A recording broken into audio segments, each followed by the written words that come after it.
Coming back to the show. Welcome to the Schwab Network now, sir. Good to have you. I am delighted to be here, Oliver. Nice to see you. I appreciate that. It seems like a lot has changed over the last 6 months. Earlier this year, it was recession fears, potential bank crisis. Now we got GDP expectations getting ratcheted up, yields making new highs. How did we do such a big 180 in such a short period of time? Well, just to give you a little more perspective, the bull market in bonds started in more or less 1980, so it's been going on for over 40 years. If you ask me, it's come to an end. And by the way, Oliver, before that, the previous bull market in bonds lasted 40 years too.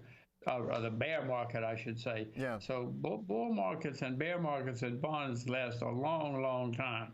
We now have a change, if you ask me, and we're going to have a long bear market. So in bonds. And to your point, ultimately, when we put that low in during COVID for just thinking about the 10-year down at 60 basis points, if you start that low, can your bear market be more severe or longer in particular, coming off that zero bound? Oliver, in 1980, at the end of the last bear market in bonds, interest rates on short-term treasury bills were 21%. That's not a typo. Short-term treasury bills were paying 21%. Can it happen? Of course it can happen. It's happened before. You just pointed out how low they got. Anything can happen, especially now that America is the largest debtor nation in the history of the world. What role right now, Jim, do you think Treasury issuance and supply is playing in the bond bear market? Well, I just got through saying the U.S. is now the largest debtor nation in the history of the world, and we're going to have to issue a gigantic amount of bonds.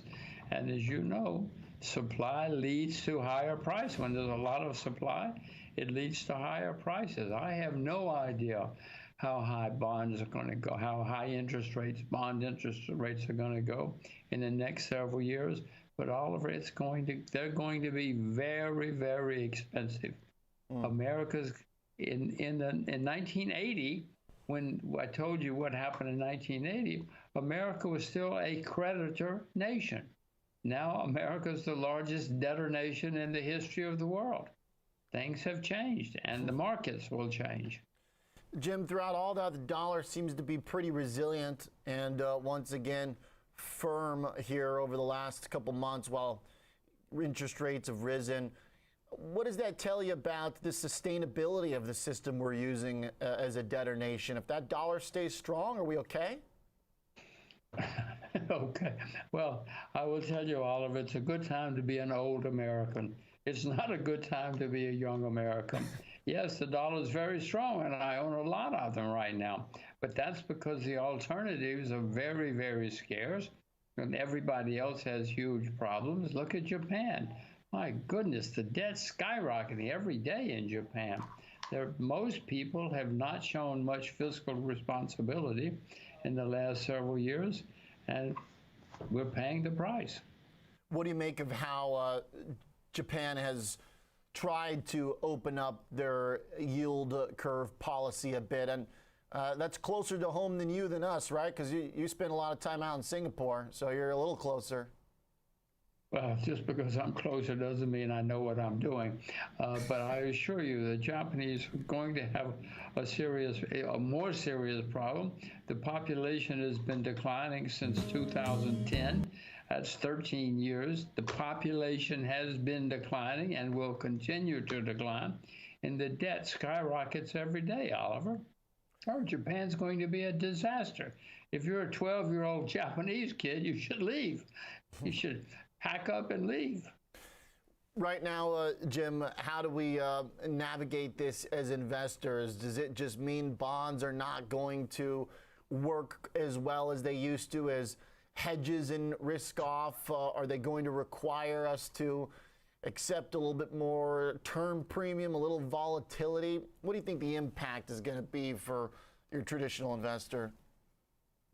Well, if you look at historically when other major countries have gone from being a creditor to a huge debtor, the interest rates the interest rate changes have been staggering in those countries, and I'm afraid they're going to be in the United States too. Now, we all say, oh, well, we're the United States. It won't happen here. No, Oliver, I just told you, 1980 Treasury bills were yielding 21%, and we were still a creditor nation. So no, it's going to be staggering, the changes that are going to take place. We've had a long bull market in stocks, as you know, the longest in American history. If you ask me, when that bull market comes to an end, we're going to have a huge bear market because, first of all, we've had the longest bull market in American history, and the debt is skyrocketing, and the interest rates are going to go much higher in the bond market. No, I'm not short now or anything, but I know that before too much longer, I will have to sell short in the American stock market because I know the next bear market is going to be the worst in my lifetime. We had a problem in 2008 because of too much debt. Oliver, look out the window. The debt everywhere is staggering higher now than it was in 2008 and 2009. You're not a believer that artificial intelligence is going to power up productivity in the tech world for a new technological revolution, Jim? A lot of folks are real hyped up about it. Hooray, I hope so, but is it going to end bear markets? You sound like Janet Yellen now. You know, she says, we've solved all the problems. We won't have bear markets again. You know, in 1969, we had a gigantic bear market, and everybody said, cannot have a bear market again. There are computers now. Computers. They're changing the world. You may not remember computers because you're not old enough, but there was a laundry company which changed its name to Joe's Computer or something. Stock skyrocketed, because it just changed its name from laundry to computer. You know, we've had markets like this before, Oliver. Don't think I haven't seen this movie before. Hey, we just recently got a repeat showing of that movie with blockchain and AI stuff here, where we had iced tea companies changing their name to crypto stuff to get that boost. Jim, let's talk about what you do like. What about the commodity trade? How do we then, if we have to be long, if we have to put our money to work and stocks aren't necessarily the right place to do it because of bear market risk, where do we put the money? Well, as I look around the world, I know that bonds are a bubble or will not be going up for a long, long time. So bonds are out. Shares in most of the world are at or near all-time highs. U.S. stock market is the longest bull market in history. Property in many places is a bubble. New Zealand, Korea, many places, property is a bubble, parts of the U.S.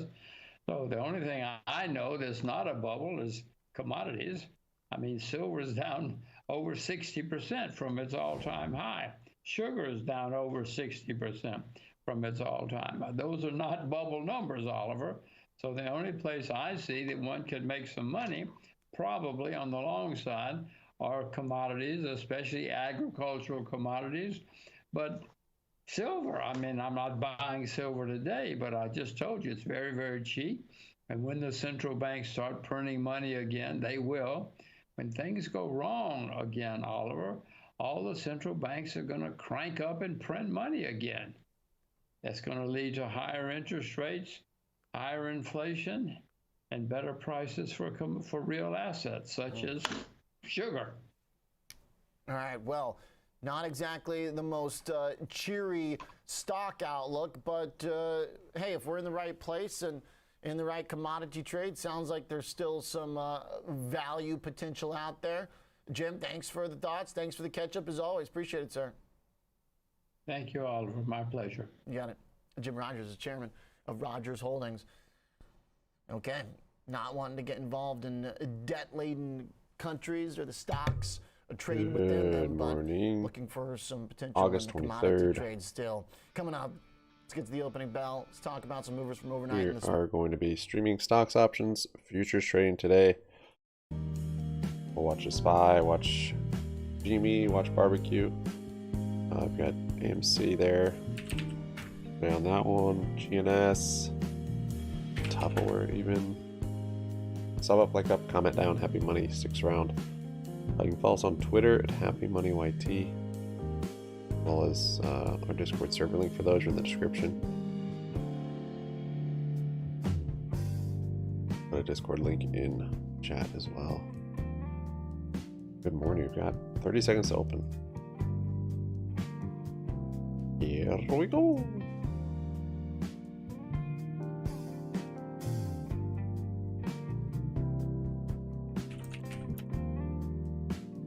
Let's get nuts indeed, Jake.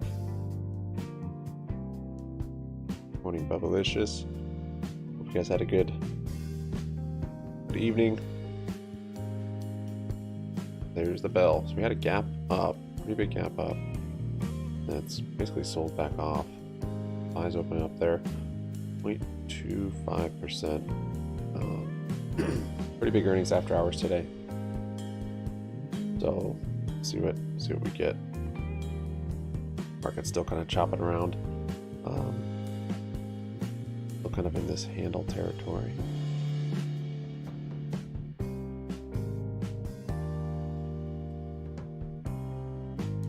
Alright, Tupperware. Let's see, they opened up down 2%. Still above that support, which is good. Is cruising up there. GME's up 0.5%.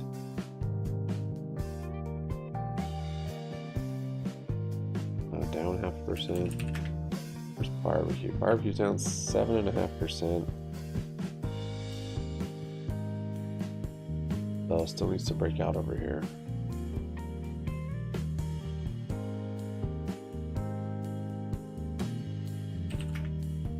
GNS is down 6.5%. Still above that right shoulder, so it looks good. AMC, another big move down 20%. This time it did it in after hours though, so maybe we'll get a bounce or pre-market. The first time it's really done that since it started coming down. For whatever reason, the other times it's gone during the day and then flat during extended hours.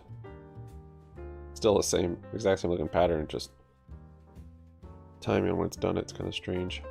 Unless there was new news this morning, I don't think so.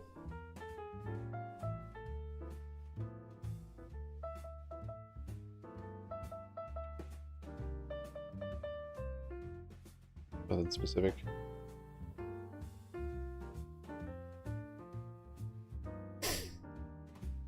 Let's see, we've got HKD is up a bit, little gap up. Back to... Yeah, it's above it a little bit, but it's basically back to these levels.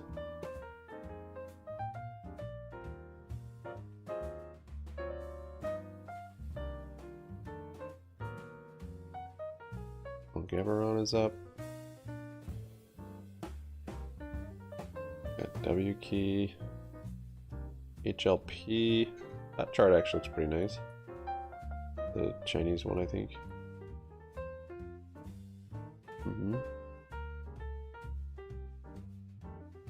Very nice little grinder there.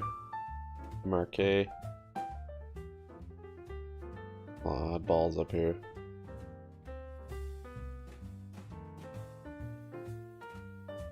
BNT. 3.5%. Oh, ANF. They did good on their earnings. Apparently, gapped up.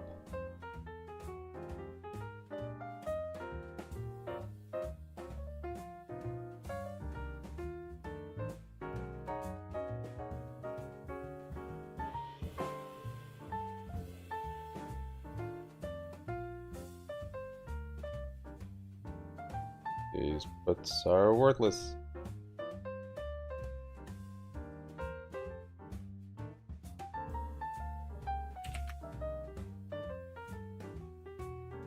Can't believe how well Carvana's held up after its move.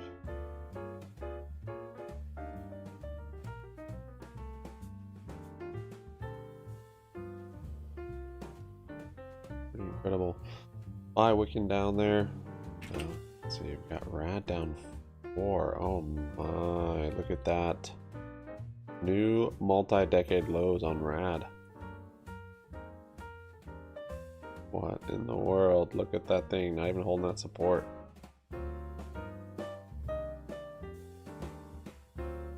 These are levels from, go to monthly candles. We're getting close to IPO on Rad. 1980.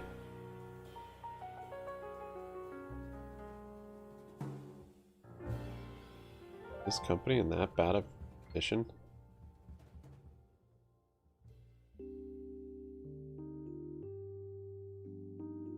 Can't help but think it is, or it isn't. Got 114. Those the levels it traded at in 1980. 2 weeks after IPO.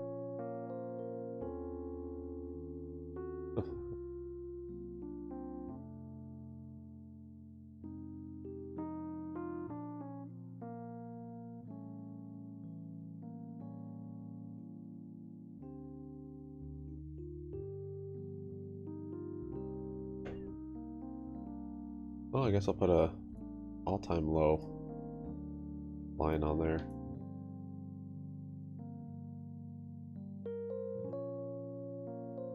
In case it wants to keep dropping. Down 4.5%.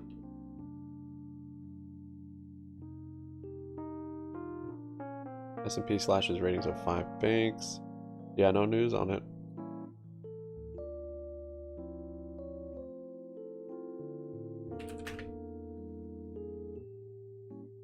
Might be bouncing on this level a little bit.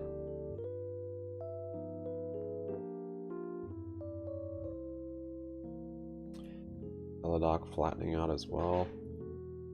Hopefully it holds support here. I don't know, all the other ones basically broken through multi-year lows. And puts for Bubblicious.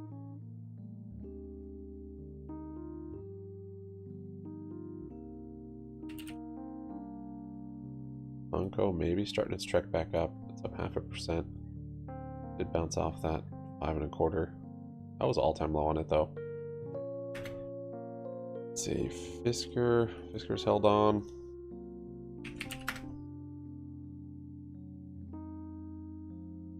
Jones down 1.3.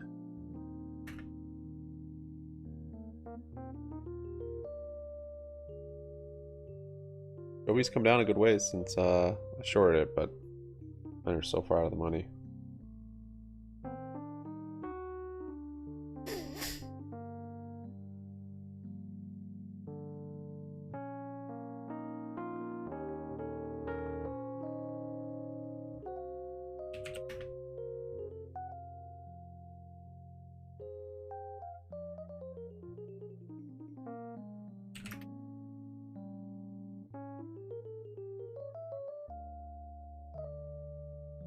GME down 1.5, 17 bucks. It's 16.89.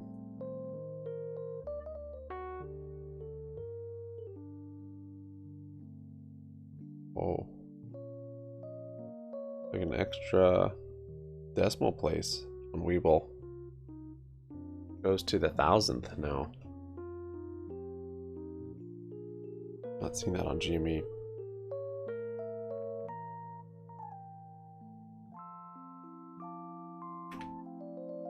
Barbecue is flat. Oh, this is getting good though. 20 cents.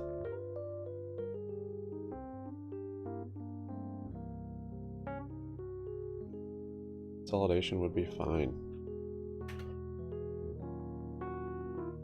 GNS wick down there. Down 6.5.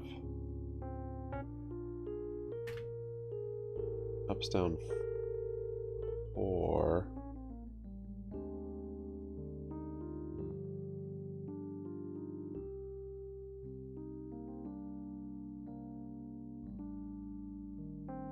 .3. Yeah, yesterday's engulfing candle does not look good on top. And now it's breaking through this shoulder. That doesn't look good either.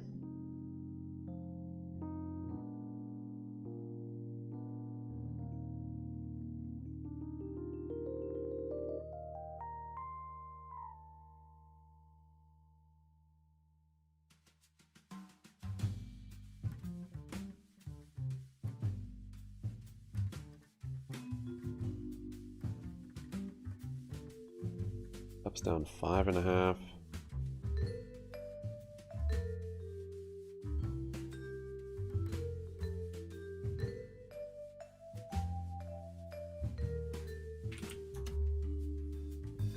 Can't believe you rad. I want more leaps on rad. Maybe I'll wait till IPO price.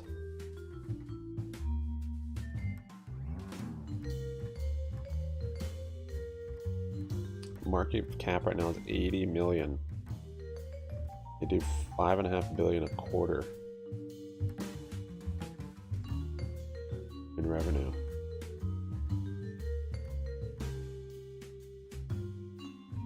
Over 20 billion a year.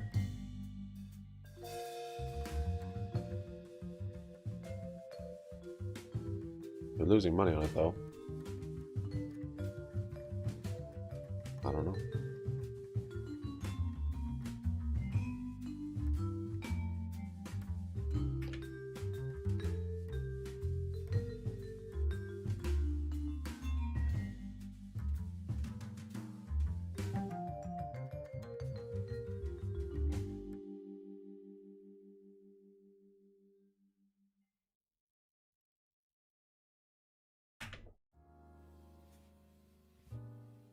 Up down 3.9, little bounce there on it. Not liking yesterday's candle though. That golfing does not look good. You can't hold that right shoulder either.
Down 1.5. AMC hanging on its 20% down. Oh, yep. Barbecue up 5% there. Right, this resistance.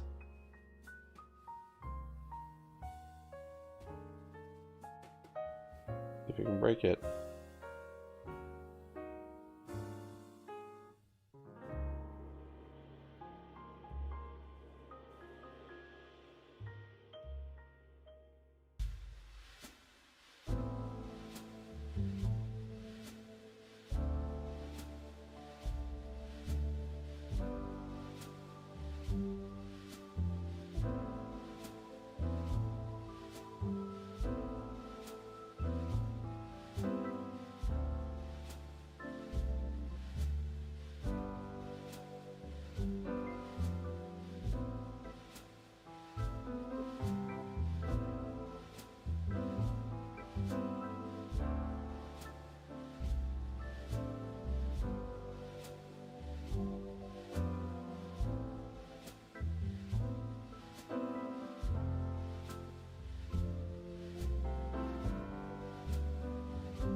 There's a break of it. 7.25. 21.45. I like it. See if it can hold.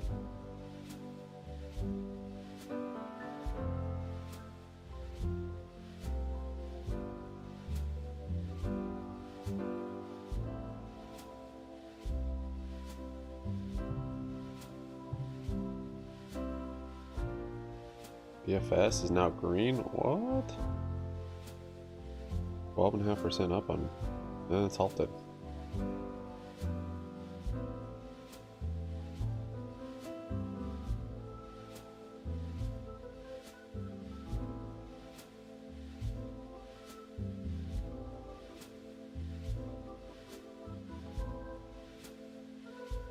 I'm not in it actually, decor.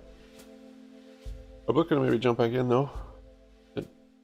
For a little swing. I don't know what these is. It still doesn't make any sense. It's still trading at these levels just based on pure speculation that there might be some value for shareholders. I don't know where that value is going to come from, but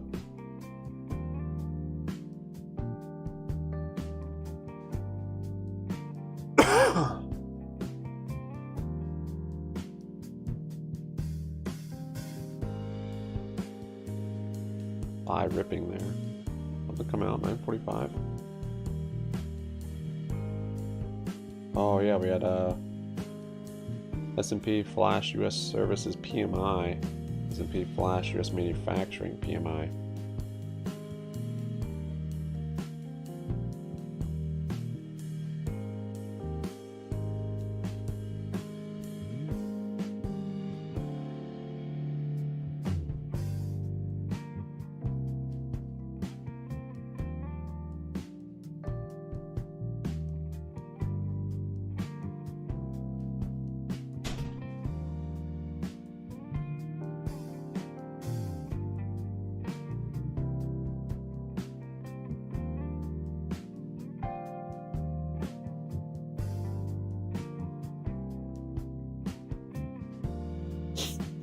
Pure barbecue is basing.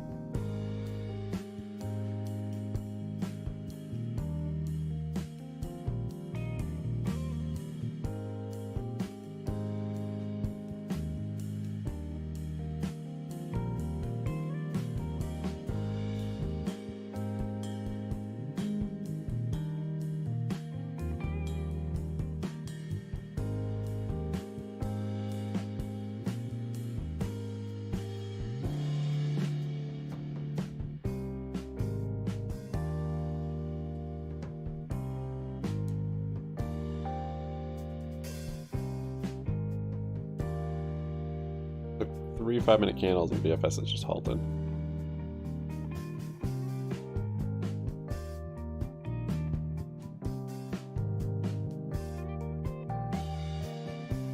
A lighter on the Yaz.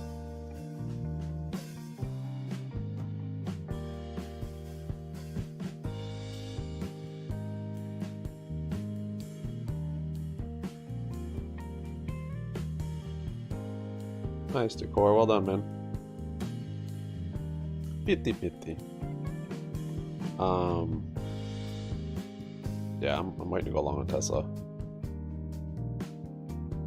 Oh, you've got some time, so that's good. I don't think GME's at a spot I want to buy yet. Looking more for that 16, maybe 15.5 level, see if we bounce there.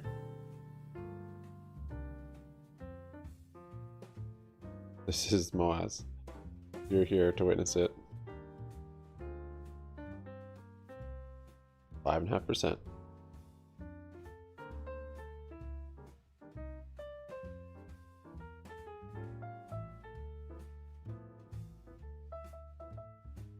Oh, you're getting a GME calls. Yeah, yeah. Alright, barbecue.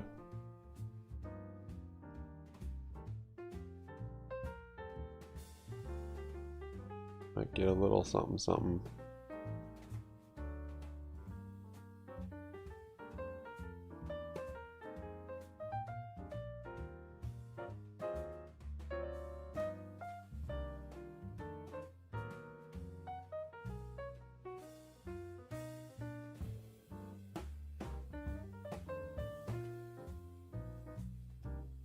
There's 9% on barbecue. GNS down 4. Tup's now green. That is neat. Almost 1%. Yeah, this is the break of the resistances I wanted to see. Good first step to an uptrend. Is the day. It's doing it right now. There's 10%, so yeah.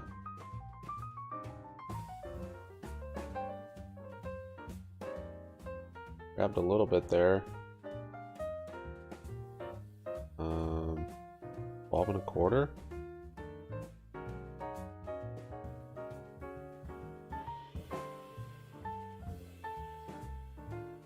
$0.02. Like it might hold the breakout.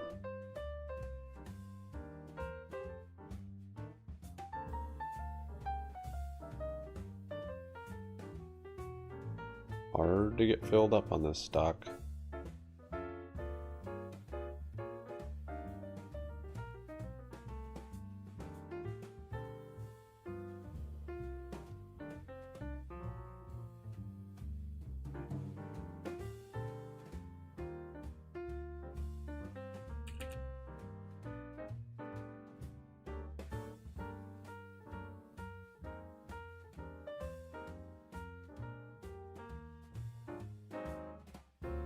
Yeah, no, that's good decor. Yeah, averaging in. I know. I thought you were talking about Tesla calls at that point. But yeah, I mean, with that much time, like January 2024 contracts aren't going to change a whole lot. You get down to like $15. Now, if it gets down to like $4, it'll change quite a bit.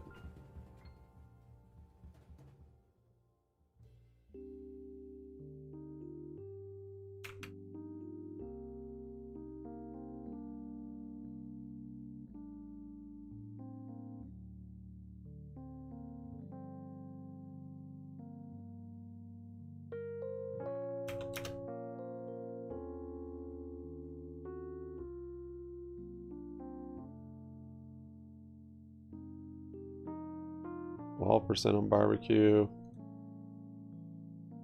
This is what we've been waiting for. This is more likely a break, or more common, I guess, a break of resistances with that kind of price action. Doesn't mean it has to happen like that, but like the break back here, we're just kind of sidestepped into it. I don't remember where it was, but those are nice entries though, because you're not chasing anything. It just ends up consolidating into your range, but much more common. Get rid of this line, I guess.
We got 10% on barbecue. GNS is down 4. Let's see, Tup's barely green. AMC's hanging out at 22% down. Little green candle there on GME. Got a couple orders on barbecue. Don't want to be greedy with my fills, but I think it'll settle down a little bit today, maybe even tomorrow. We get better fills, I'm not sure. But that's the trigger I wanted.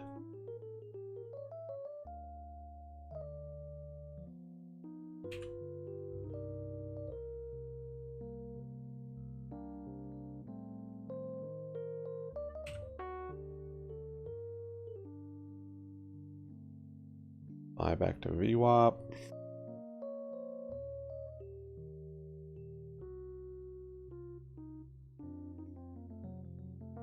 %, on barbecue.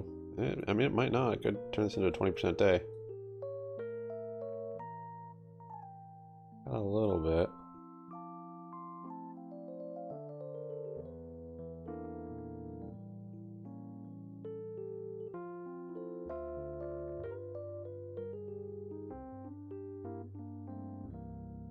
Consolidating up here above VWAP.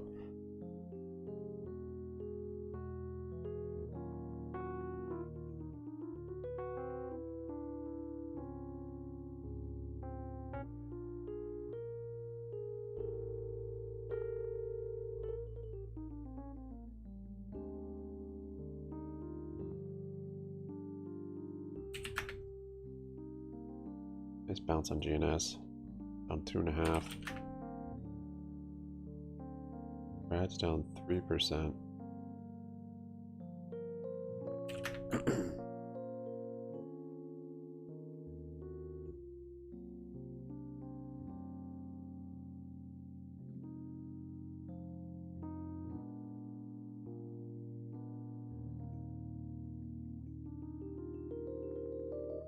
Might grab a short at the pre-market high if we hit there.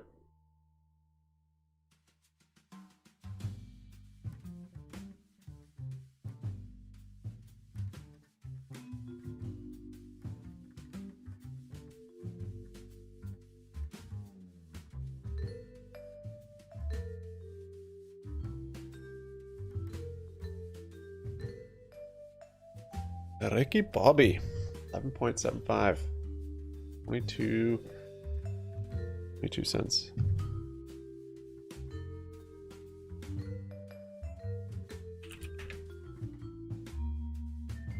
GME almost flat. GNS down 2.5.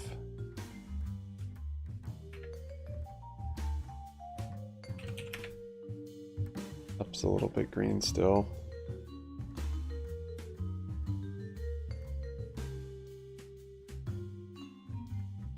Those colors are scary.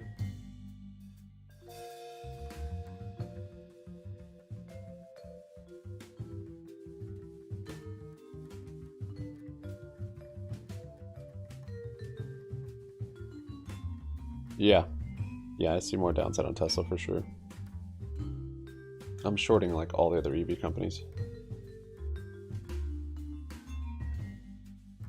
Other than Chinese, all the other American ones pretty much.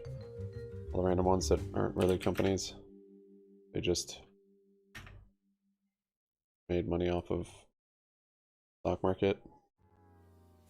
Drew pretty pictures and have a couple prototypes.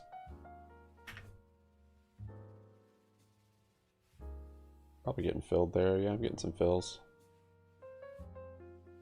Real small position on barbecue. But I'm jumping back in a little bit.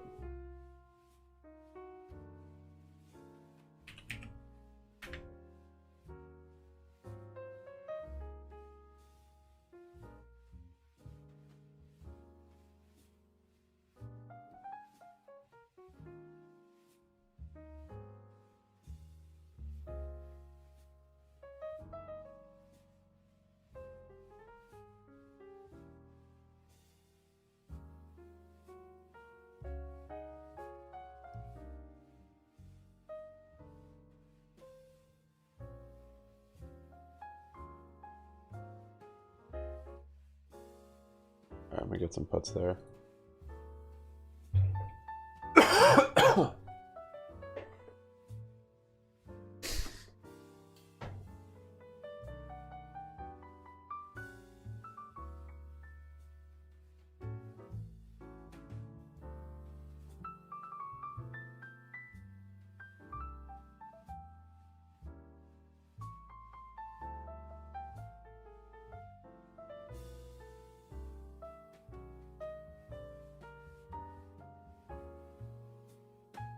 $8.5 on barbecue. Now we can get some fills. 21.70.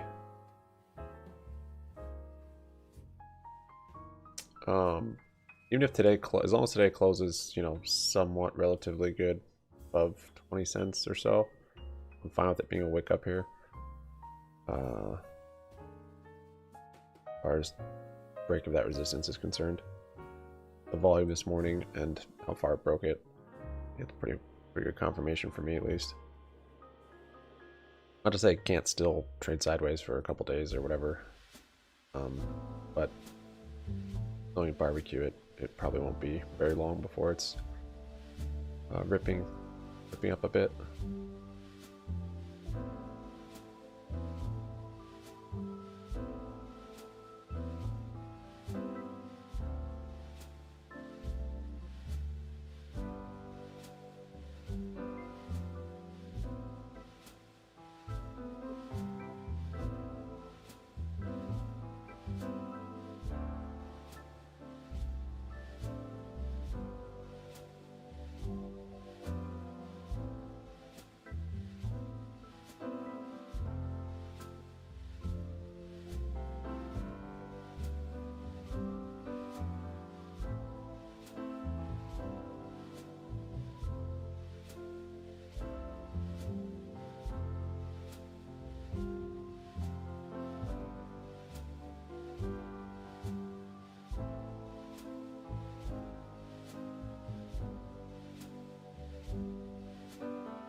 Gold is flying.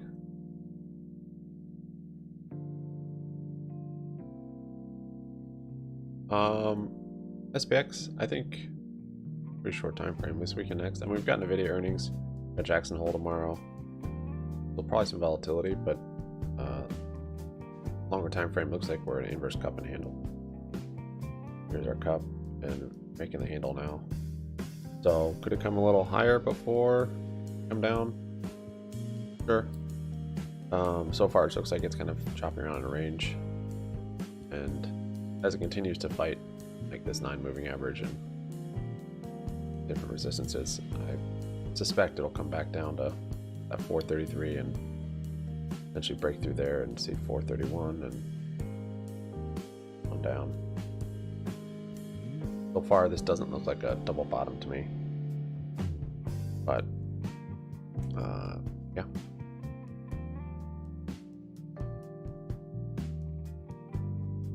Barbecue 12.5%. 22.51. GNS down 2.5. Looking good. Top up 3.9. Oh, look at you. I kind of busting out there a little bit.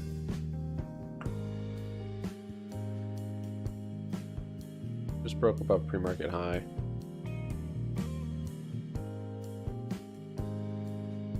Just take a nice little move back to VWAP.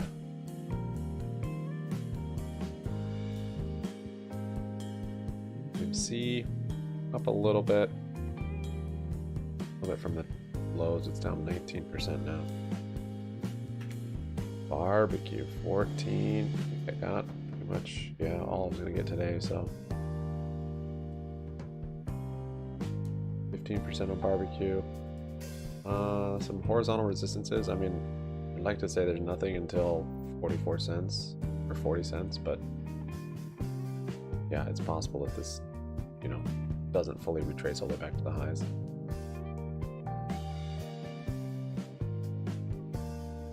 That's kind of what you look out for, because this also could be kind of an inverse cup and handle.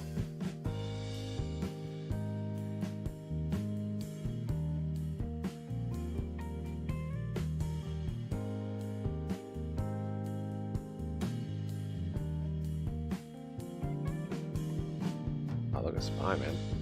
Busting through that pre-market high. Put my put to shame.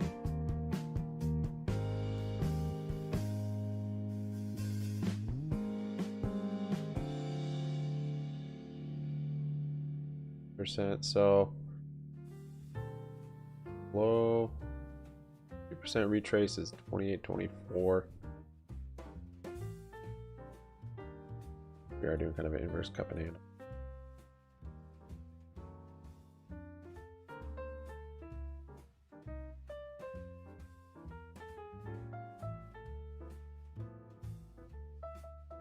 Which would be a bearish pattern.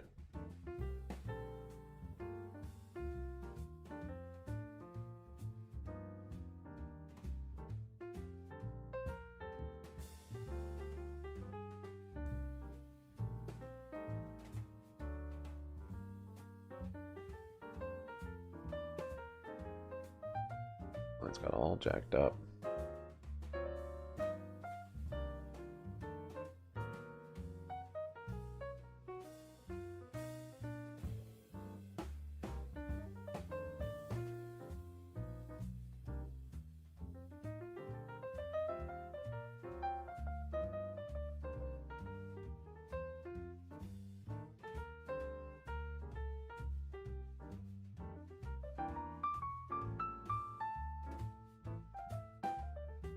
Reaching for the sky.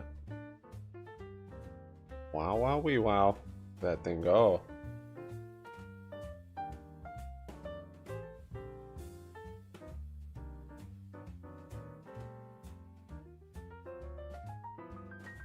Be going for that pre-market high back here, 442 area.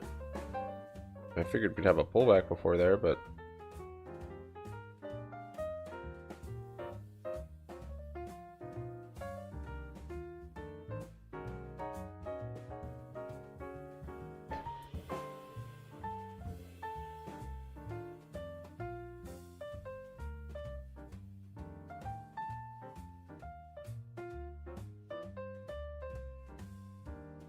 barbecue 18. That's down 2.9. Top is rallying again. Awesome.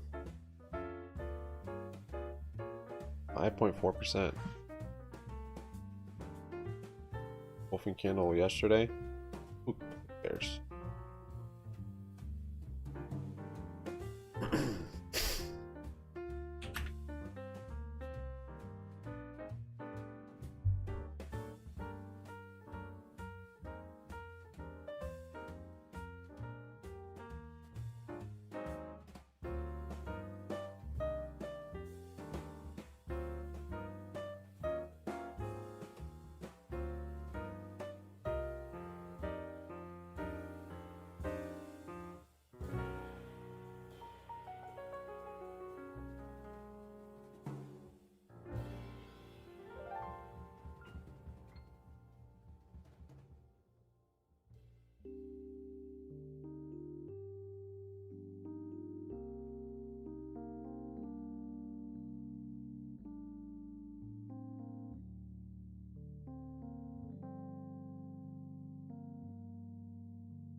Nice consolidation on barbecue.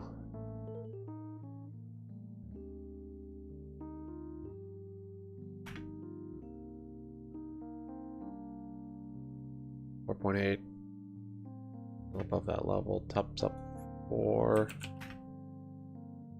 AMC's climbing back up slowly. 15% down.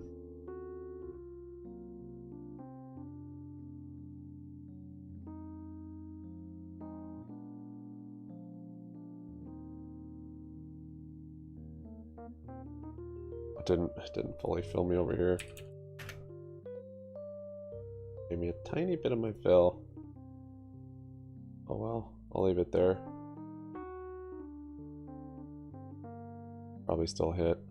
VWAP's down at 2152.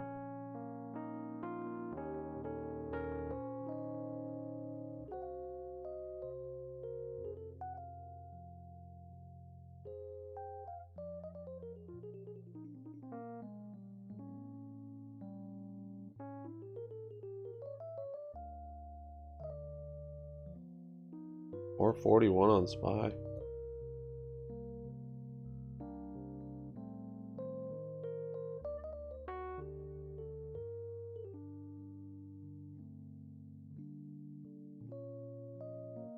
Like it doesn't want to pull back until it hits maybe this pre-market high? I don't know.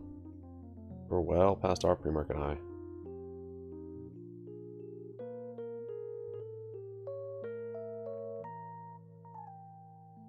What's the latest? I don't know, John.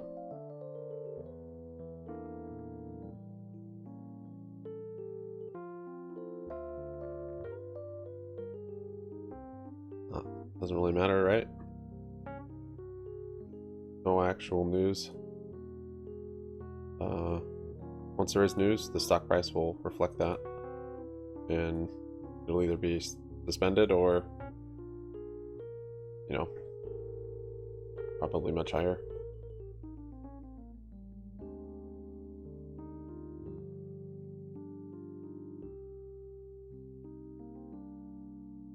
Old Dominion offers 1.5 billion for bankrupt Yellow.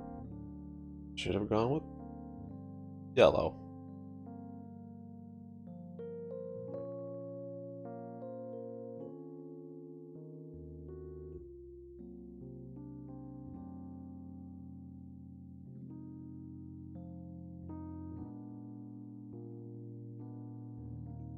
Just ripping still. Yellow stock alert. Insiders dump shares before Yellow trading suspension.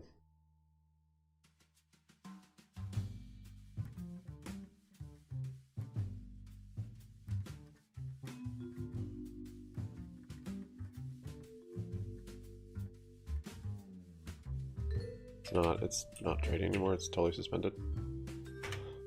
On the OTC.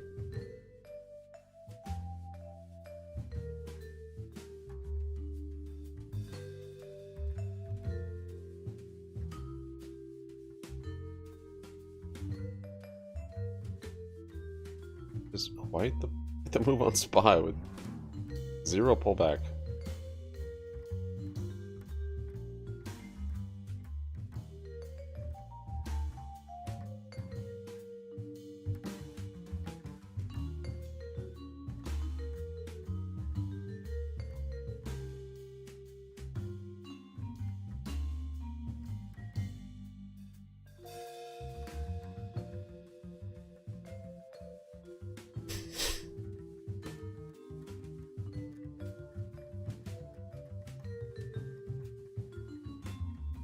Now we're getting to the high from yesterday.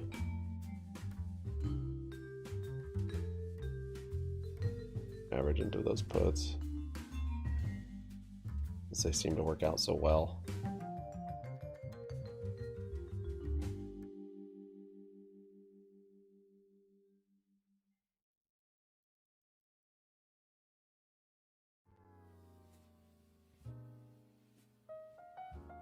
Bought a couple more of those puts.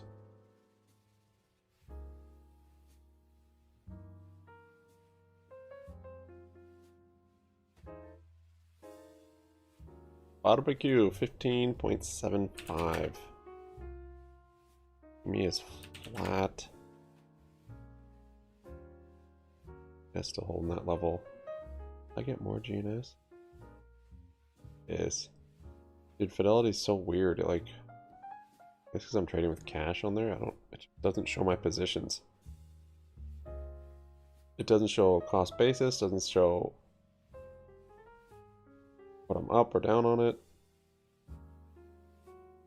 You have to wait for it to settle? I don't know, it's pretty annoying. Definitely still need to transfer. Good news is it looks like the options, oh, they're not showing up on people either. It looks like the options are just going to transfer over for the split.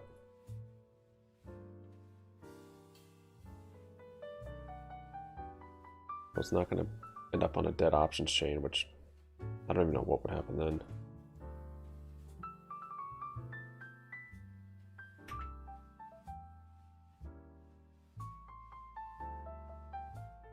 Resistances on here. Net barbecue.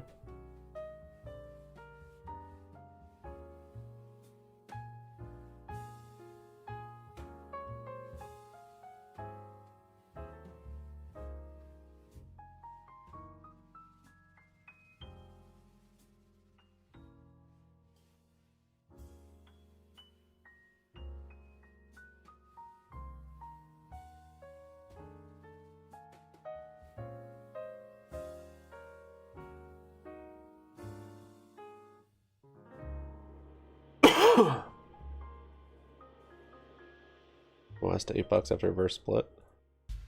Isn't it like a, what is it, 10 for 1? So it's gonna be at $8. A joke. No, that'd be $20. Or what's the split even gonna be?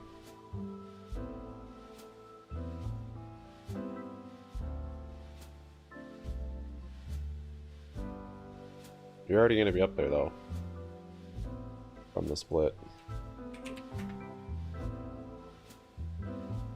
What people maybe weren't predicting was Ape coming down as well as AMC. AMC just coming down more. Because now Ape's at 1.77. And he's at 2, so they're still not matched up. But AMC's come down much faster than Ape. High. There you go, it hit the high from over here. That yesterday? Oh, that was yesterday's open, yeah. Hit it right on the head. Gonna have a little cup here now.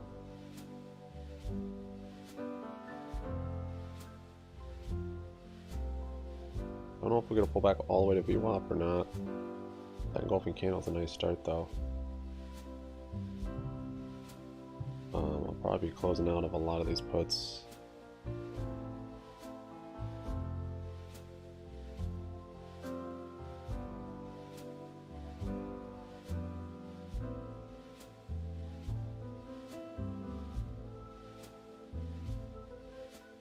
It wants 50%. I don't know if it'll want that far though.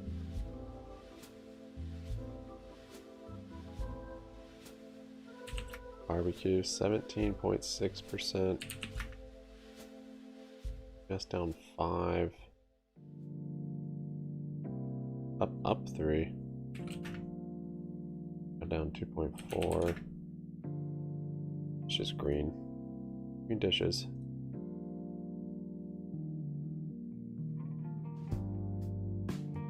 GME down 0.5%.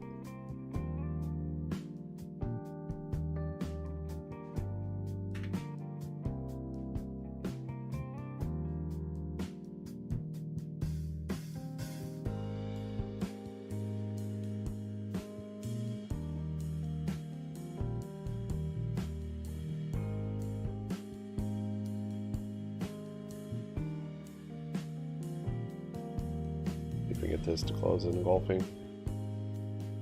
Then we might get a VWAP pullback. Look at all the volume though, that VWAP's high.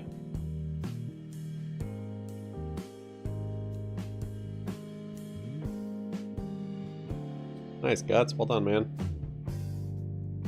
That was scary.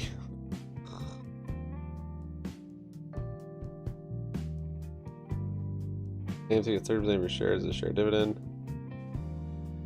They'll trade lower. What's the split though? What's the ratio? Morning, Tasty. Yeah. Yeah, they're just moving them over. There's no tinfoil about it. They're not showing up on Weeble either.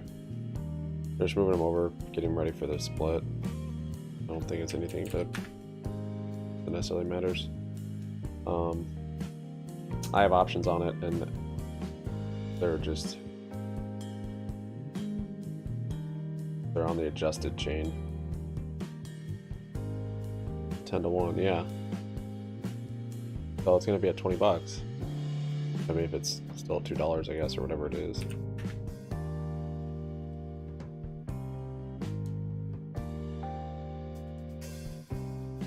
Downtrend's one of the longest. Has been a pretty beautiful downtrend. Glorious in its trajectory and steepened.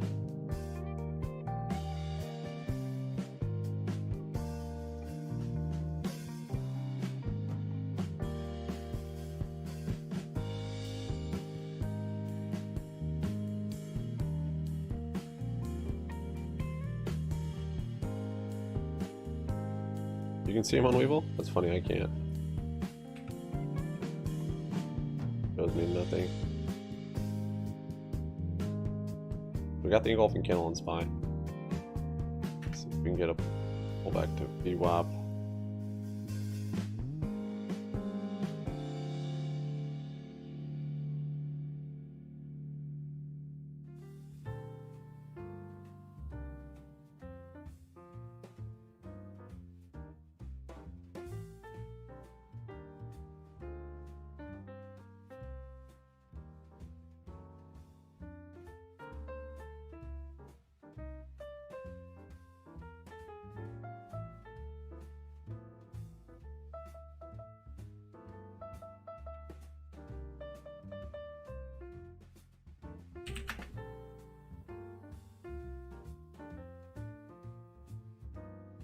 Up, came back down to VWAP.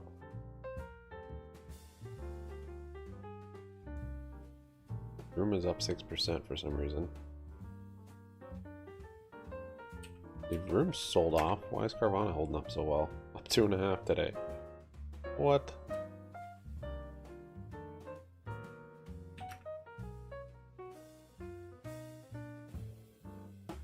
I may be building a little head and shoulders up here. On the 5-minute. Perhaps?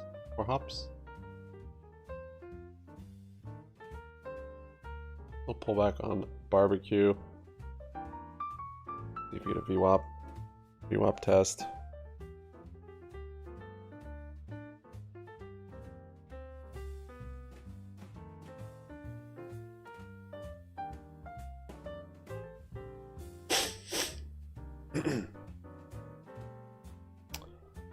Like that, SPY's not doing a head and shoulders anymore.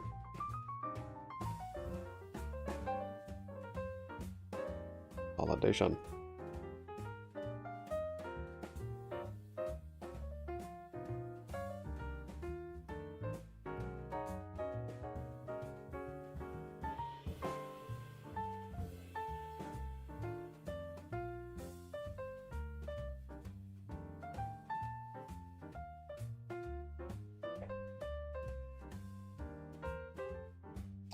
Internet's leading my Weeble to go slower?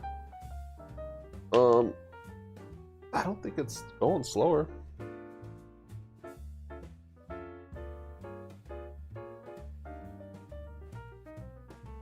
Oh, I see the exact time on my phone.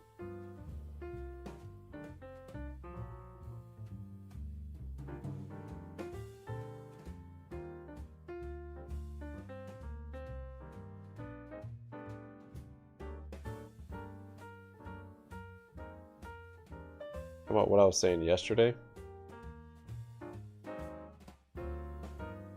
How my computer and Weeble were like behind a little bit. I resynced it. I went to settings on Windows and like synced it. Hadn't synced in like a month, so I don't know. I don't know if that fixed it.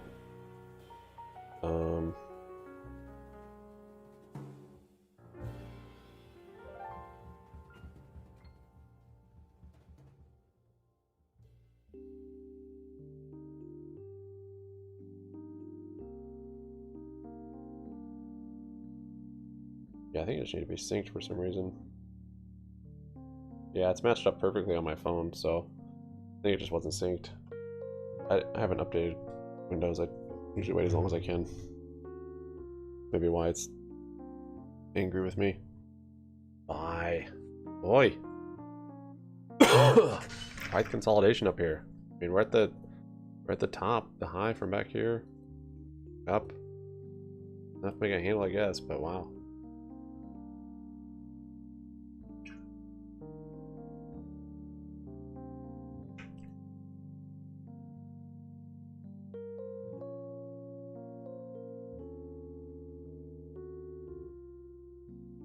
Barbecue. Testing that high up 19%. I would like a pullback to VWAP though. Barbecue. Confirmed your move, now just chill out for a little bit. Everyone's all excited. AMC climbing up a little bit more, up 15%. Or down 15 now. Got 7.5% on Tupperware. Bravo.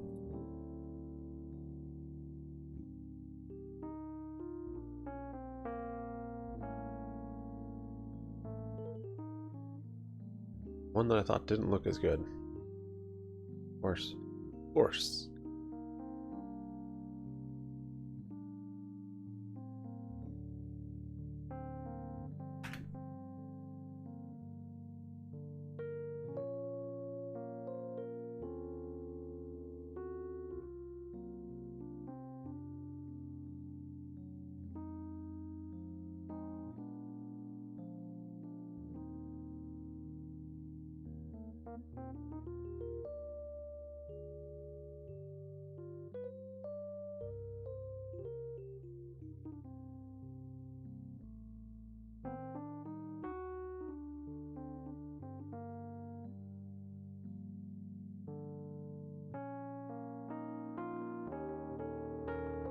I'm gonna add to my puts, but I want this to become a bigger position.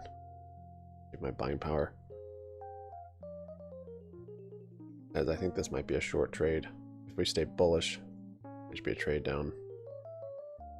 Maybe not even a VWAP. On 1030.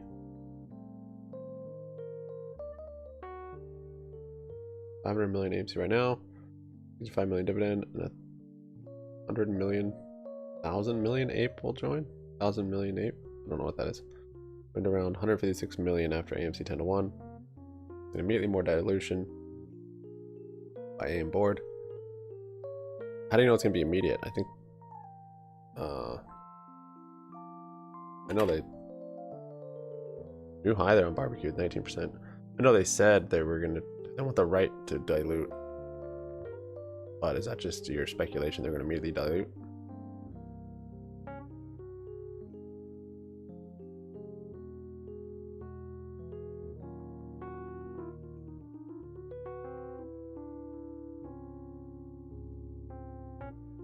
What's up, Trace? No, I don't think there's any news. No, I mean, to me, it's just a technical breakout of that resistance. Started trading sideways and slowly breaking resistances, and once it broke this final boss, it's in an uptrend. I don't think there's any news. Why go down for so long? I mean, it was the TA on it like literally plays out very nice on OTC. Came all the way down right to that support at 1750, which was a pretty solid support.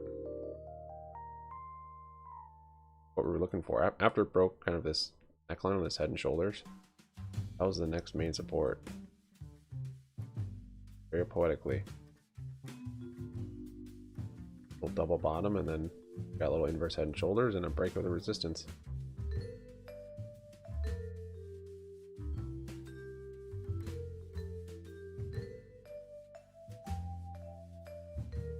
GNS, he cut you today.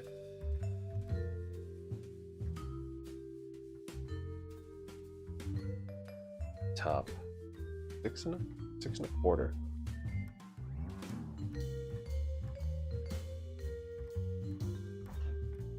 SPY's bull flagging up here. The fact that it's at the high, though, I don't know.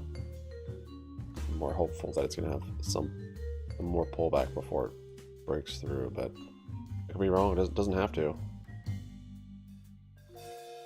Be pretty aggressive. I will take my loss on these puts if it does.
GME up against me explosive?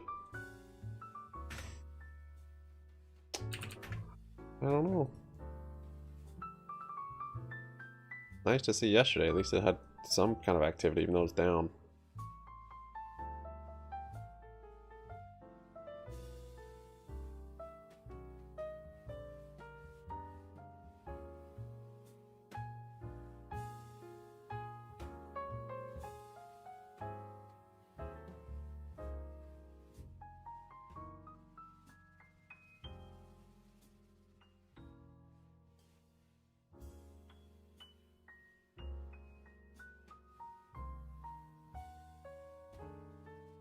He's really trying to just consolidate up here. Really doing that.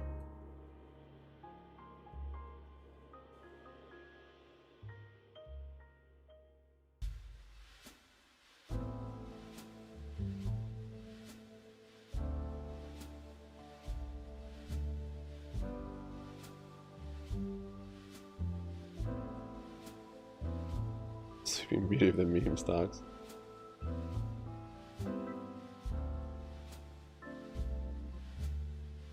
New high? No, it's matching the high. Close to it. I guess that 2390 was 20%.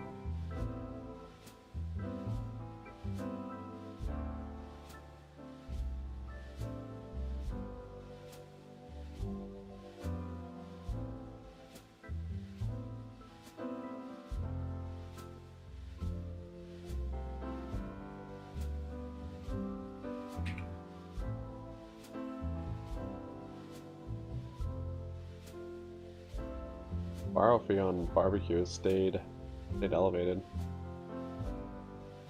That 80% range, and it's just stayed there.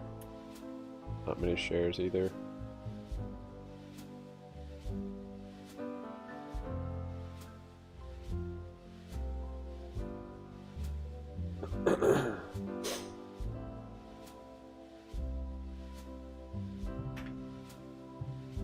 Abercrombie.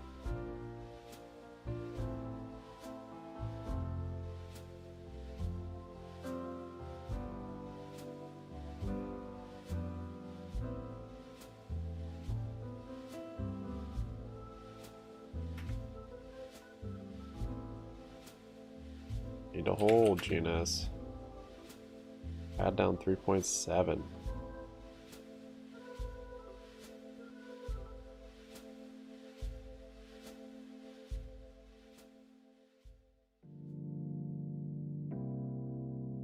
Up. Oh, that's 6.5%.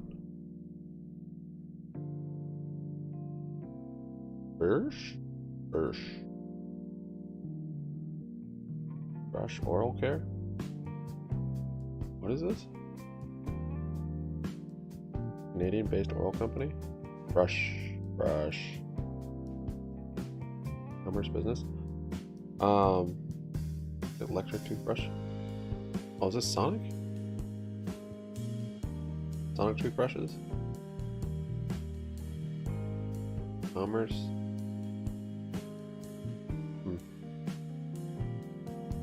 I don't know, why does this look squeezed by Holching? Because it's way down and just split and seems to be being drilled to the surface of the earth. Or of the earth, rather. Barbecued? I mean, I don't think so. It could have a good pullback though today still. But yeah, it's broken the resistance. I picked up some shares. Pick up some more at VWAP.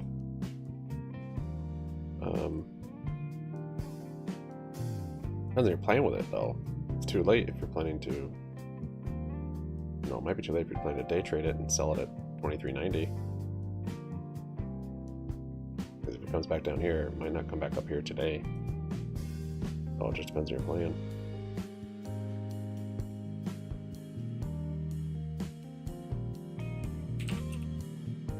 Netflix is squeezing 4%. Easy. What's Tesla doing? Tesla's pretty fat. Flat. It's never too late. Never surrender.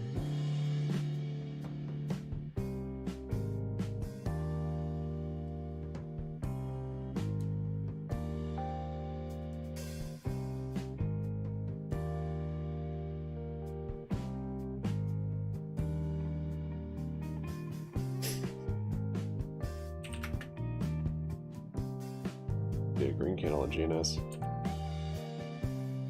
Why is this song just really bumps, doesn't it?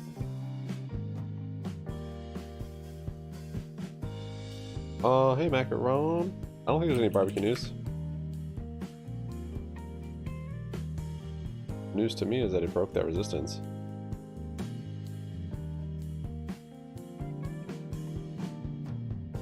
Nothing more than that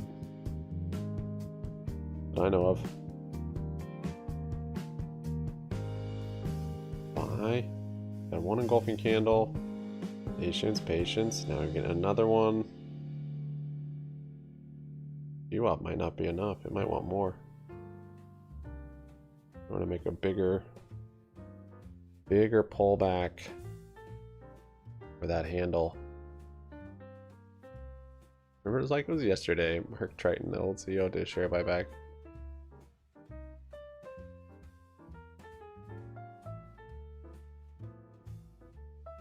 Yeah, all the share buybacks is definitely stupid. At high prices as well.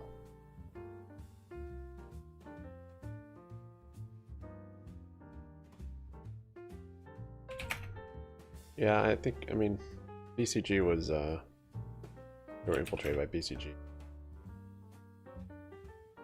Right, so what's to be expected?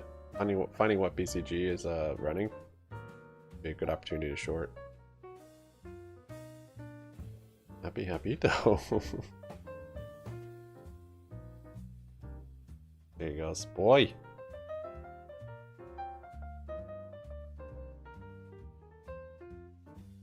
Do it. Make it real. VWAP, I'm gonna be like just barely profitable. That sucks. Should have zoomed out more. I was looking at pre-market high, but it didn't care about that. Wanted that high from yesterday.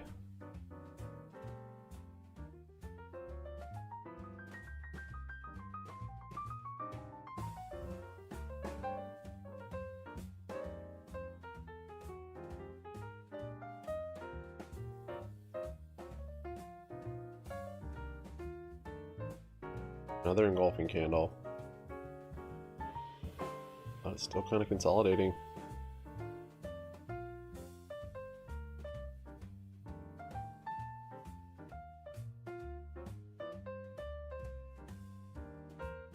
Fully back up in that range, back up in that channel. So we might be getting a move to the top of that channel. Complete the larger handle. Don't really have it drawn.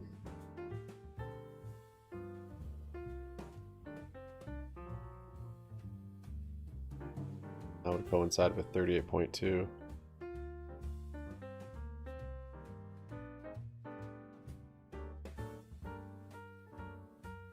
I'm close to closing these puts.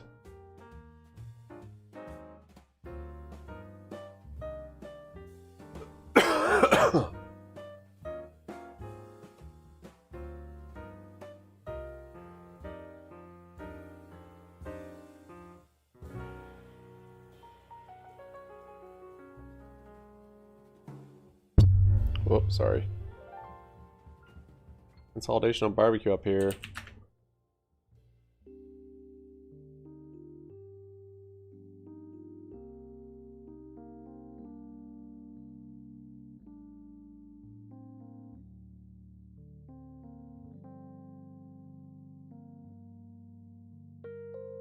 GNS down 6.5, GME down 0.5%.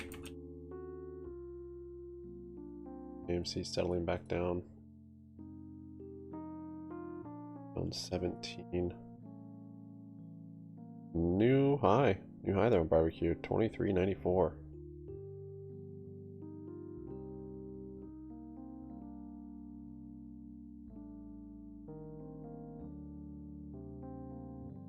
I mean, to move all the way back up to the highs would just be awesome.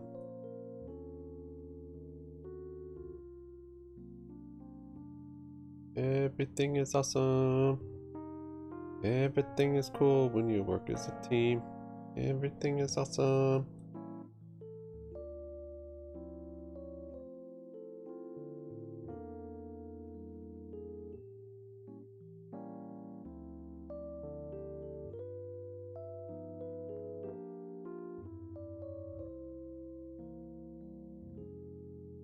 Yeah, I'm out of those puds. Whatever. Strike one.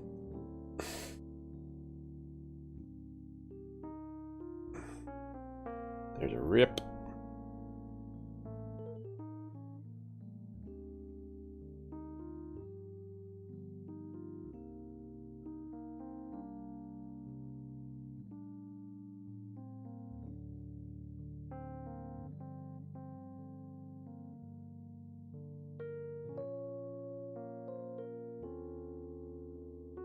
Guess we do still have a pre-market high from yesterday.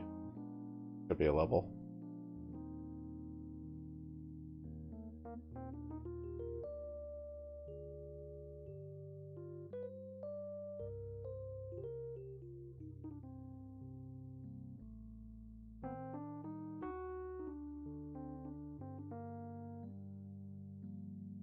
Or 191.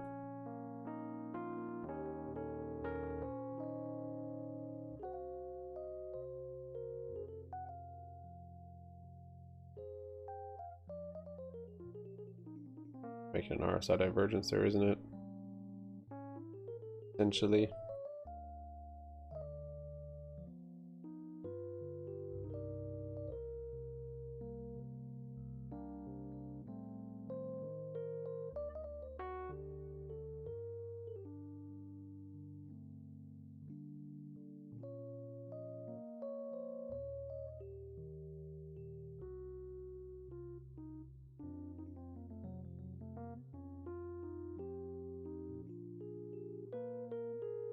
With the video.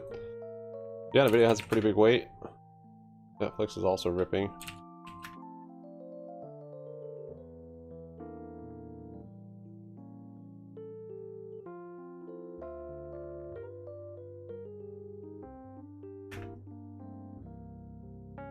Give me down 0.8.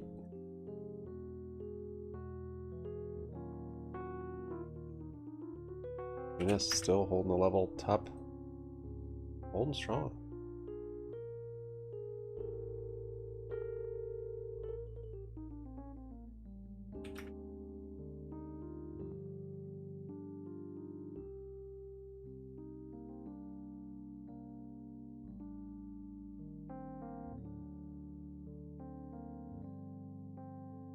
Still fine? Let's check it out.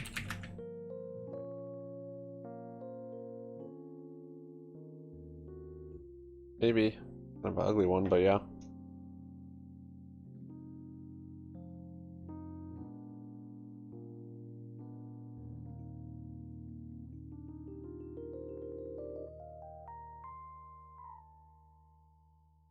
Yeah.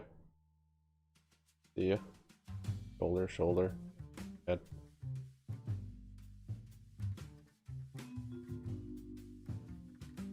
Gonna dance around this support here too.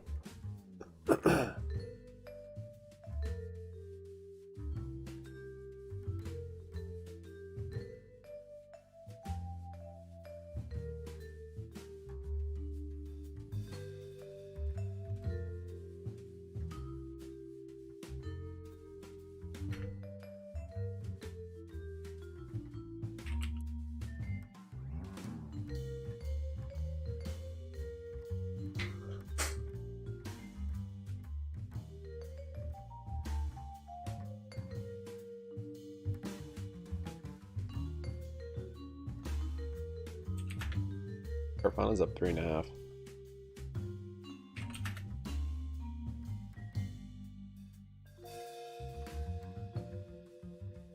Adds down 2.7. Teladoc up.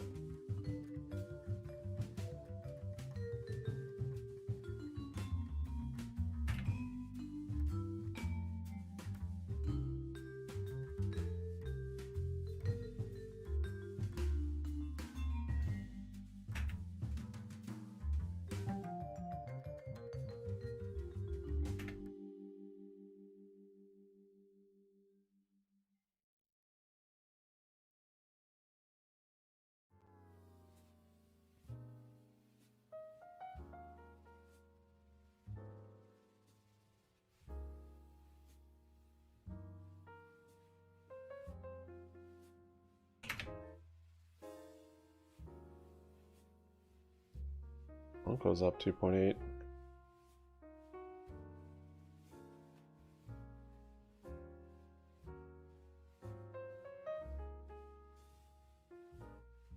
I climb in.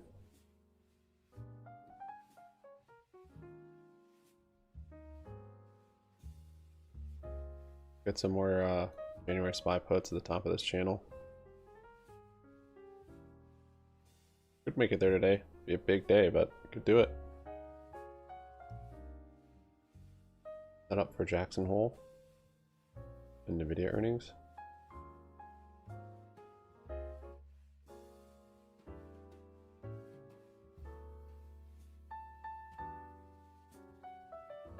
Perhaps wrong choice.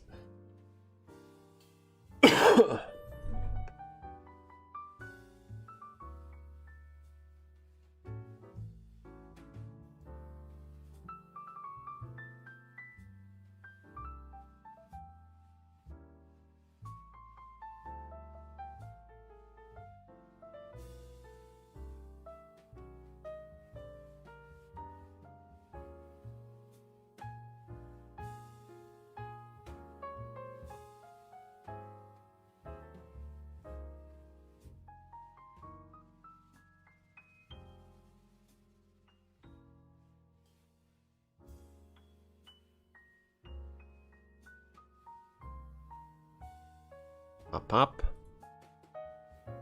That's 0.84%. Mine's almost up 1%. This next. Oh, is this the pre-market? I think so. Close to that pre-market. All that from.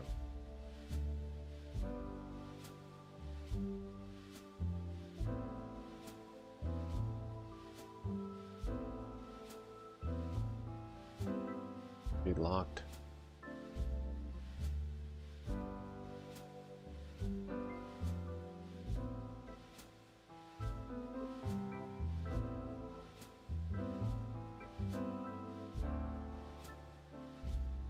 Might as well go to the tippity top. 44206.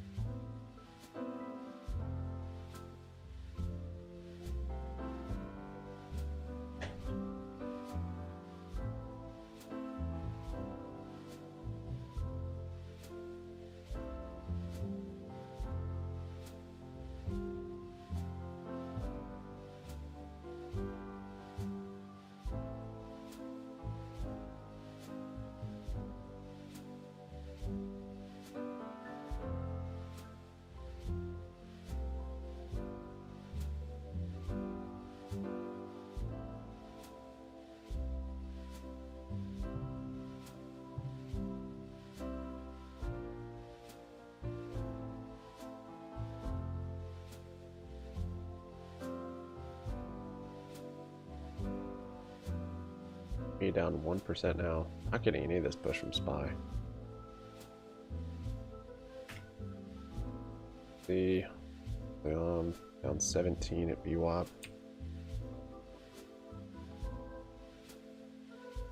7. Still holding that right shoulder. Barbecue hasn't pulled back yet. Taking out the highs, 19%. Waiting for VWAP to come to it. To win that battle.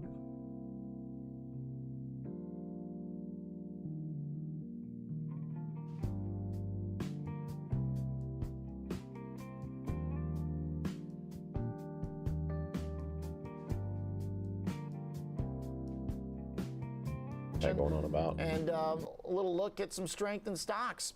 Dollar went red. Bonds are rallying, so we got some relief here, it seems like, George.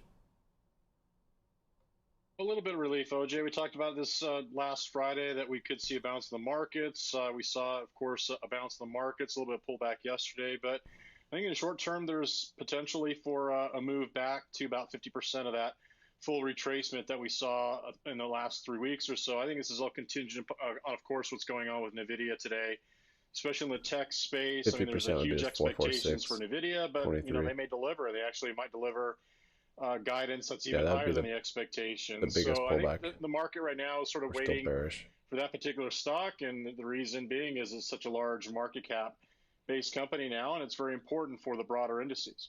Okay. You know, it seems like at least things make sense, Scott. They're kind of predictable. That's always nice, even if they don't go perfectly. When they're predictable, it's helpful. Bonds get a big rally, dollar comes down, stocks go up. You know, it's like, come on. Is it really this easy? I'll be doing something different maybe, right?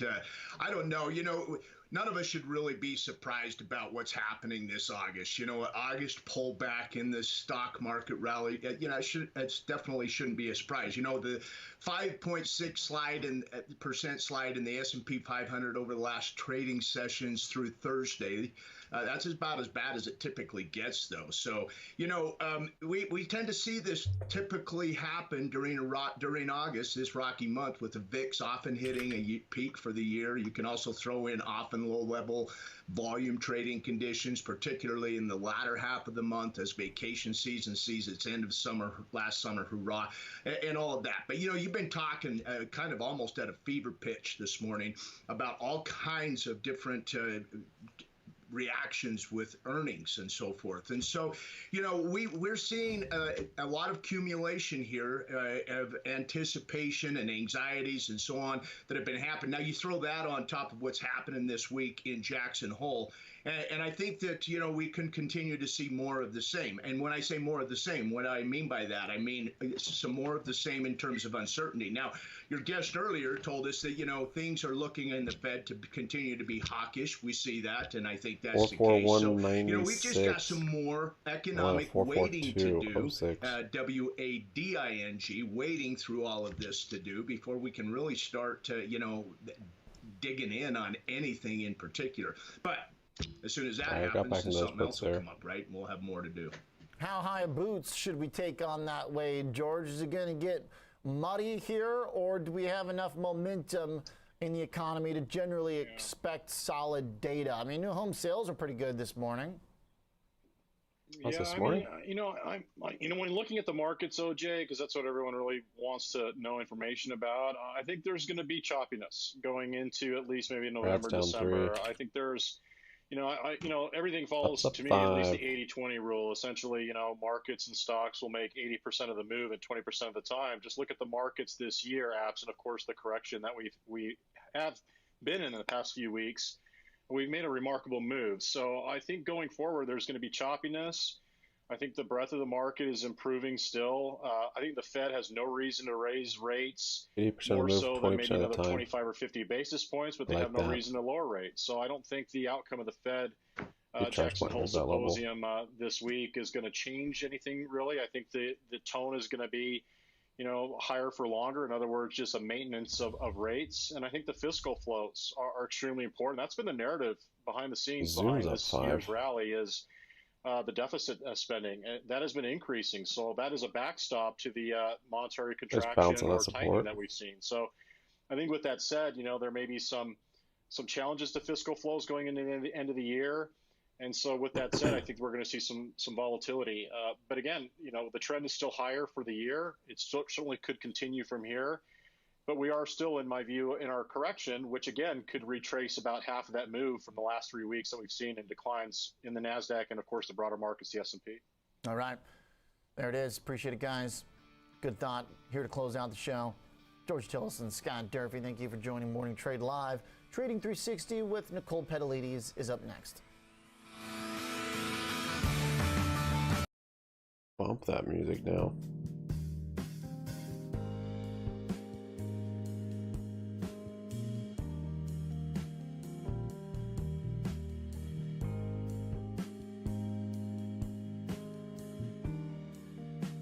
Yum.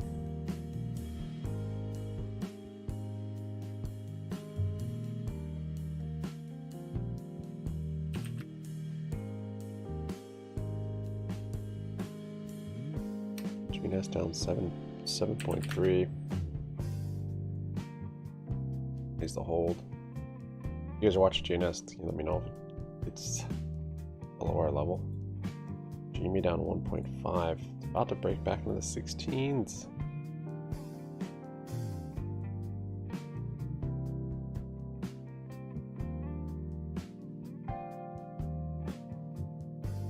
Barbecue forcing VWAP to submit to its will.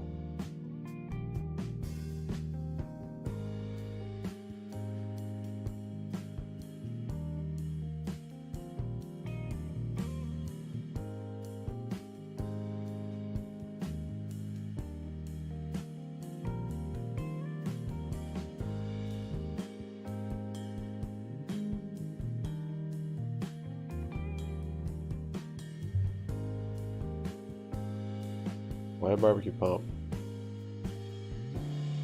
Because the charts, lords, broke its resistance, man.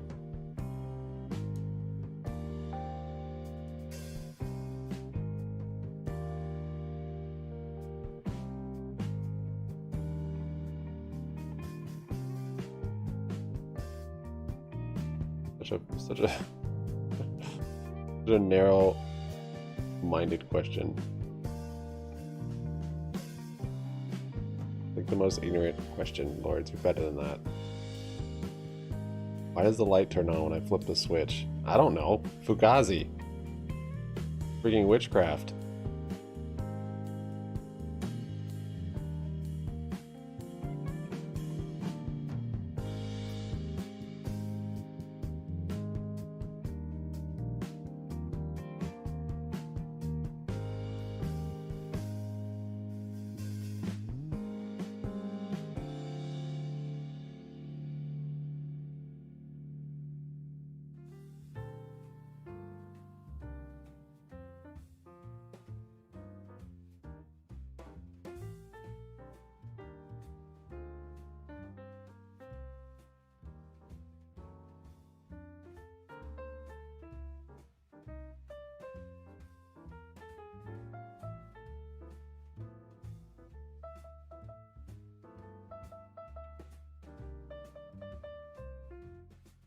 There's new high on SPY. Oh, really? One last little push, huh?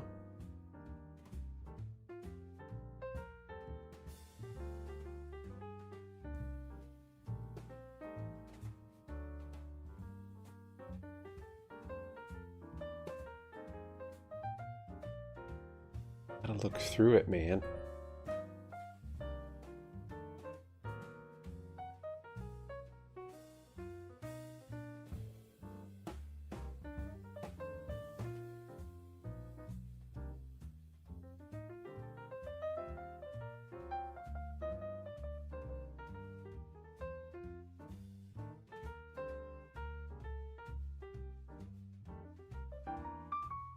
Why is that a question that you need answered?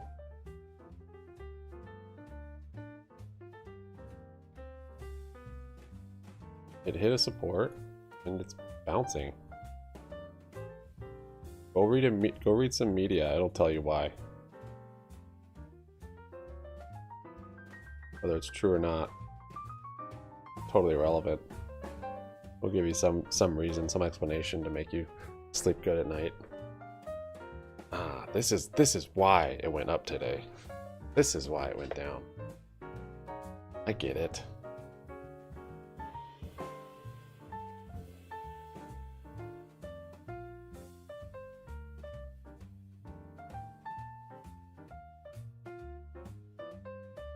Another engulfing candle there on SPY. You've got an RSI divergence too.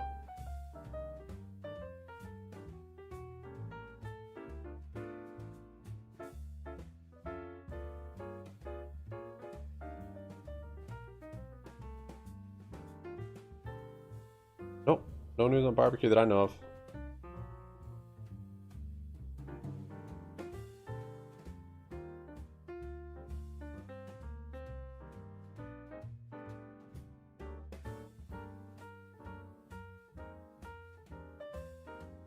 Golfing.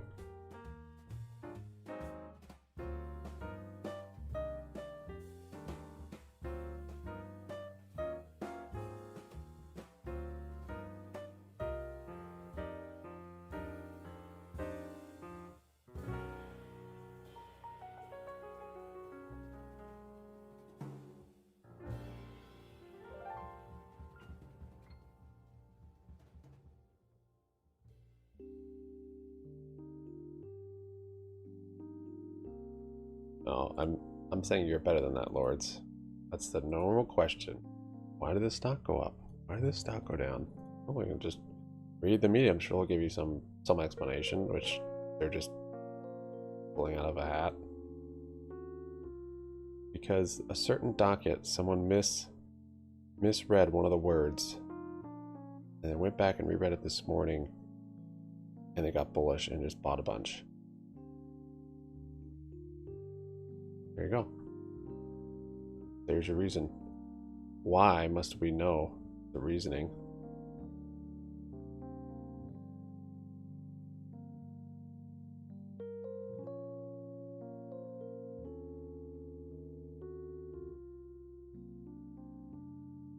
There's no reason.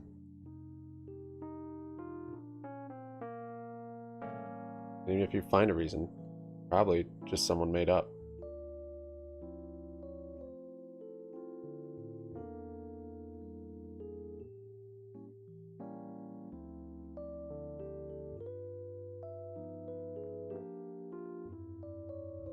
Alright, see if we get a pullback. We clearly have a head and a shoulder now if it wants it. VWAP's so high now though.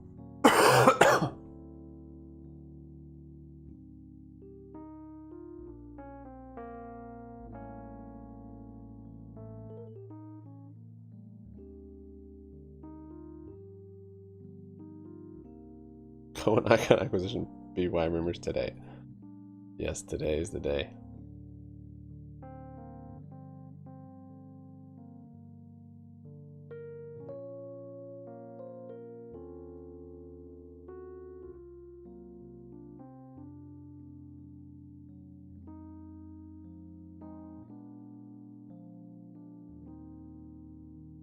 They're engulfing on the SPY.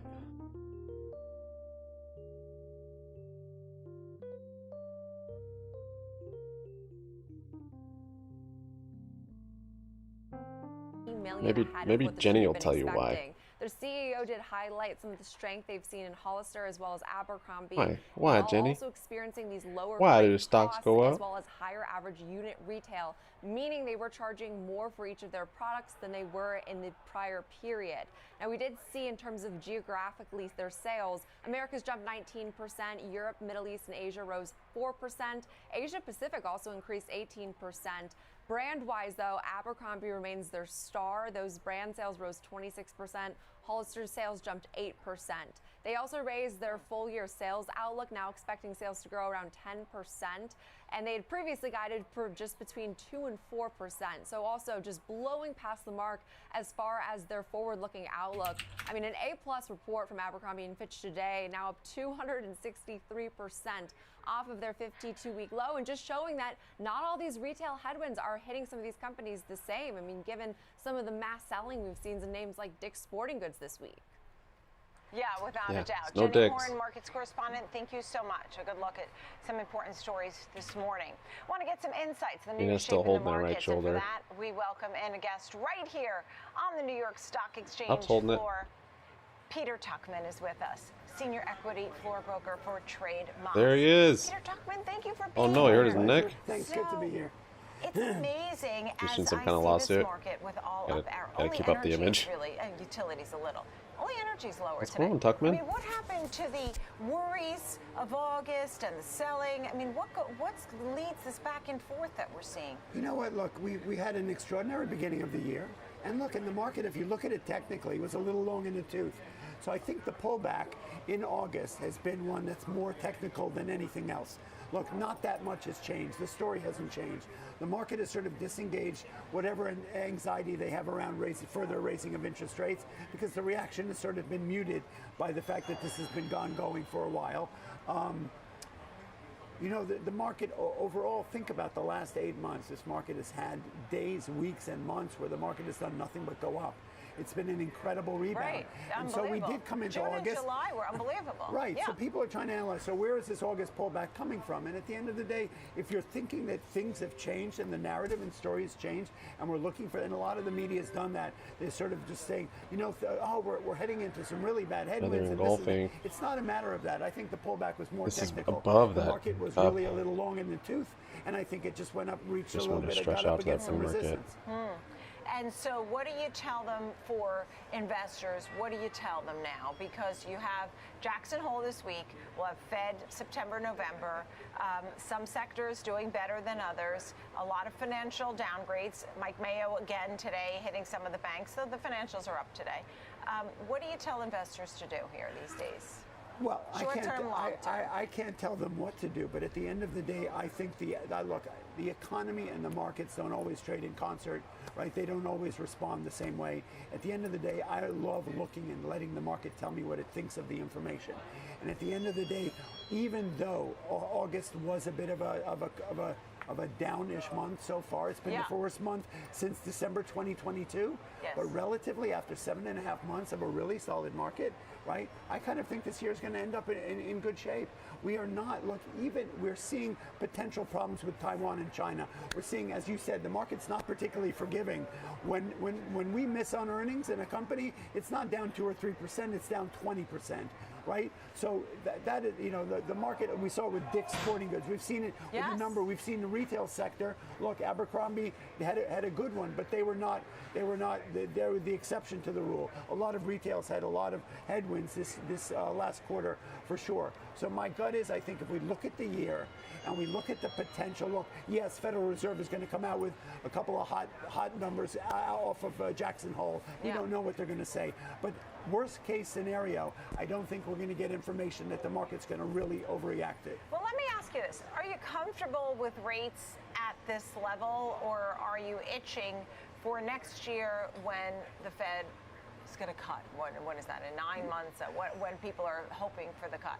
I think it's irresponsible for us, while we're still in the midst of the runway of still raising rates. Look, maybe a month and a half ago, it was like the rates, the raises are done. We're on the end of the runway. Let's not worry about it. At the end of the year, we're not going to mention it. And then suddenly they pulled that story. They pulled that story back, right? Because they did do another raise, and they are talking about potentially more raises. And the inflation story is not over yet, right? We're still hearing a lot of chatter about that. So I think they're giving a lot of mixed messages. Yet the market continues to forge on. I think this market has a good foundation. A pullback is healthy. If you're looking at the year as a year coming out of 2022 and this massive rally we've seen for the last 7 months in tech and in a lot of sectors, this pullback is healthy. Yeah, it's not terrible. I mean, it's not terrible. You know, you're talking about between 2 and 5% for this month of August, depending on what you're looking at on the big picture. Some of the things got too frothy, right? Like 15, 50. I mean, those are in correction territory. So you have those 16. pulling back. You know, Yeah, and we got that these two makes a double fair bottoms, market, 1540 and even with 1550. housing, So we've had a somewhat rolling we're looking at it recessions, around there. right? So housing, we had 16 energy and that 15 was and a half. down for a while. We had If it holds. housing that came down for a while, but housing is looking back higher once again. But I will say today's housing number, we're seeing 28-year lows in demand because of mortgage rates. It went from 3% to 7%. Maybe it's even not the biggest deal that 10s. it went from 3% to 7%. Tens, I Our mean parents 10. paid way more. Correct. Right. But it was the trajectory and how quickly it went in those 18 months, right? And that's what really deterred those buyers and sellers. Look, let's think about how aggressive this interest rate raise has been over the last, 18 months. We've never seen anything like it. I still think real estate, and it's not something I know much about, but I still think that's a wild card. Right? I think the state of the consumer is a wild card, the state of real estate, whether you're going to have new house buyers or whatnot. I think that's a question that we haven't figured out. Do you have a safety play of any sort that you sort of say this is a good one for 5 or 10 or 12 years out? You mean a particular stock or the market? Or I don't know. You know what? ETF, bonds, I don't know. I'm Is there super a safety? confident. I'm super confident that the market, when all of the potential headwinds are done, this market's going to just sort of take off. That's my gut. Yeah, I like it. I look, and I'm not an advisor, but at the end of the day, I think there are a lot of people still on the sidelines. I think there are a lot of people who missed out on this amazing rally of 2023, and that they're sitting around waiting for. There are people waiting for the pullback. Yeah, unless they had tech. I mean, you know. All right, Peter Tuchman. Look at Nvidia today after the close. The stock Amazing. I can't was wait to see it. $108 4 months ago. Yeah. It's at 400 and change. It's unbelievable when it's up 200%. I mean, Exactly. it's a goodie, no doubt. Peter Tuchman of TradeMoss, thank you so much for being with us today. Plenty more to come here on Trading 360. Up next, it's the big three. 3 stocks, 3 charts, 3 trades. Ben Lichtenstein goes to the technicals. Don Kaufman will take us through the trades for the China ETF, Pfizer, and Cisco. Next on Trading.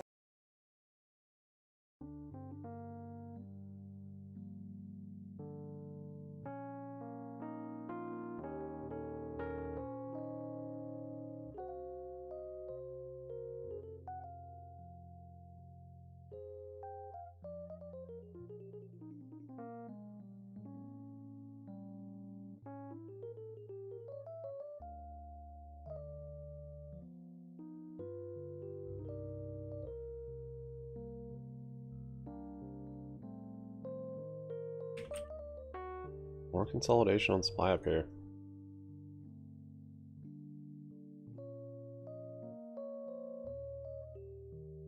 It's almost to the top of that channel. That's crazy. Happens, it happens fast. I think it's gonna keep going. I don't think we're gonna pull back until it's done. Until it's all the way up.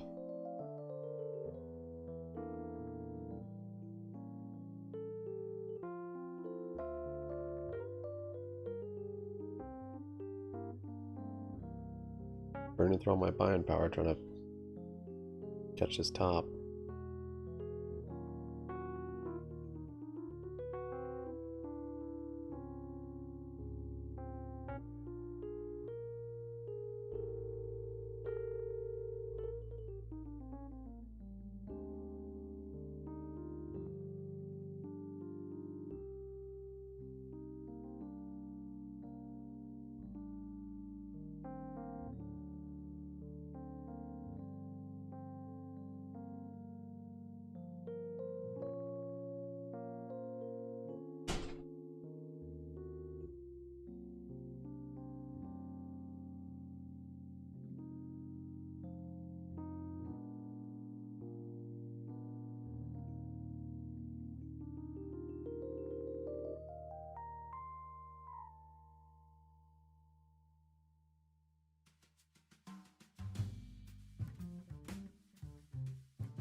wait again. Barbecue might want to come down to VWAP. Might just wait till the top of this channel.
Don, what's your big picture?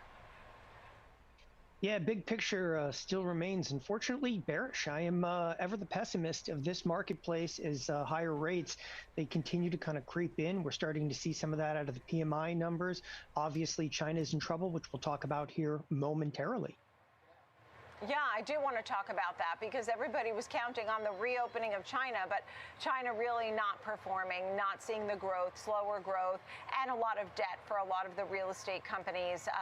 It's really putting a damper pretty much on everything and everybody's big plans. Tell me about the China ETF. Yeah, so the China ETF, FXI, I will be staging a bit of a bearish trade in here, simply looking for follow through to the downside of what is the current trend, which, Ben will absolutely love this. So I'm actually going to stay on trend with this one because 26, the 26 level on the FXI has been absolutely instrumental. We may see a little bit of maybe a short-term bounce in and around that 26 level, but ultimately I'm going to give myself a little bit of time in this particular trade and look for us to actually punch lower on the FXI. The trade itself is the October 20th expiration. And again, I'm selecting something a little further out in time to give myself, time to be wrong, that initial kind of bounce at the 26 level before punching through. So the OC20 expiration, I'm going to be buying the 26 puts, selling the 23 puts. That trade is done for an 80-cent debit. It's about a $3 wide spread, 80-cent debit, nice shot to the downside in the Chinese large cap ETF. Tell me, Don, do you look at some of those Chinese stocks like Baidu, JD.com, Baba, Tencent? How do you feel about, putting money to work in some of those names overall? There are some people who love to invest abroad but do ex-China, and there are some people who say, I want to invest in China. How do you feel about some of those names? So I looked at those in detail before actually selecting the FXI today. And one of the reasons, obviously, is, again, I wanted bearish exposure right now to China. I think it's an incredibly tough investment at this point. Let's set aside what I think about the underlying. I think it's incredibly tough because of geopolitical risks between the United States and China. I mean, again, these are, in most, for most intents and purpose, what we term ADRs, which is, American Depository Receipts. It's not necessarily a share that cannot be, delisted at some point along the way. So I'd be a little bit intimidated to maintain some of the investments longer term in a few of the Chinese underlyings. Understood. So Ben, when you take a look at the China ETF chart, he's going out, Don's going out to an October 20th date. Tell me a little bit about your thoughts on the chart. Well, I can understand Don's bearishness on multiple time frames. We're in a trend environment to the downside. No rejection of the weakness we've seen as of yet. Let's begin, Nicole, first and foremost with, I've got the 30-minute candle chart here, and you can see on the left side of your screen a couple areas of consolidation. You can see a significant breakdown as we came down below 107, 106, and let's just We'll begin pop up first there and in foremost GNS. with Only those down 5% areas now. of consolidation. As you look to the left side of the screen, Barbecue I've not got coming down to be up 107, yet. 108 identified. It And then will. you can also see the real conviction came to the downside as we broke down, as I mentioned, through 106, and you can see the pretty well-defined trend lower here. But also, as you zoom in on that area, I want to show you what's going on, because you can see what I look for, these separations between horizontal and the vertical development playing out on a multiple times here on a more granular basis throughout that high conviction trade to the downside. You can also see this playing out on a longer term time frame as well. These are 4-hour candles, so we're going all the way back to the beginning of December of last year. We were up around 121, areas of consolidation that formed at lower and lower levels, so trend to the downside, and then you're in a vertical phase out of balance here right now, because we're seeing lower lows and lower highs, taking out the lows that we saw from earlier in May of this year. I want to step away from these 4-hour candle charts here and look at I a think bigger there'll be a picture, put so play you at some can see point. we're below the 50, below the 200-day moving average here. RSI, this study on the lower third of the screen, very supportive of the bearish trend I mean, here, there could the be a bearish call play move, too. and the There hasn't been a good sentiment setup. that Don just I like to have a communicated. pullback. I want to just buy into a bull understood, flag, basically. and that's the whole thing. When you see Unless that you're really trying to breakdown, scalp a that break goes kick right now, this into bull your flag could go bearish long. play, Don. Any final thoughts there? And then That tell could me be about in and out Pfizer. quick. I'm looking for a bigger Yeah, no, intraday just a move. continuation on FXI at And this point, but don't be intimidated looking by like it's seeing gonna some be the short bounces side, but inside of FXI. I mean, again, it's in heavily oversold territory. A little bit of a bounce actually could be opportunistic, if you will, if you want to step into a bearish trade. might end up being a small, Okay. a small And to down, Pfizer, as you small take trade a to look at this downside. one, what are your thoughts here today? Not in a big reverse. All right. Well, this is where Ben and I Yeah, are new high going to there on get into SPY. it a little bit, possibly on the next two trades. So I tend to be ever the contrarian. On this trade, though, however, I am going to be bullish. On Pfizer, it has seen just dramatic sell-side activity. It's an ugly chart. We're going to look Was I at muted? something horrendous right now, right? Maintaining, though, basically above the 35 level specific to Pfizer, I think you do have a little bit of bullish activity. So what I'm doing in this particular case is I'm going to use what we term an in-out spread. It's one strike in the money, one strike out of the money. And I do this ultimately looking for just kind of like what I term bounce and fade trades. I think that Pfizer is well overdue for a bounce. I think it's on a bounce right now, and that bounce could actually have some legs to the upside. So as such, I'm actually going to take a bullish trade. It's the October 20th expiration once again. I'm going to be buying the 35 calls. Again, buying the 35 calls, selling the 40 calls. Now, again, those 35 calls are already slightly in the money. 40 calls are obviously about one strike out of the money. This one's done for a $2.35 debit. So in-out spread's a nice way to take advantage, okay, of really some intrinsic value, which is a very definitive directional bias to the upside without exposing myself to any dramatic changes in volatility. Understood. You know, we've seen a lot of these names here. You know, they jumped up because of COVID. They go down because of COVID. And less COVID, then, you know, you have a lot of volatility sometimes in these names, too. Ben, your thoughts on Pfizer? Pfizer's been going down more than up, though, Nicole. Yeah. On the longer term, the trend is still to the downside as long as we hold below 38. I think that's the case, but Don's onto something here in terms of the more intermediate time frame, because on these hourly candles, you can see we've got a pretty well-defined trend up. Don mentioned off the 35 level, I've got a couple areas of I'd like to see consolidation GNS break that have this formed resistance. higher, and so we are Might get some establishing areas of upside move, value so. again at higher levels. We do have a trend to the upside that's playing out here, but before we get too bullish, I want to show you what's going on in this longer term here. This is why I said that 38 was significant, because here we are really just kind of balancing around. Well, we've got the lower extreme. We just looked at 35, the upper extreme 37, 38.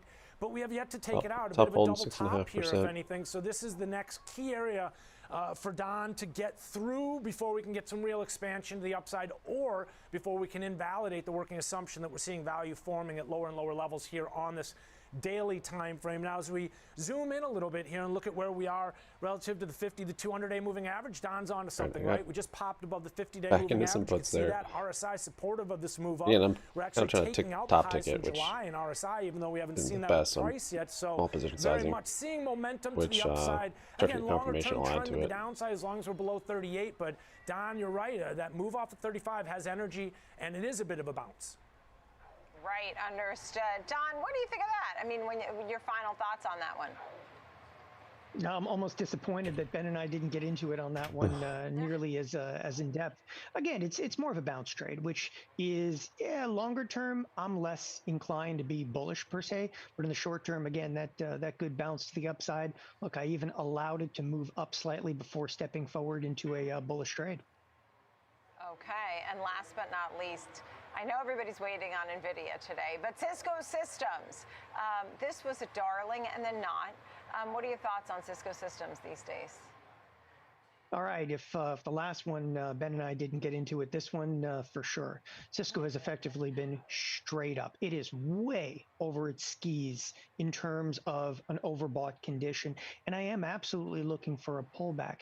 I think that in the very near term, hitting like the 56 level, okay, would be a monumental achievement. I'm not sure it's going to make it there. So what I'm going to do is I'm going to take a very long term. Okay, in options terms, this is long term. I'm going all the way out to the November 17th expiration. It's about as long as I go in terms of shots in the option market. Again, this thing has been pretty much vertical to the upside. So I'm going to stand out there and I'm going to say, all right, it's going to have at some point that wicked kind of pullback along with the rest of the NASDAQ. But I think that Cisco affords us a nice, defined risk cheap shot to the outside on here. So the Nov 17 expiration, I'm going to buy the 52 half puts. Again, buying the 52 half puts, selling the 47.50 puts. So it's a $5 wide spread. But as I said, it's a shot. It's a 77-cent debit.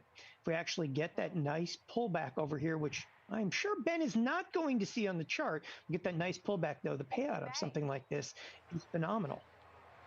He may. He may play both sides and say if you're a bull or if you're a bear. Let's hear it. Ben? This one has been straight up. There has not been a pullback as of yet. And I think Don's a little bit over his skis on this one. It kind of makes me think of a train ripping through the freight yard. And you don't necessarily want to get ahead of price activity along these lines and to the extent of what we're seeing. Look at this. Recently up to 55 after we bottomed out all the way around 45 back in the middle of May, a pretty well-defined trend to the upside. And as I looked at this trend higher, I was able to identify a few areas of consolidation that have formed at higher and higher levels. You can see, looks like about 5 of them currently balancing right now around this $55 level. As long as we hold above 53, it looks like the working assumption the value is moving higher continues to be a valid one. Let's step away from this hourly candle chart here because you can see this is also playing out on the daily time frame. What really speaks to me in terms of what we're seeing here, again, well-defined trend up, areas of consolidation at higher and higher levels, but look at the vertical phase that we're in right now. It appears as if we're just breaking out of this range that we formed around 53. So there's energy associated with the move we just looked at on that more intraday time frame. Again, Don, I agree at some point this thing's going to slow, but Morning, Jay. I don't think we're seeing it as of yet. So just wanted to point out, again, what we're seeing in terms of the strength, in terms of the intraday time frame, and definitely seeing that play out on the longer term as well. Yeah, all right. So you got to wait. Don, he's telling you got to wait. He doesn't see it any time right now. Final thoughts, Don Kaufman. So on Cisco specifically, we're one technology catalyst away from seeing a huge pullback, and that catalyst very well could be NVIDIA after the bell today. Yeah, I can't wait for NVIDIA. I mean, it could be great or not. Everybody's waiting to really understand whether or not the tech trade is alive or not. Is there going to be another AI frenzy or not? Don Kaufman, Ben Lichtenstein, thank you both for being here for the Big Three today. And up next, we're going to spotlight the tech sector and NVIDIA specifically. So we'll take a look at the semiconductor giant that has been soaring this year because the earnings I think a are new after sound the guy bell. with the We'll be change right to back. Schwab. Sound guy carried over.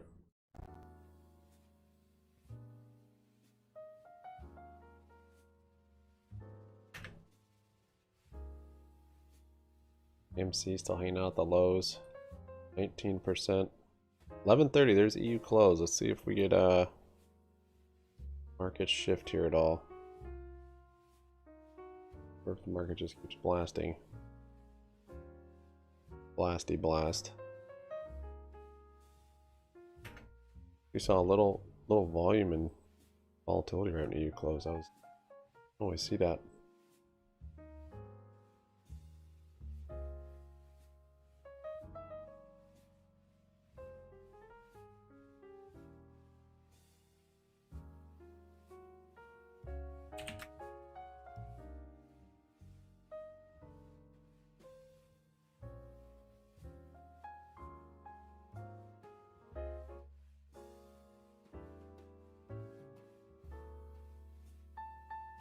Little bounce on run. It's up 3%.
New high of the day there on SPY.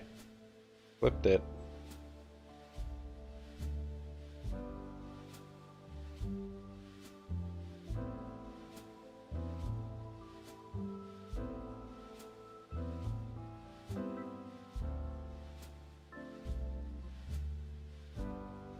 Aggressive trend might be starting to slow though.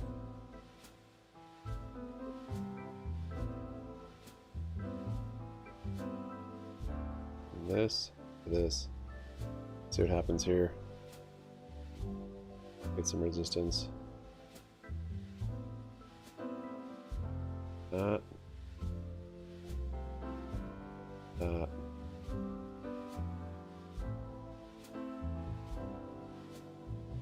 First signs of a reversal.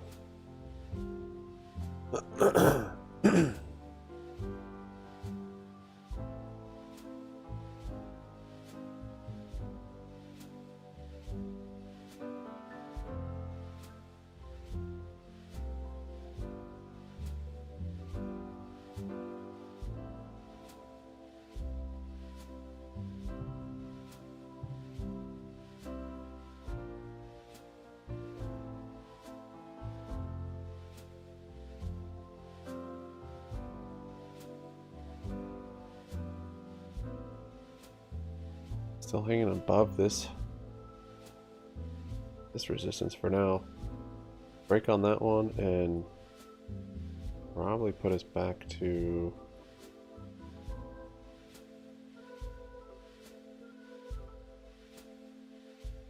$441 level.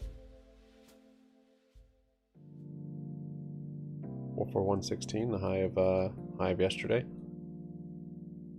See if it finds support there. Might be a good entry for the long.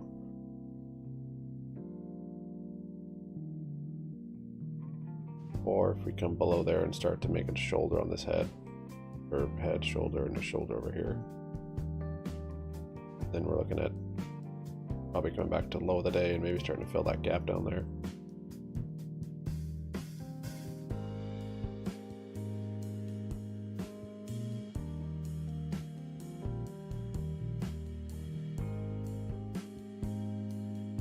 Just need more shares. Alright, it's coming down a little bit here.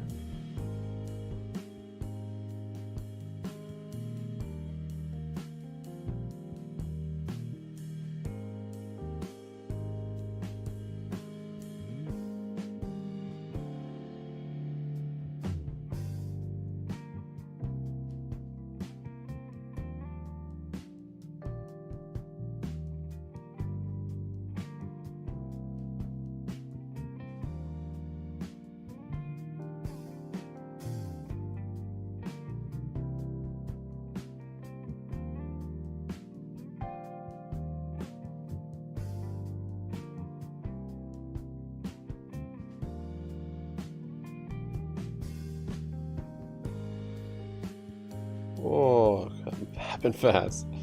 The thing just flood with orders.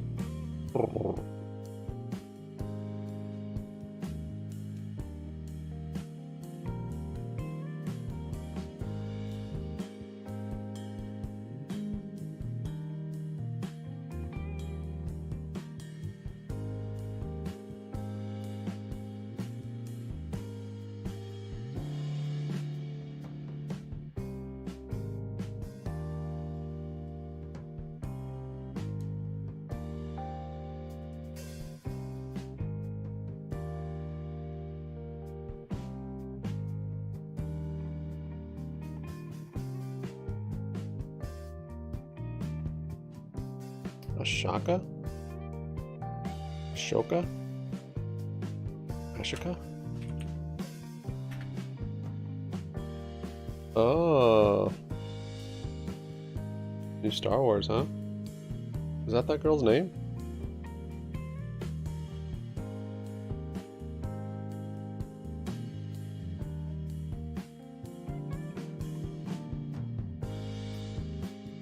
How many episodes? Just one, or do they? Ahsoka. Ahsoka.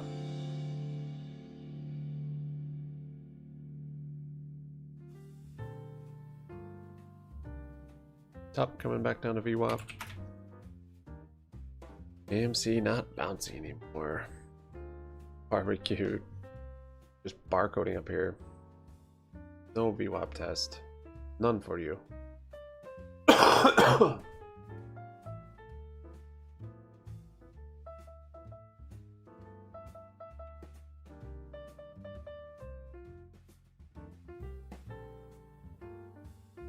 Another engulfing candle there on the bearish side. MACD did flip bearish too. VWAP starting to flatten out. It might be a good long entry, honestly. Once we're gonna pull back. I don't know if today's gonna reverse or not.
Demand for a semiconductor IPO right now, this kind of coincides with the NVIDIA rally. You know, are people excited about it? I would bet on it though, because ARM is playing a really important role in so many different architectures, from handsets to servers.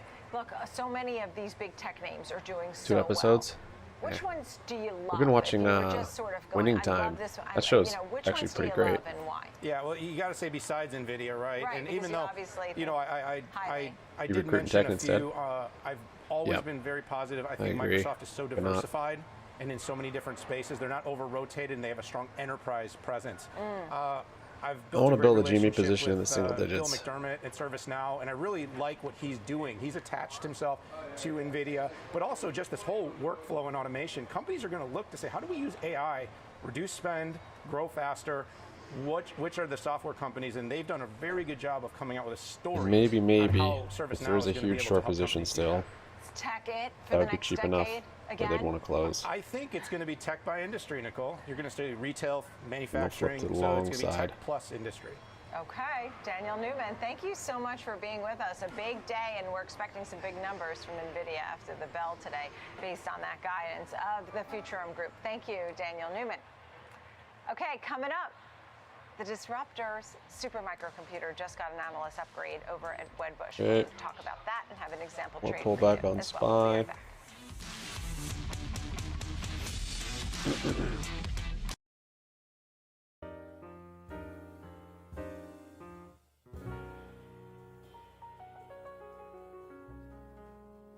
That EU closed 10 minutes ago.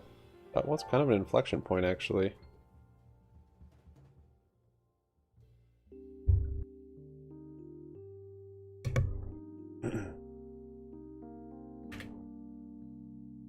GME's down 1%. GNS down 6.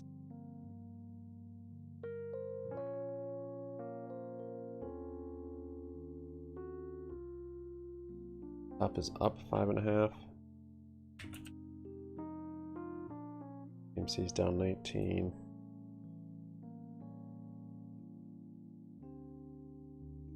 Peloton's down 22. Is that on earnings? Yeah. Yep. It had puts. Is that a support? This is why just trading TA on earnings doesn't make any sense.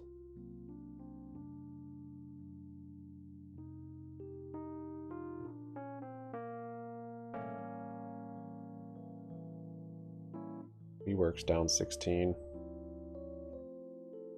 That's a good thing we didn't jump into that one. I didn't know anything about it, but this I think this one's going BK. Or OTC very soon at least. HE is down 7.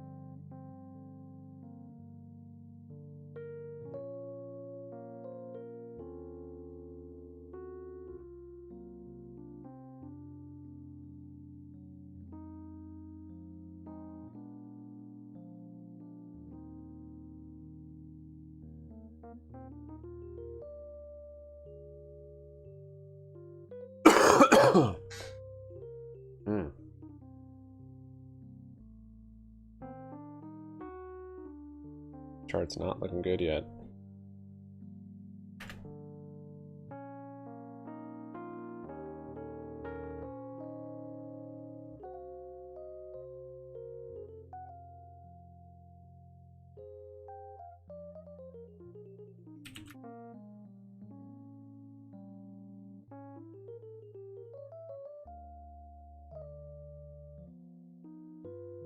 That's coming down a little more.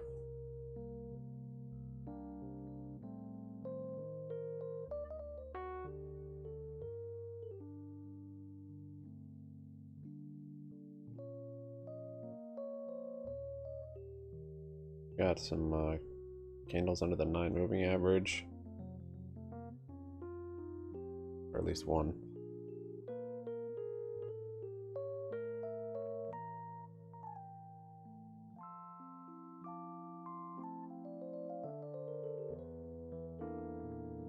Technologies actually very stable going forward, but considering price action this last year, they actually see the stock now being relatively balanced for valuation. You can also see Susquehanna about a week and a half ago increased their target to 300, but they also maintain more of a neutral rating on this name as well. Right, understood. So at this point now, what's the example trade? Yeah, so looking at this, everyone's really focused on NVIDIA, but one of the things you'll notice, or I noticed, is that the implied volatility in the options for Supermicro is extremely high, especially for the expiration in 2 days on Friday. And that's, again, because this is a proxy trade, if you will, or a sympathy play alongside Head and NVIDIA. shoulders So one of now the things we can building. do is if you look at the chart, there's a gap in the chart that's affiliated with the earnings going back a couple of weeks. And the gap actually looks like it may fill back to the upside around the 310 area. Now, we have to consider the trend, which is still bullish. So what we can do is we can play probabilities. We can also play the volatility compression going into earnings and at the expiration at the end of the week. While at the same time, again, we can play more of a neutral to slightly skewed trade on the bullish side. So we're going to put on a credit combo, and this one's going to be very narrow with 2 days to expiration. If you look at the market maker move, the expectations by Friday in terms of the stock movement is about $21. So what we're going to do is we're actually going to sell 2 times that market maker move, or 2 standard deviations to the upside and 1 standard deviation to the downside. So this is skewed, again, slightly to the upside. So we'll sell the 320, 330 call spread. Now that's above the current price by about $40. And then below the current price, we'll sell the 260, 250 put spread. Now altogether, you could earn about $3 a share or $300 a contract. So that's your total reward. Now, if the stock does trade within those ranges of the short strikes, somewhere between the 320 on the upside and the 260 on the downside, that $3 will evaporate quickly. So the objective here is to sell high and have the options become worthless. And this is, again, I stress, it's a risky trade because we only have 2 days to expiration on this trade. But it's making an assumption that probabilities will hold at least 2 standard deviations to the upside and, again, 1 standard deviation to the downside. Short leg coming into 2-day expiration. When you come out with something like this. It's a little different. It's a little riskier. It's right on. It's going to happen now. We're going to know the answer very soon. But it could be very, lucrative. So thank you for that, George Still. It's great to see you. Thanks always for our disruptor. Coming up next, it's time for our 360 round where we're looking at Peloton. Reported its earnings. And it is down. It is down 24%. Revenue falling short. More details. Our panel weighs in next.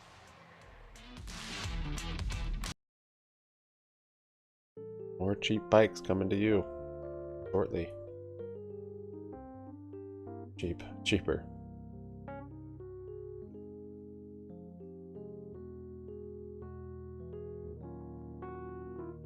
20s with earnings?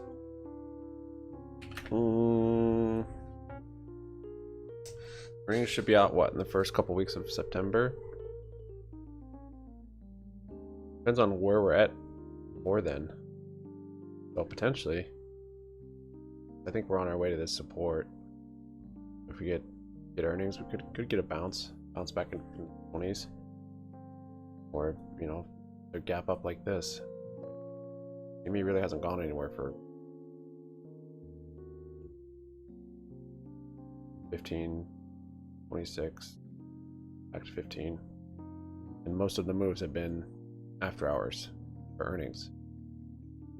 15 up to 23, 26 down to 20.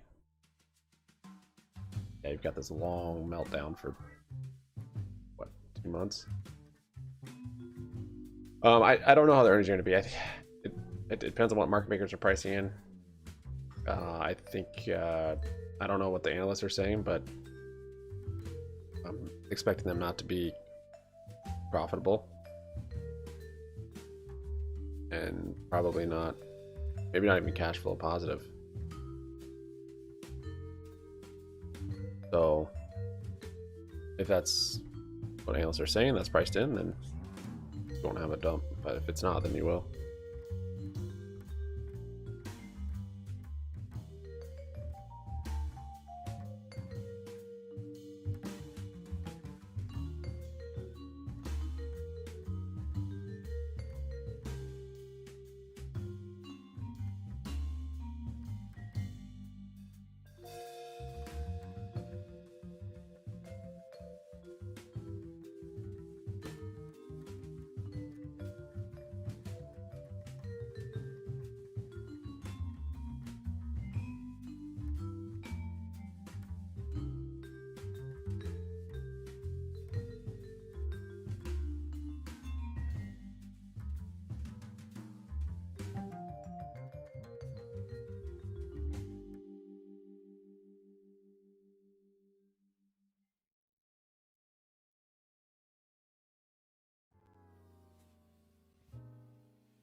Well, that to be said, I'm not bullish on the earnings, but it always matters what's being priced in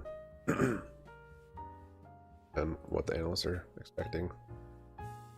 Because it's always if it's a miss or a beat, right? So, and that being said, even if it does better than expected, it can always sell off on that. So, yeah, we might get a huge gap down from it. Might be at 15, and earnings come out, and we find ourselves at that $10 level.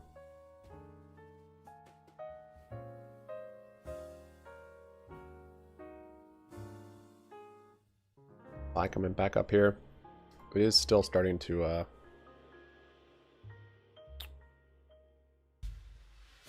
unless if this makes it back up to this high, which I'm not expecting.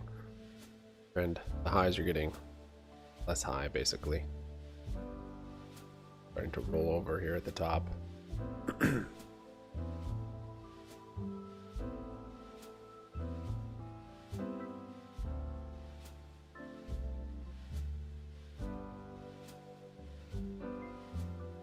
Channels, diversifying their subscription types. I'm sorry. Yeah, no, look, and they had a recall, and they quickly were trying to get those parts out and things, the replacement requests that they had to handle pretty quickly. What's the big picture here, Seema, when you look at Peloton over time? I mean, he was talking about some of the cancellations being 2.5 times the number of signups, but you were noting some of the growth that you had seen, so I feel like there's a little disconnect even in our conversation here. Is Peloton going to stay the course? They have incredible competition. Maybe it's a takeover target.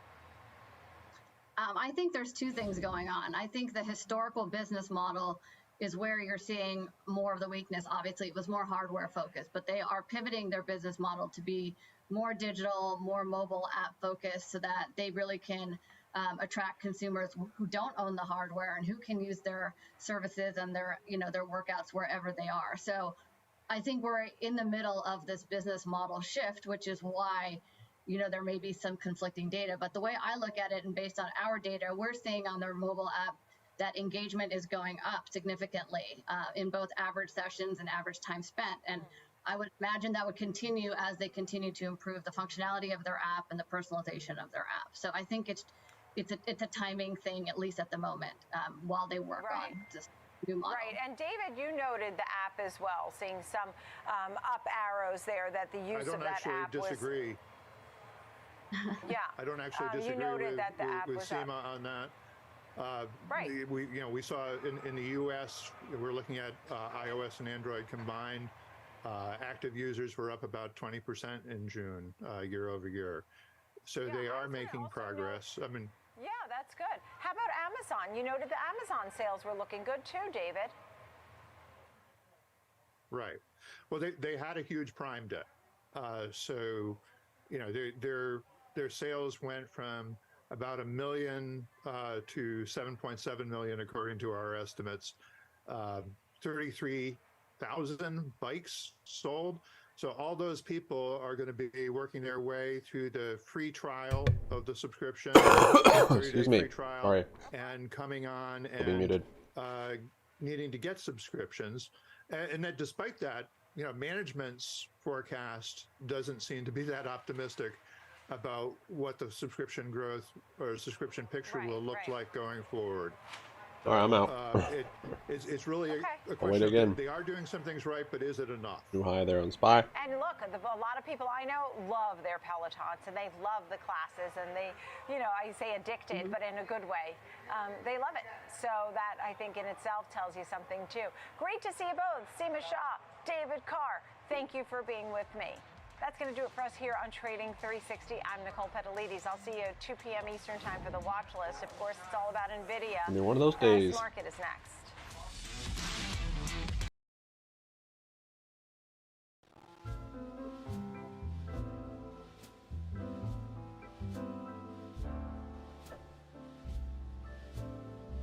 Might be an R side of divergence there. I cut out of that actually a little too soon. I'm just making a potential double top. Oh wait, if we do start to turn around, should be a good enough downside.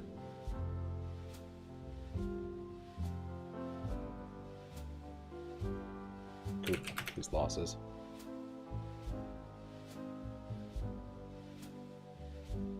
GME down 1.2.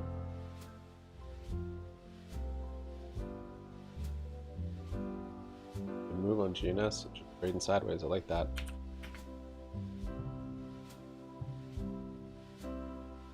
Up is up 5. Going. We'll just go for the top of the channel to short. Why not? Why wouldn't SPY go all the way up there before and you pull back?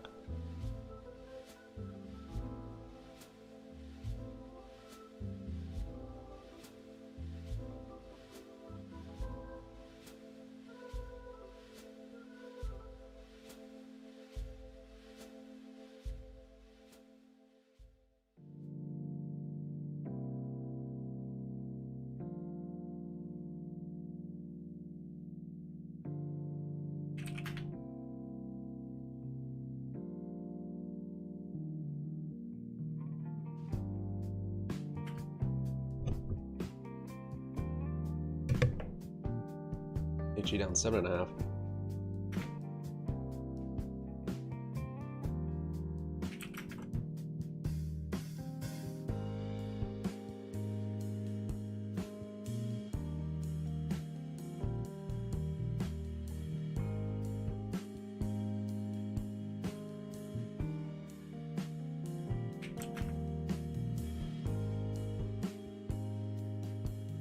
Too high there on SPY.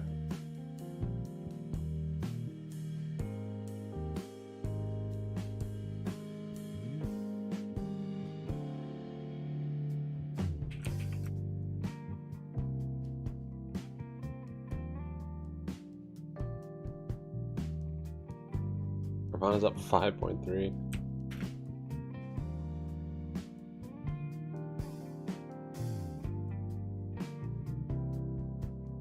UPS sold off some from looks like maybe Dick's earnings, but now with Abercrombie and Fitch coming out beating, I guess we go to the long side.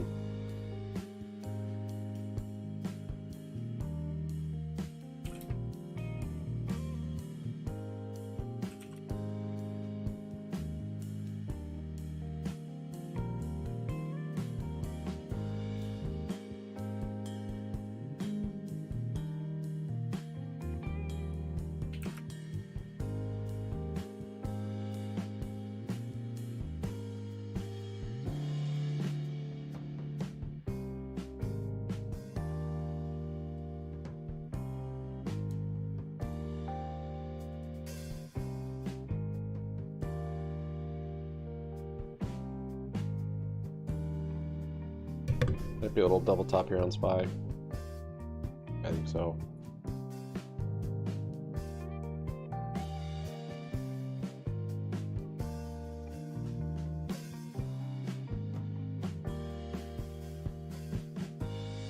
Earnings results from NVIDIA, the high-flying chip maker, has rallied over 200% so far this year by the artificial intelligence craze. Retail earnings continue to come in mixed, with Foot Locker and Peloton taking a hit, while Abercrombie and Fitch rallies. Now let's take a look at the four major indices, which are all just at session highs. The benchmark S&P 500 up nearly 1% on the day. The tech-heavy NASDAQ 100 is up 1.6% on the session. Dow Jones Industrial Average up over 145 points, or 0.4%. And the small caps, the Russell 2000, up nearly 1% in today's session. To help me break down this market action, let's bring in my co-host, and that's Kevin Hinks. There's a little red candle on barbecue. You know, it seems like NVIDIA being up about 8% so far this week is going to kind of set the tone for the overall market. We're seeing it up over 2% today. We're seeing mega cap tech up in conjunction with that. The reach is far for NVIDIA, but NVIDIA is the only company making money from AI yet, or maybe Microsoft a little bit. Here's how important this is. If you make a list of the names that NVIDIA is going to affect between end of day today and tomorrow and next week, look at how many market maker moves are. There's a market maker move in the SPX. because of NVIDIA. There's a market maker move in Apple. If you go down the list, if you make a list of the stocks that are going to be affected by NVIDIA's earnings and the chance for not just NVIDIA to move, but this whole sector of names to move. If you connect all the names to EI, I started making a list in my left column. It's the whole length of the page, the stocks that are going to be affected by NVIDIA today. And there's like I said, the SPX has a market maker move because of NVIDIA.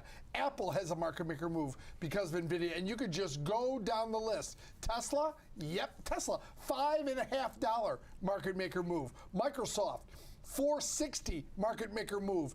Amazon, $1.80 market maker move. There's market maker moves in other stocks related just because of NVIDIA. That's how big this is. This might be bigger than the payrolls number. Yeah. This might be the #1 data point we're going to get in this month. Yeah, I think for clarification for our viewers, the market maker move is when the near-term option series that is closest to expiration, implied volatility is more higher than the next option series. So you'll get an auto-generated number that comes when the front expiration, normally the event expiration, goes over in numbers over the second one. And that's due to some type of event risk. Right. And we've got event risk with NVIDIA earnings. All over the place. We definitely do. Now, let's talk, dive more into the retail earnings side here, Kev, because it seems to continue to be mixed at this point. We've got some names that are down significant, and one of those is Foot Locker. Let's bring in Jenny Horn, markets correspondent here on the network, to help us break down this story. This is ugly, Jenny. There's no other way to put this. And there's some trouble for Foot Locker, it seems like. And if you can recall, we saw a very similar move to the downside after its first quarter earnings back in May, and we saw it completely break its trend, fall below its 250-day moving average, and then we're seeing that move again today. So we were looking at this stock yesterday thinking, no way could we see that massive of a move to the downside again, and here we are with shares down over 30%, pacing for actually their worst day on record, taking out a new 52-week low today on the back of some weaker guidance for their fiscal year, as well as the company swinging to a loss and now suspending its quarterly dividend as a way to save cash. So all signs that a company is in trouble here. They did report a net loss of $5 million after an income of $94 million just a year ago. Adjusted earnings per share did come in line with expectations. Sales, though, fell 10% to around 1.89 here, and we also saw same-store sales down around 9.5%. That was also in line with what the street had been pricing in. Now, the company did now lower its full-year guidance and expects its earnings to range between $1.30 to $1.50 a share. I mean, well below the prior guidance between around $2 and $2.25 a share. Also expecting some disappointment on the sales front, now calling for it to range between 8 and 9% versus prior guidance of down between 6.5% and 8%. Gross margin also fell 460 basis points in the second quarter. They said this was driven by a rise in promotional activity, which included higher markdowns as well as occupancy deleverage, and key word in retail all week long, higher shrink. This is something we've heard now from Target as well as Walmart. Dick's Sporting Goods saw a massive move to the downside on some of these same headwinds. The issue is costing companies in the retail sector billions of dollars a year, according to the company executives. So the Foot Locker CFO did highlight this, saying that organizational retail crime was significantly higher than they had anticipated in the quarter. And I think that at this point, we're now, almost halfway through this week, and some of the takeaways from these retailers are that we're seeing consumer health noticeably worsening, which of course does spell trouble later this year when we do see the resumption of some of these student loan payments. So that will add fuel to the fire, as well as we're really seeing consumers be more selective with what they're buying. We're seeing actually weird pockets of strength, like small luxuries in the beauty space, but then department stores have gotten absolutely killed. Like Macy's was absolutely crushed yesterday, Dick's Sporting Goods. Foot Locker, to me, has been a weaker story much longer than outside of this year, but they obviously have that key relationship with Nike, which is also seeing a pretty brutal move to the downside today. Street is a little bit more sideline on this name as far as analyst coverage. There are 5 buys, 15 holds, and 2 underperforms. But monster move to the downside today. I would have never guessed that history could repeat itself and happen twice, but here we are.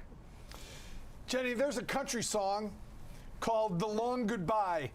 And this feels like we've been talking about this on this network for a while, for many years, talking about the effect of Nike going direct to consumer, Nike drifting away from the Foot Lockers of the world. Why? Because their margins explode if they sell them by themselves. So this is something that may be just inevitable, right? And the inevitable is not always timely, but it's always inevitable, right? And so this course that they're on probably isn't going to come back. I don't know. Without reinventing themselves in one way, Jenny, how are they going to stop what's happening to them, which is Nike moving away?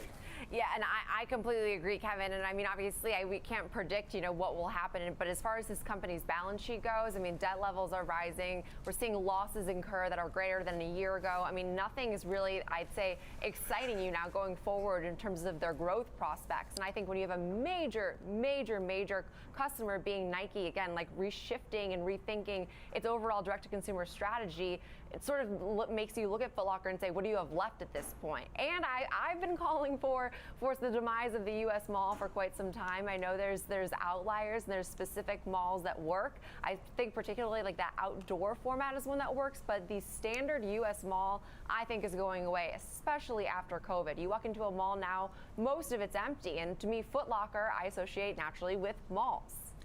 Oh, yeah. Come out to the burbs, Jenny. The mall's out by us. You know what mall I'm talking about. That's the outlier, Kevin. It is not struggling at all. I'm with you. I'll take Old Orchard, the outdoor mall. That's a good one. See, your fancy malls are excluded from my theory. Yeah. Water Tower Place, I don't even think they have any stores in there anymore, right? It's very depressing. So that's what I'm thinking of. Empty. Yeah, it's very empty. Ooh, that's sad. Yeah, and I think the key thing is pausing their dividend. I don't know, but the former Ulta exec that is running Foot Locker now, she's probably maybe regretting that decision. She's in full defensive mode. Yeah, for sure. They got to save some cash, pausing that dividend after the next payout. All right, thanks to Jenny Horn, markets correspondent here on the network, breaking down that story. But now let's bring in Nick Theodorakis, Financial Risk Management Director at TD Ameritrade. Nick, when you look at some of the moves that we've seen, and you're seeing massive drawdowns. You're seeing Abercrombie and Fitch rally 24%. So it's a have or have nots. Maybe it's an execution issue. But this is kind of, for our viewers, this is the risk that's out there when you have earnings events like this, right? Yeah, I just caught a headline that today would be the 10th down day in a row for Nike. And then you look at, I was at a wedding this past weekend, and it was like tuxes and Air Jordans. Not for me, as you guys might assume. But, I hope not. But the direct-to-consumer piece, right, and getting on these sort of, those popular trend products is really, really, important in one end of the spectrum. And then you've got kind of the cost-cutting Walmart opposite end of the spectrum, right? So it's like, if you got to have your Air Jordans and you can buy them directly from Nike as a limited release, maybe you're saving money on groceries. This feels like a story that's kind of happening. We saw it with Target and Walmart. There's this sort of chasm in the middle now of the have and the have-nots. To your point, and I think you already mentioned NVIDIA. We're going to talk more about it. It's taking forever to come down. They're at the forefront of this. I think that the real questions come in kind of in the second, third, fourth, fifth place players. Like, who's going to catch up? Who's going to really press them? And what's that going to look like? And it's been really evident this whole earnings season, from financials to tech to, you've seen these big gap moves. When we're beating top and bottom line and guiding well, as always, right? These companies are getting rewarded for that. But you're not seeing as many of those. And if you miss, you're getting really clobbered. Once you know your shoe size, point, click. Yeah, exactly. I don't think I've been into a shoe store for athletic shoes in forever because I just ordered the same ones online. Right? I did buy a pair of Nikes about 2 months ago from Dick's Sporting Goods. You know why? Because I walked by and went, ooh, what are those? I had never seen them before, so I bought a pair. Yeah, a new shoe. Yeah. Kevin, is this also something that traders and investors should continue to watch? Because it seems like the consumer, while everybody's saying the consumer's still out there spending, right? Robust consumer spending. We saw it in the retail sales data just last week. But at the same time, they're being a little bit more choosy. And is that a warning signal? Because they're still supporting the economy about 2/3, right? There's winners and losers, that's for sure. They're moving towards some things and away from others. And listen, you're right. The retail sales data was good. You know what really sticks out at me about in the last week or 10 days? The percentage moves in winners and losers. That's what I mean. Incredible We're moves. seeing 3-4 standard deviation moves. So everyone should be understanding. Enter that into your risk parameters, right? Understand that moves, maybe even a $45 move in NVIDIA, that's not the answer to the question. Remember, that's part of the question. The move is when the news comes out and the stock moves. That's the answer to the question. This is predictive in nature by the implied volatility. So yeah, the moves. And the skew on all these options is steep. We'll get into a big technical talk. Call and put skews are a lot steeper right now. Yeah. And it's interesting because the VIX, right, is one measure of the S&P 500's 30-day volatility. But there's a lot of other measures out there. We should do a whole show on this someday, guys. Like, you got the one-day VIX, and every option series has that. And you're seeing these skews really, really heighten. There's people thinking that there's still upside here, and then there is protection buying out there as well. Well, it's steep almost skew. We always talk about the market maker moves and expectations, what the option market's pricing in on a standard deviation basis, but that's all supply and demand. And to Nick's point about skew, it's people reaching for out of the money calls. It's people reaching for downside puts for some protection. Just chopping around up here. So it's all supply and demand based, and those market maker moves are dynamic. They move on a minute-by-minute basis with the stock and with the option flow. So I think that's an important lesson. The skew is a direct reflection of the order flow. Yeah, volumes. You know what, Kev? When we're going to focus on NVIDIA because I think it has such a big impact on the overall market. We're going to talk about it, and we're going to trade it in a little bit. It was an example trade. But, I mentioned earlier, NVIDIA is taking advantage of selling those picks and shovels, and the framework for the infrastructure build out for AI moving forward. Every industry is going to have it. John Deere is going to have it. Automotive companies are going to have it. But they're the only ones making money, and they've got backlogs on top of backlogs. What situation is that? You want to go up? Chip moving forward. So it seems okay that they raised guidance the way that they did, and this might set the tone for the use of AI and who's taking it, who needs it, who wants it, and who's got orders in. 80 to 85% market share. AMD says they're going to have an AI chip, but it doesn't look like they're ready for prime time. End of the year, yet. They said. Yeah, so they keep. That's not there yet. So they really have very little to no competition for AI chips. So listen, right now, we are living in an NVIDIA world. And like I said, the reach that they have on the You're living in a NVIDIA world. I don't remember ever seeing one stock affecting so many other big names, not just small companies, big companies. Yeah, and it seems like Apple's kind of fallen back. And is not that $3 trillion company anymore. Nobody is focused on Apple over the last week, even though it pulled back so far this month. But Nick, moving away from NVIDIA, because we're going to catch back up with that after the break, but looking at Jackson Hole that's right? Fed Chair Powell speaks at 9 a.m. Central Time on Friday. He gives some commentary. He'll have a speech. Lagarde will speak. But I think people are overlooking this, and as Kevin said, this is NVIDIA's market at this point. They might set the tone, but you still got to watch the Fed. We're seeing a pullback in yields today, and I think that's helping support equities at this point. Yeah, it's a really strong pullback in yields. We went from 4.3 plus to 4.2 and change. It's a big move. Yeah. The curve is also reshaping. So we've seen financials get beat up on the thoughts of potential lowered kind of guidance from the banks and lowering credit ratings and that type of stuff based on more regulation. Balance sheet, more regulation. But that normalizing yield curve, we're over 100 basis points inverted 10s to 2s. That's come back in line. So rates coming down is important, but rates normalizing and getting back to a normal shaped yield curve, I think, is very important. It's a tough job for Powell, and I think that and Lagarde, right? Because the inflation in the EU is still so high.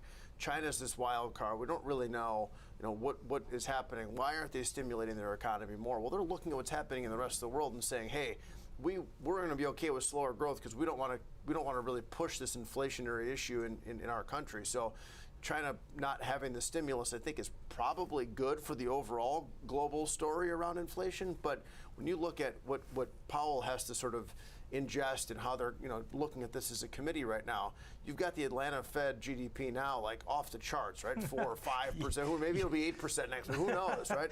But crazy steep slope and a really rapid increase. And then you see these PMI numbers from this morning, and it's like, well, we're really slowing down by some measures. I think there's I guess what it does is hopefully it dampens the message he's going to deliver and lets him sort of stay in the middle of this channel and say, we're data driven. We're still waiting. There's information coming in.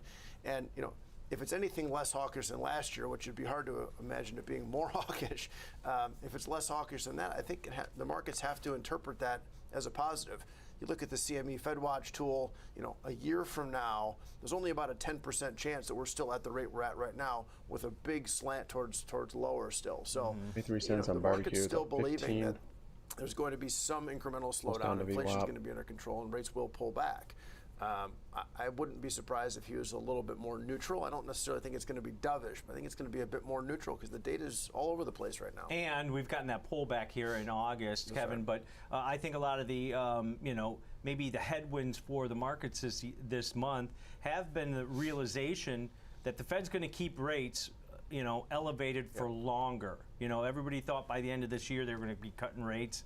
I don't think that's on the table unless something really negative happens. All right, let's take a quick break here, guys. When we come back, we're going to talk more about NVIDIA. Chip maker up, as I mentioned, over 210% so far this year. Report earnings after the close. Moves in the shares could carry over to the overall market. Fast Markets coming right back.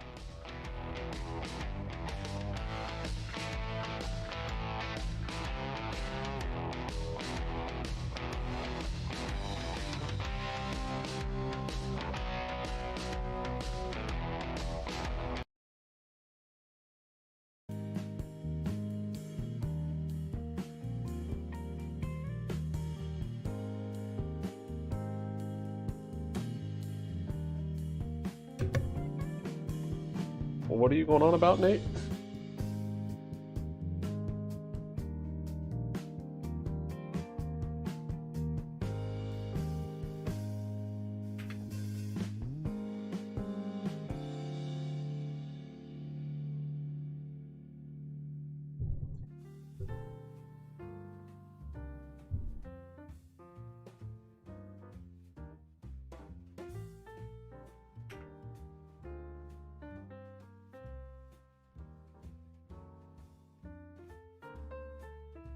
The more it goes, the more the float is locked.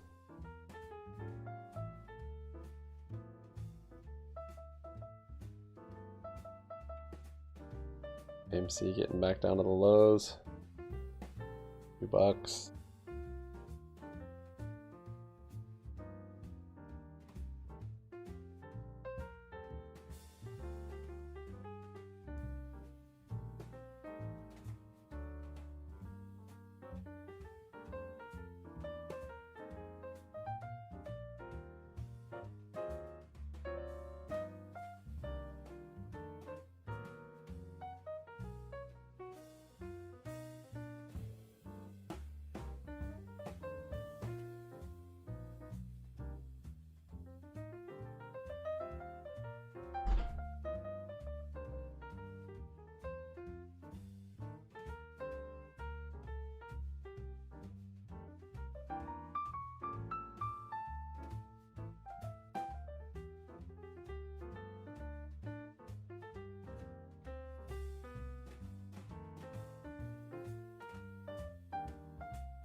SPY still just chopping around up here. Chip.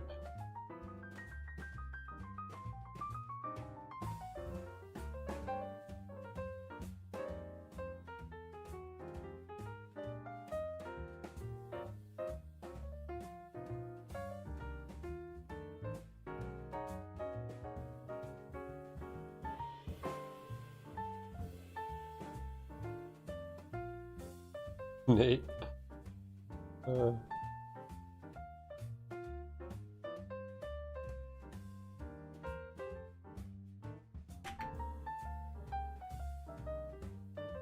Calm down, Nate.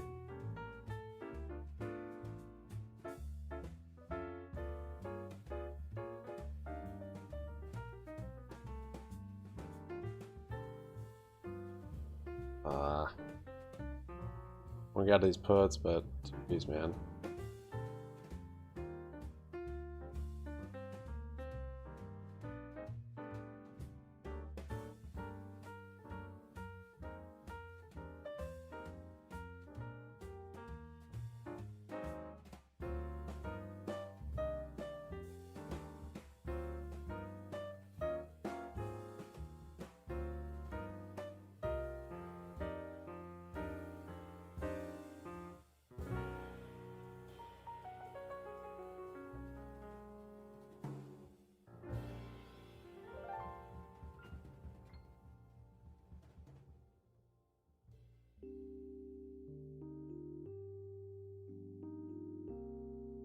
Need 1.5.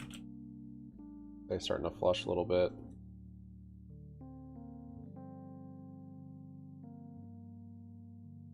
High starts to roll over here. You're probably gonna see GME push also. 0.6.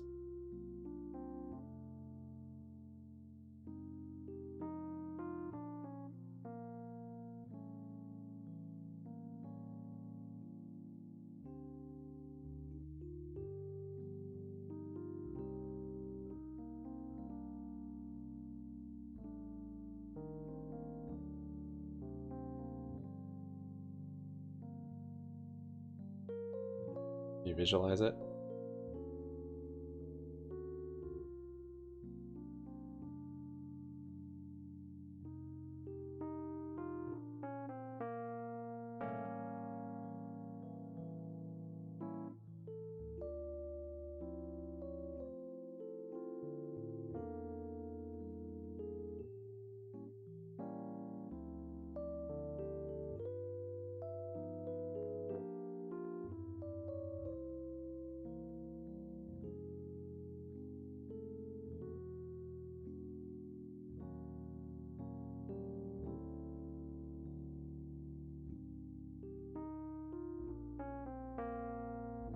Yes, is going to matter all that much. It's sort of tough to figure on a company like this. But I think they missed on revenue last quarter. If they really if they hit or, EPS. They missed on EPS last quarter. If it gets to 12, it's going to get to 10. So I think EPS matters a lot less. If revenue, if they come in significantly above and have a great story to go along with it, I think that would be the off to the races scenario, there? Tom. But you think about it like this is potentially a retail-driven kind of move if that does happen, because they're up so much fundamentally on the year.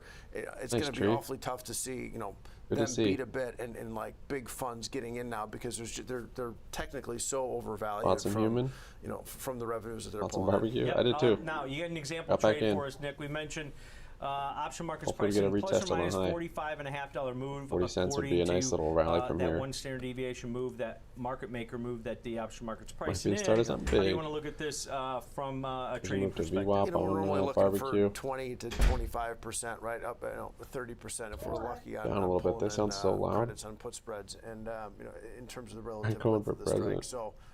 Went a little bit inside of the market maker move, selling the 440 puts, buying the 430 puts. 2 days to go, 305 roughly on the credit there. So nice return over 30% on the width of the strike. It's a bigger spread, right? So if you sell it for just data farmers are winning on SPY there. 7 in risk on a $10 wide spread. But that's 30% return if it does anything other than tank, right, on a 2-day option. So it's a little bit of a lesson. Kev will talk to us, I'm sure, about the trade-offs here. It's a fairly big spread, but it's a little bit just trend is your friend type scenario, right? So if they do anything other than miss, I think the sentiment on the company feels so strong that it's going to be tough to get them to get a massive pullback just on a bit of a numbers mess because sentiment's so strong. Right. So it's a bullish strategy, Kev. It's neutral to bullish, right? You're selling in the August 25th weekly series that expires in just 2 days. Selling the 440 put, buying the 430 put, $10 wide short, neutral to bullish put vertical, collecting roughly about a 305 credit on it. That means your risk is almost $700 per spread. Same risk defined on this one, Kevin. And higher probability of success. So it's more conservative, but you're still taking a directional bias. 66% is the probability of out Feels of the much money. better But now. as you know, these big moves that we're seeing right now, it can go through that like a hot knife through butter. Right. It can go through these strikes. So being risk defined is important. Nick got a nice level of premium on this trade. He moved it slightly, right? There's the trade-off there. But I think being risk defined is the most important thing. I think their earnings per share and GNS, it revenue did. are It popped. important, but Look, the right where it guidance broke was is on our the line. most important thing Distance. today. How they put this picture going forward, how they see Still this. down 3.3, but I think, listen, I think nice there's to a see big this move.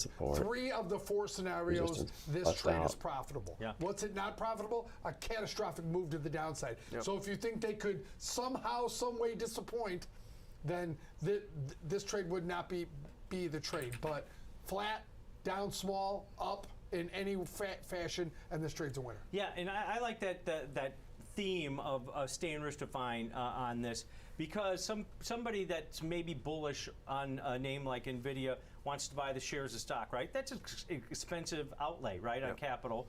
But then if you were, say, to buy a call that expires on Friday at the money on the 465 strike, which is, you know, the stock's trading 466, you're paying nearly $25 for that call. So that's a 490 break even. Yes. Right. I was going to make the same exact point. It's expensive. And that's the meaning of probabilities and trade-offs, right? Exactly. Nick? Well, And the trade desk will get the call. I have calls. The stock went up. How did I possibly lose money? Right, because if you buy them now, you're buying 168 volatility with 2 days to go, right? If that move doesn't happen, it's a binary event, right? If that move doesn't happen, the premium just gets sucked out of that, you know, very fast.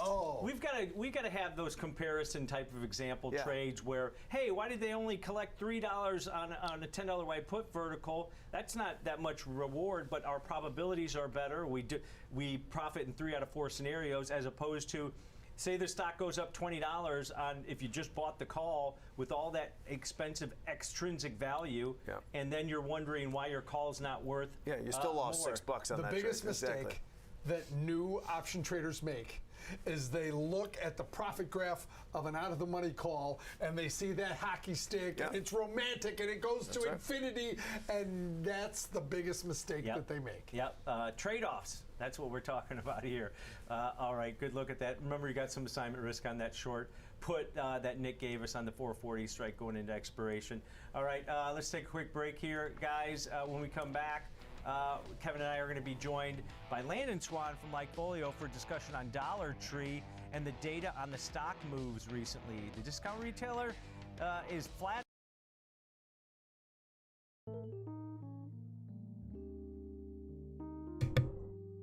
ELBM. Is that a weed one? Oh, battery.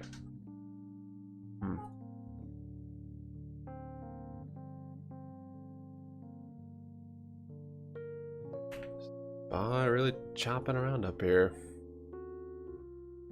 Not even chopping, just still.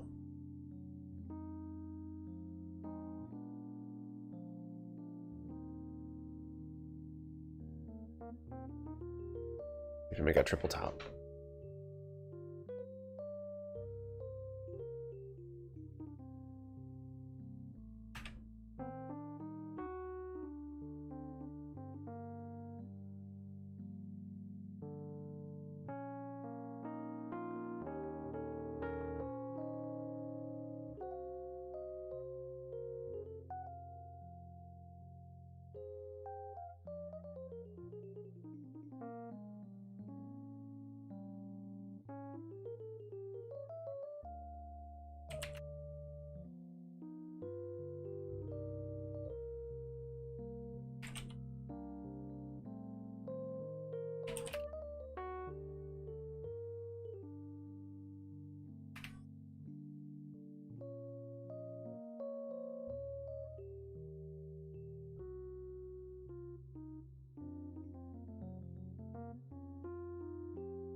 VWAP's gonna match up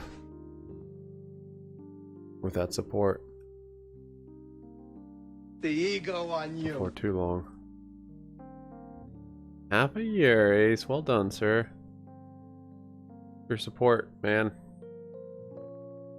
Been a pretty fast half a year. Holy moly.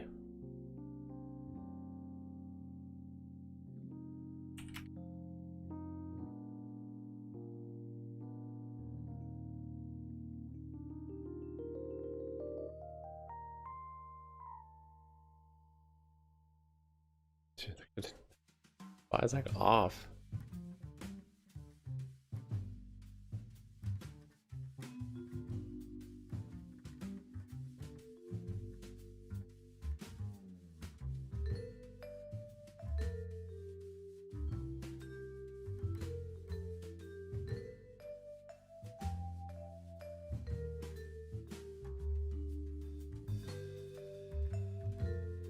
Come back up a little bit.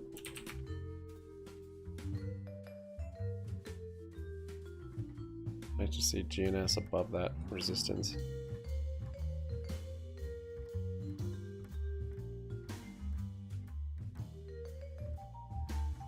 if we get a pump back up to $1.50 on it.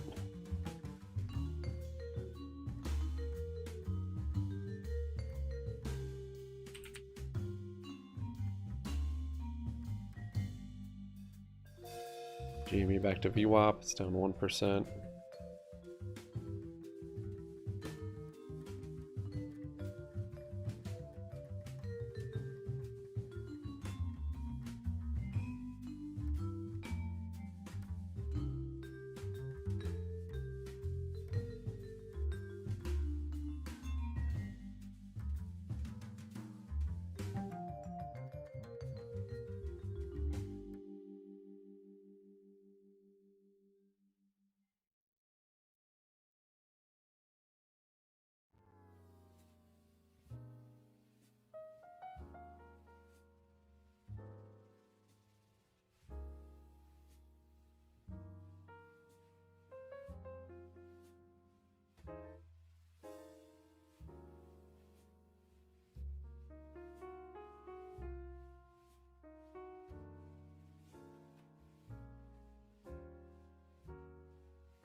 there and shopping there, and it's just not much different than last year. I'd say one of the potential bright spots for this company, and McDonald's kind of hinted at this, is that consumers are trading down a little bit. You know, they're willing to buy a lesser quality product, which, you know, benefited McDonald's obviously, but it's also going to benefit a company like Dollar Tree. In a recent survey, people who were making over $100,000 were 15% more likely now than last year to shop at a dollar store. So you're getting that higher income consumer is now willing to spend a little bit less on a lower quality item that's right in Dollar Tree's wheelhouse. So, you know, when we look at them, they're number 5 on the discount retailers, but I think that stat can be a little bit misleading, because if you kind of look at who the top 4 are, Walmart is like, it takes up 30 places on its own, right? So really they're more like 35th or 36th, but they're right behind, I think it's Walmart, Costco, Target, and then Dollar General. So they're right behind those, but they're the 5th largest. But overall, what we're seeing is fairly neutral on this one. I think the market is, you know, maybe a little bit oversold on it, but I'm not betting on the bullish side by any means. Our score on it is -7, and I think right now the market's pretty much got it right. Thanks guys for your support and your likes today. Landon, you know, this company, well done, 27 likes on the board. Over the last 5 years, its average what do you know? Barbecue happens to be up at the same time. So it's not doing horribly. It's just not as sexy as some of these other companies, correct? I mean, when you look at some of the numbers, obviously they beat on revenue last quarter, but expenses made them miss on the overall earnings. So when they clear up the things that everyone, frankly, needs to clear up. They're having the same problems that all retailers are having, right? They have to pay some employees more, overall wages and expenses are going up. But this is a company still growing. It's just not, like I said, this name is just not sexy. It's about a year now where they've been at the $1.25 versus the dollar. Is any of that showing up in any of your data? No, we don't really see anybody complaining about the price. I mean, I think that it's just cheap, right? I mean, I guess you lost your cachet a little bit, kind of like Wendy's when they went off the 99-cent menu. You lose a little bit, but I think people still understand that cheap is cheap. And so we haven't seen a lot of complaints about that. So that, and the same thing happened with Five Below. We didn't see a lot of complaints when they went off the $5 gold standard, if you will. So I don't think it's a hugely impactful decision by them. It's really, they're the low cost play, and they're starting to get a little bit more larger net, I guess, if you will, as the economy is tighter and tighter, and if wages aren't going as far as prices, and so they're getting some more of the middle upper class people starting to shop there, which is going to be good for them. But again, that shrinkage, I think it's going to be a problem for this company. It's called theft, Landon. You made that clear. Real quick here, we talk about happiness levels with competitors, but at the same time, is this, how does a Dollar Tree set up for a happiness versus some of those competitors? And does it really matter in this type of environment and discount retailer? They're breaking out or rejecting right here? In a high-end retailer, and I know you've got the, basically a neutral outlook for this stock moving forward. Yeah, happiness, I think, always kind of matters. You have different expectations depend on which, sector that you're in, but it's always going to matter. And, I think the cleanliness of stores and just the presentation of the products is a big factor. I mean, we look at, for example, Five Below versus Dollar Tree or Dollar General. It's a huge difference in happiness. But when you look at Dollar Tree versus the rest of the group, they're pretty much where you would expect them to be, a little bit lower than average, not incredible on one, not remarkable, I guess I would say. They're exactly where you would think they would be, but it does matter. I mean, people want to have a good reaching down to fill my if order. they're spending a little bit of money or a lot of money. You always want to have a good experience. I would say the outlier in this group has been Walmart and versus Target, that flip-flop where Walmart is actually seeing a higher level of happiness. A lot of it is politicized with Target, but it's consumers expressing their opinion. So to answer your question, they're right where you would think they would be, and yes, we are neutral with the very slightest bearish lean at -7, but probably just sidelines or maybe selling premium on this one. All right, great stuff, great data as always, Landon. Appreciate it. Have a good day. Thanks, guys. Take care. All right, that's Landon Swan, co-founder at Likefolio, breaking down the data for us. Kevin, we already discussed it. The takeaway from this one, I think, as opposed to like Dick's Sporting Goods that we talked about the other day, where it cratered. Even Foot Locker, we kind of didn't really discuss yesterday, but they missed.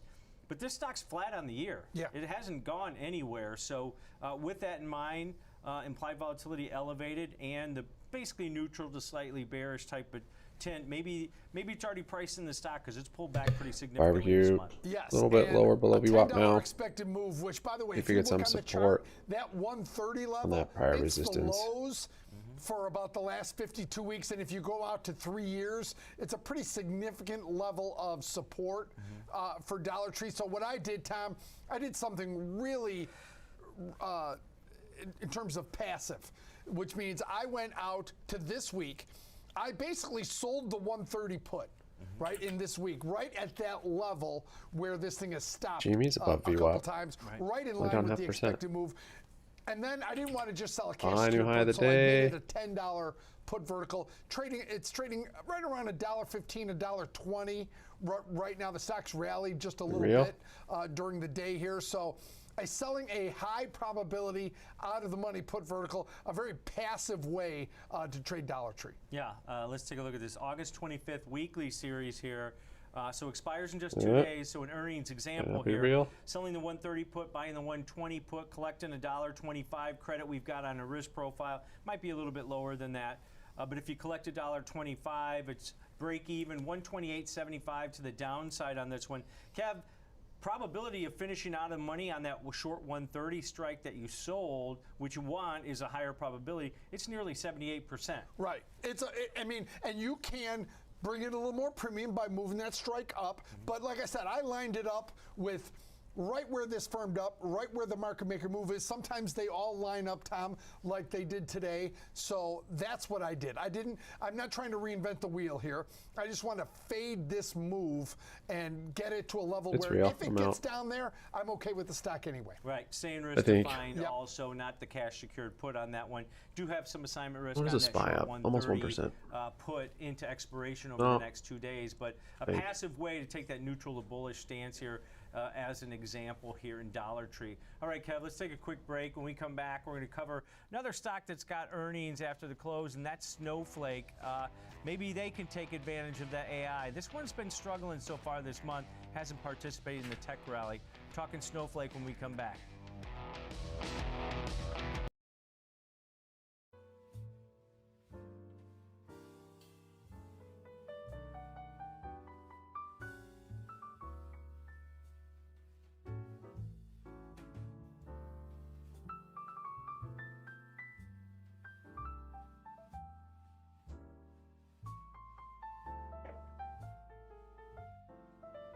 Well, it's almost 1 o'clock. Long might have been the only play today. There was no shorting. It's like nothing. There's bull flags.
Barbecue bounce back up to VWAP.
61 cents last year. That's a significant increase, and also about double last quarter at 5 cents. And also sequentially, the earnings, the revenues are expected to come in around 662 million. That's higher, of course, by about 8% compared to last quarter, which was around 623 million. But even last year at 497. So they are expecting over 20% plus sales growth for the quarter. They have published about 60% sales growth over the year. But I think the challenge for Snowflake is if you look at the estimates for earnings, about 61 cents adjusted are in the books or expected in the next 4 quarters. This quarter, again, 10 cents is estimated. But looking at the current price relative to that earnings profile, the multiple is sitting around 250 times earnings, with price to sales still very high, 21 times, even price to cash flow at 85 times. So I think the valuation concerns have really been weighing on Snowflake. But at the same time, with a $50 billion market cap, it's not a highly shorted stock. Let's put it that way. Institutions are still broadly in favor of this name because of the value proposition that they provide. They're able to essentially decouple computing and storage, which again, from a larger customer standpoint, is very valuable, especially from a data analytics, warehousing, and cloud computing standpoint. George, AI needs data. And this company collects and consolidates data, keeps it on the cloud, delivers the data. If AI is going to be what everyone thinks it's going to be, how is it possible that this company is not right there in the middle of it all and basically one of the pipelines to fuel predictive AI, right? The only thing I read that might be a concern is their balance sheet's a little messy. And they need a bunch of revenue to start shoring up this balance sheet. Do you see any of that in your readings? Well, looking at it, that's the thing. I think the financials are one of the reasons that the stock has been weighed down. I think the technology is in line with the current secular trends in artificial intelligence. I mean, they're facing competition. Datadog is one I think we've talked about on this program. At least I've talked about another program quite often. Is a mainstay competitor. You have to think about companies like IBM. They're actually moving quite aggressively against companies like Snowflake and also Hewlett-Packard Enterprises. So, there's a lot of competition in the space. And I think from the AI standpoint, I think the hardware, and if you look at super microcomputers as an example, that is a hardware-based AI infrastructure company. That seems to be in demand right now, where as the analytics component of the AI interface system seems to be balanced right now in terms of price action, which is moved nicely over the last year. But I think it comes down to valuation. It comes down to hardware is being sold first. Then, of course, the backbone analytics, which includes companies like Datadog and Snowflake. I think those trends are still intact from a secular standpoint. But look, at the end of the day, stocks are either in a trading range or a trend. And if you look at Snowflake's, it's been in a trading range for about 5 or so quarters. So until it proves otherwise, either higher or lower outside that trading range, which I estimate is around 195 to 125, we could just assume it's going to be stuck in that range until proven otherwise. George, real quick here before I let you go. During this quarter that's going to be reported, they partnered with NVIDIA to help organizations harness their data to create their own generative AI assistant. Is this maybe a boost that they need? If they talk about their partnership with NVIDIA, they've also got one with Microsoft. Will that lend to maybe some optimism moving forward? I think in the short term, it certainly can. I think, again, you may see some short-term momentum play out in this name, assuming they either meet or beat the estimates and provide guidance that's slightly higher than what the current Wall Street estimates or consensus is. I think that you'll see the short-term move, because again, from a technical standpoint, it's near that bottom of that trading range, which is $70, 125 on the downside. All right, great stuff. Thanks for the background here, George. Appreciate that. That's Snowflake. Okay. George Tillis joining us. Kevin, when you look at Snowflake, down or up 9% this year. The NASDAQ 100, has exploded this year. Led by the Elite 8 in there. But this month it's down 12% going into earnings. So muted expectations. As I mentioned last quarter on their quarterly results in May, that stock fell 16%. Yeah, I think some of the financials are a bit messy on this company, and like I said, they're a company that needs probably to improve their balance sheet. And what do you need to do that, Tom? You need revenue, right? And so they put up, I think it was last quarter, they were a net loser, or was it the quarter before? Hold on, let me look at the. Yeah, they had revenue growth of 33% year over year from last quarter. Yeah, so listen, I think this is a company that is right there in the middle of what you need for AI, but they need to make their balance sheet a little more pretty. Yeah, they did guide a little bit lower. Now, I looked at a strategy here, Kev. We got it up here on the screen. To take advantage of, if that partnership with NVIDIA explodes, they give better guidance. It's been beaten down a little bit here. So looked at a unbalanced call butterfly to the upside, really short term in this example, just 2 days till expiration, so an earnings type play. Buying one of the 155 strike calls, slightly in the money. Selling 2 of the 170 calls. It's almost that 1 standard deviation move of about $16 either way that the option market's pricing in. Selling 2 of the 170 calls, and then buying one of the 172.5 strike call, paying roughly about a $4.75 debit. It's probably closer to $5 now because everything's moved up higher as stocks are at session highs. But if you pay $4.75 debit, there's your risk, $475.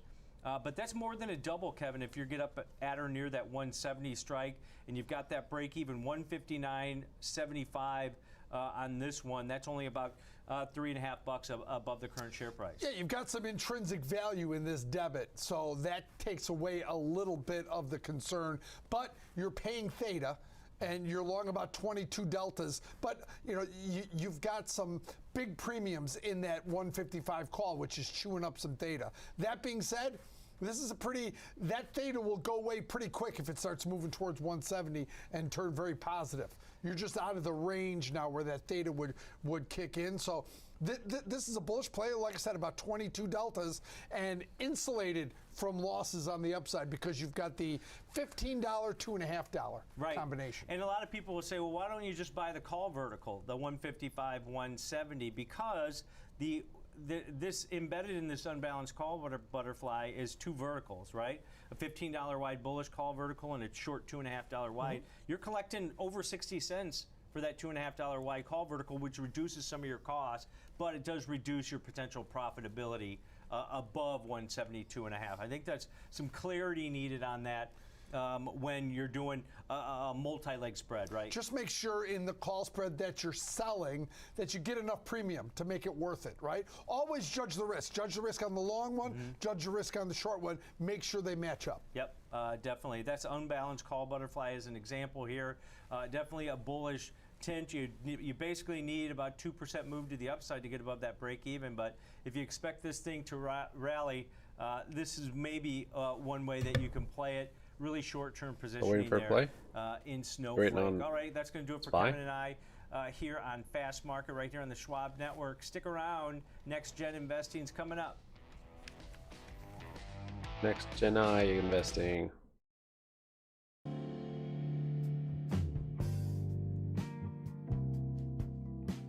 Got another engulfing candle up there.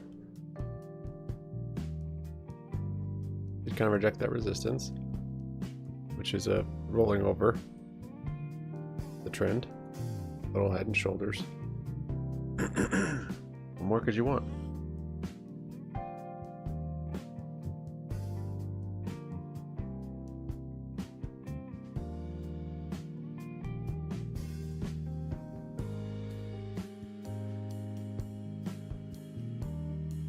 Yeah, better confirmation will be breaking this line here. I'll be adding once we break. Adding to the puts. If it happens.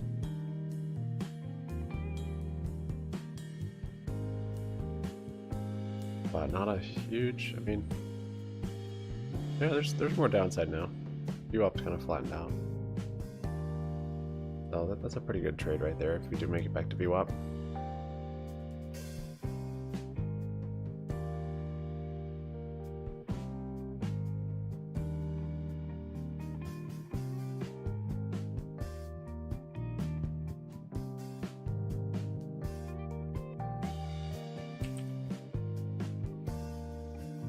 Thanks, Bubba, for your sacrifice. You'll be well remembered in all the lands.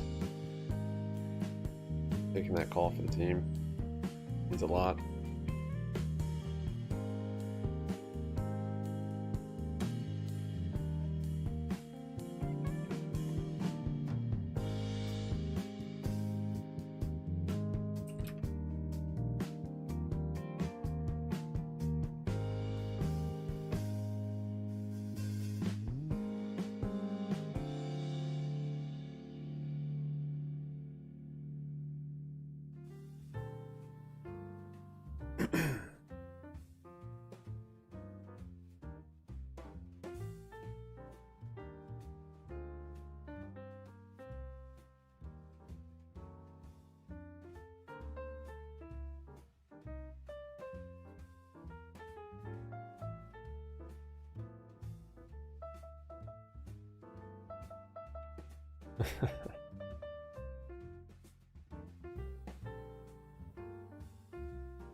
Counts down 98%. Well, maybe now you use risk management.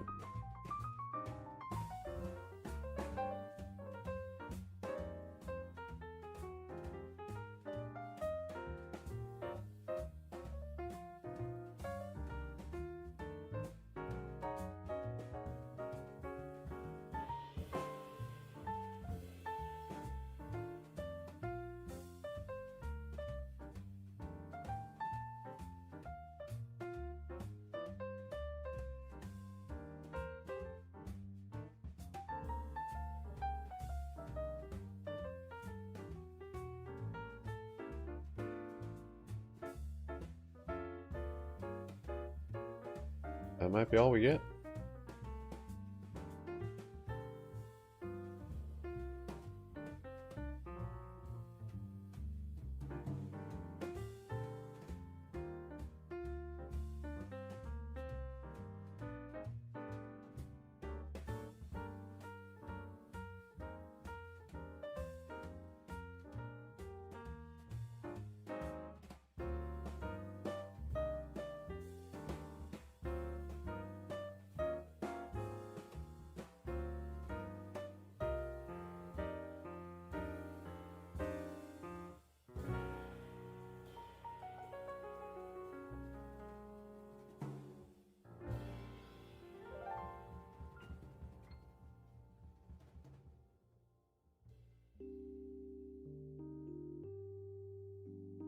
I do have puts. I keep trying to time the top foolishly. Not a good day for that. I open it, close it, I open it, I close it.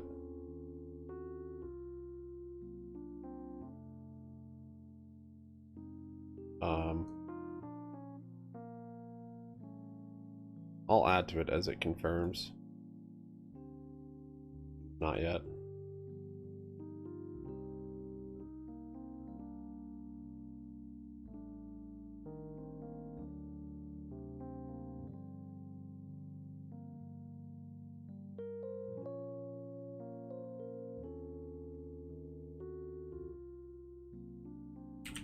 I don't know if you're talking about SPY or what.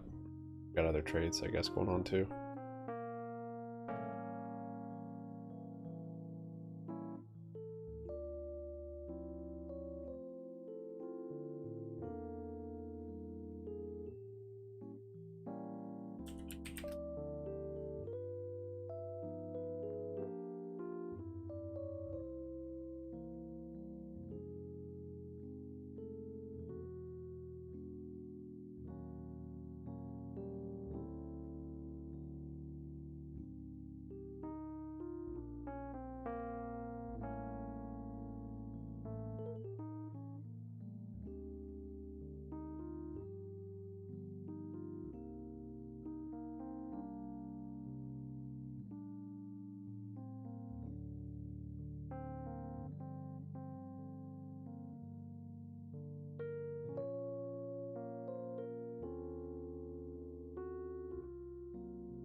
Barbecue back to VWAP. Spy not breaking out of that channel yet. GNS only down 3.7 now. Top back down to VWAP, up 4.5. So maybe I gotta catch up with the times. You gotta go into one. It's a whole different store. Yeah, I don't know. You're not too old for Abercrombie. As well as Abercrombie & Fitch is doing today, Foot Locker's going the other way today. This is a really, really disappointing move. I know, and we discussed this yesterday. We were looking at some of the technical levels of this thing, thinking that we can't see another breakdown like we did back in May when they reported their first quarter results. And right on our line. You can see history repeat itself because this is now an ugly, major gaps in this chart. We're seeing now shares down 30%. At one point, it was down even greater than where we're currently at, but it was pacing for its worst day on record. Just a brutal report out of Foot Locker. And we are seeing the fact that they reported a net loss of around $5 million compared to that income of $94 million. They reported a year ago sales fell 10%. Same-store sales were down around 9.4%. That was in line with consensus. But the company did now lower their full-year guidance and expects earnings to range between $1.30 to $1.50 a share, down from their prior guidance, which was over $2, so not even close. They do expect sales to range down between 8 and 9% versus the prior guidance calling for a loss of around 6.5 to 8%. Gross margin also did fall around 460 basis points in the quarter, and they did highlight shrink, which has been this emerging trend among a lot of these they're all retail saying that now? earnings that we're seeing. Retailers are incurring major losses as a result of theft as well as damaged goods. The issue is costing companies now billions of dollars a year, according to these retail executives. So pretty major problem. We heard very similar sentiment out of Dick's Sporting Goods yesterday. Shares obviously cratered. We also saw very similar sentiment out of Target as well as Walmart. But I think some trends have emerged out of Foot Locker's report that are concerning. One being the fact that consumer health notably slowing here, at least in terms of Foot Locker. I also think the declining interest in the American ripping right back format up. that was Not very ready. popular 1 o'clock. like a decade, 2 decades ago is also going away.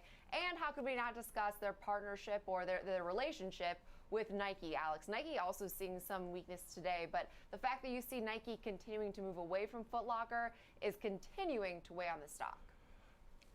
Yeah, most of what you said, I think, is the story. This is a stock that has a lot of trends working against it, from, this recent inventory shrink trend, from comp sales going lower, from where it's located, to the products it sells, to its biggest partner in terms of the products that it's actually selling, being Nike, working directly at trying to basically cut out Foot Locker by going direct to consumer and not work with some of these companies as much as they have in the past. There's not a lot of good in what we've said. Look at there. What I will say is, we call back to yesterday, you mentioned, who could have seen $16 necessarily a move this size. What we did say was there's a lot working against this stock. It's sort of a story that you're waiting for them to prove something different before that changes. And there's a lot of volatility priced into this. And we said, moving it's up a little bit there move too. A lot. And so it just happened to be moving a lot to the downside. Next couple on our list here, though, are earnings previews. They are earnings previews. Maybe a little double top there on SPY. Burlington, which also does report tomorrow. Giving Bubba a chance to X his calls. Now, this name's getting a nice lift today after seeing some weakness related to I pronounced it for you. department store retail earnings. It's I've been weakness in Kohl's, but this name expected to probably register said more an like increase in its top line. We are seeing estimates for revenue indicate an increase of around 9% year over year. Over the past 7 days, we actually have seen the consensus estimate for their second quarter earnings rise by a penny to around 43 cents per share, which would indicate a 23% rise on a year-over-year basis. They also have a pretty strong track record of surprising to the upside. Their last trailing 4 earnings quarters, seeing an 8.5% earnings surprise. they have faced some pretty major external challenges, particularly in their first quarter, including lower tax refunds, and they cited cooler weather. Nonetheless, the rebound in the sales momentum we've seen from mid-April onward, I think, is sort of revising some of the overall sentiment surrounding Burlington. We do see their Burlington 2.0 strategy expected to be a tailwind in this to-be-reported quarter, Alex, but this name, I think it's important to sort of bucket each of these retailers. I put them more in the same bucket as like a TJX or a Kohl's, less of a Target because they do offer some pretty significant discounts.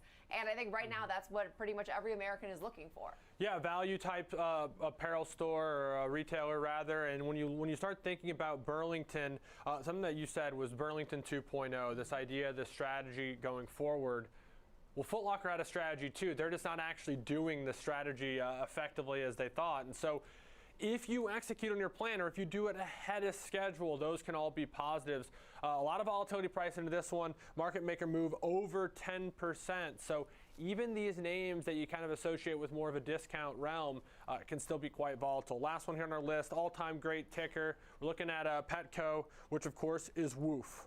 I thought this name was supposed to be so resilient and it was supposed to be able to weather some of the consumer discretionary weakness so well because we have to spend on our pets. That has not been the case, as this is our second worst performer on the year, just behind Foot Locker, down around 32% here. But we are seeing they also will have earnings tomorrow morning before the open. Analysts are expecting the company to post second quarter adjusted earnings of around 5 cents per share on revenue of around $1.5 billion. Now, the street has grown increasingly bearish on their earnings figures just over the past month.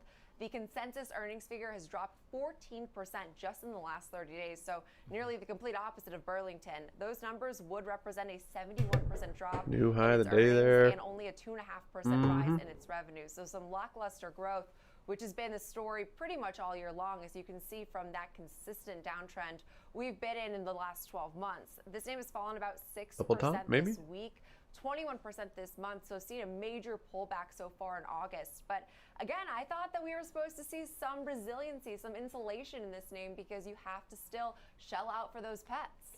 Doesn't mean the stock's going to do well, as this is clear. So we might still be. I know I'm still spending, countless dollars, it seems, on my pet. But me too. Maybe it doesn't go to Petco. Maybe there's other players in this space. Kind of a crowded space, but so much of the pet market in general has been the optimistic kind of lean into the services, grooming, health-related services, veterinary services. So the more that they can focus on those kind of things too, I think that's going to be something the street will like to see. But, Jenny, 2 of these are post-earnings moves. 2 of them are pre-earnings moves. So I think we have a pretty idea of where we're going with these upvotes. And we've always got to discuss Woof the more we can to discuss that epic ticker. So we'll be diving more into our 2 upvotes, like Alex said, Burlington as well as Petco. We'll be looking at some example trades as well as some technical levels to keep on your radar coming up next. Love VWAP now. Spy's doing up here.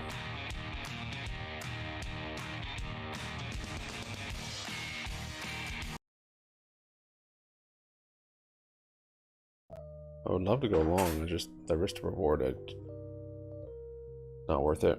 I only have a little bit of buying power left. Need the bigger move to happen. Opposite direction.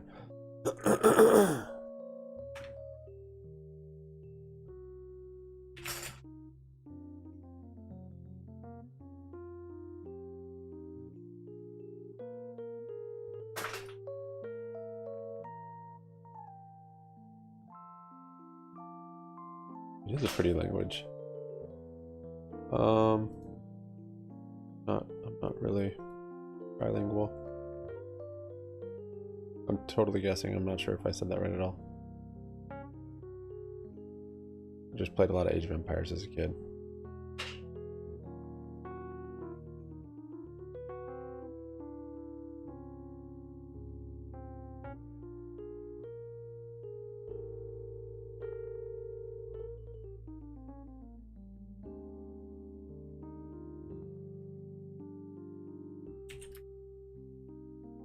GNS moving up a little bit. It's only down 2% now. Get above that resistance.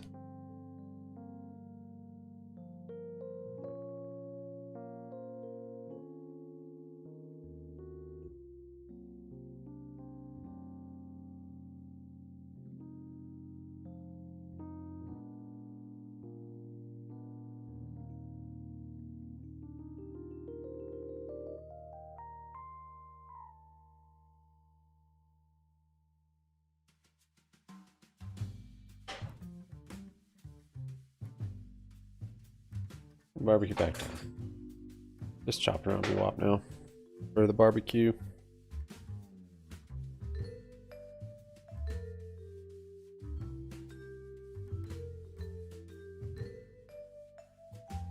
Earnings looks at Burlington as well as Petco. So Alex, we'll start things off here with Burlington, which is the better. It's gonna wait all day for this move, maybe. Of the two.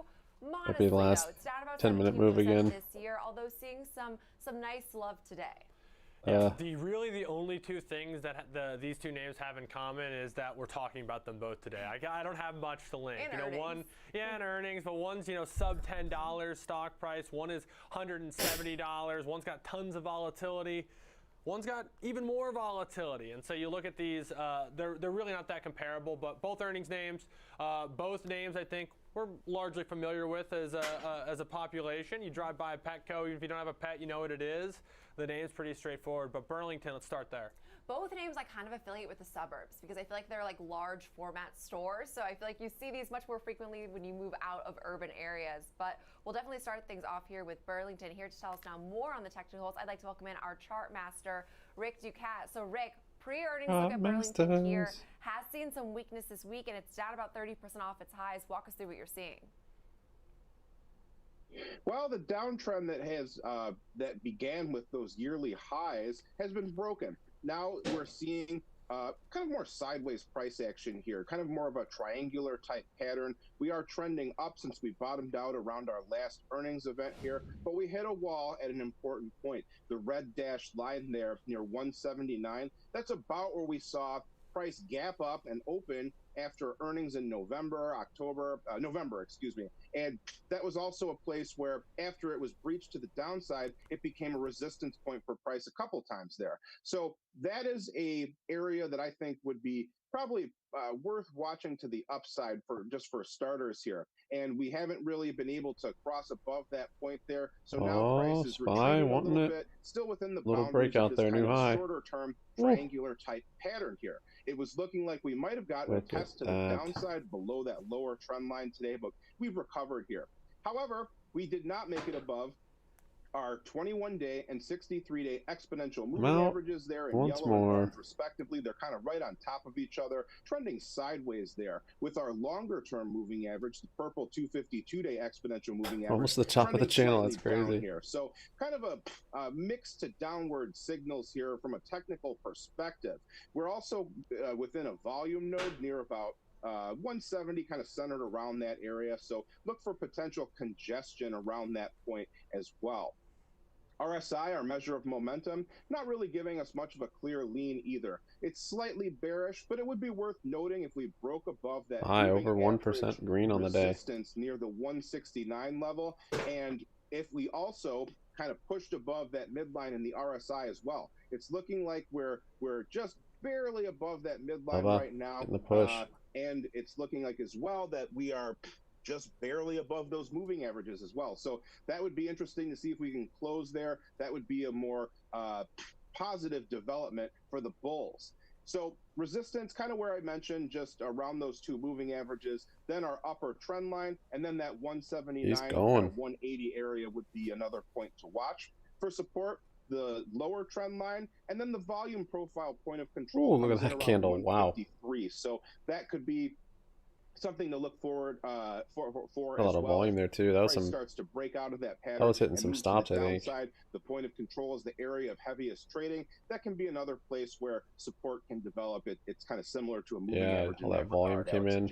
Definitely had some stops there. Your key points to the upside here. Say a trader was looking. We break out of this channel, so I might just start squeezing. We're seeing in retail today. I know that hasn't been the case all week long, but 169 to around 179 to watch here. We're trading just around 169 as it stands right now, with a nice 3.5% move higher today. So Alex, when trading this name now, market is pricing in an over $20 move in either direction, which is more sizable than I would have breaking thought. out there too. Volatility in Burlington is surprising with Apple. here, but walk us through what you're thinking, leaning into a more bullish example trade. Yeah, we went with the horizontal spread, the time spread, or as we noted, the calendar spread. Just week over week, though, we've oftentimes associated this with sort of picking a spot and looking for the shorts stock just to move got towards stopped that area. there, I bet. It's highly customizable.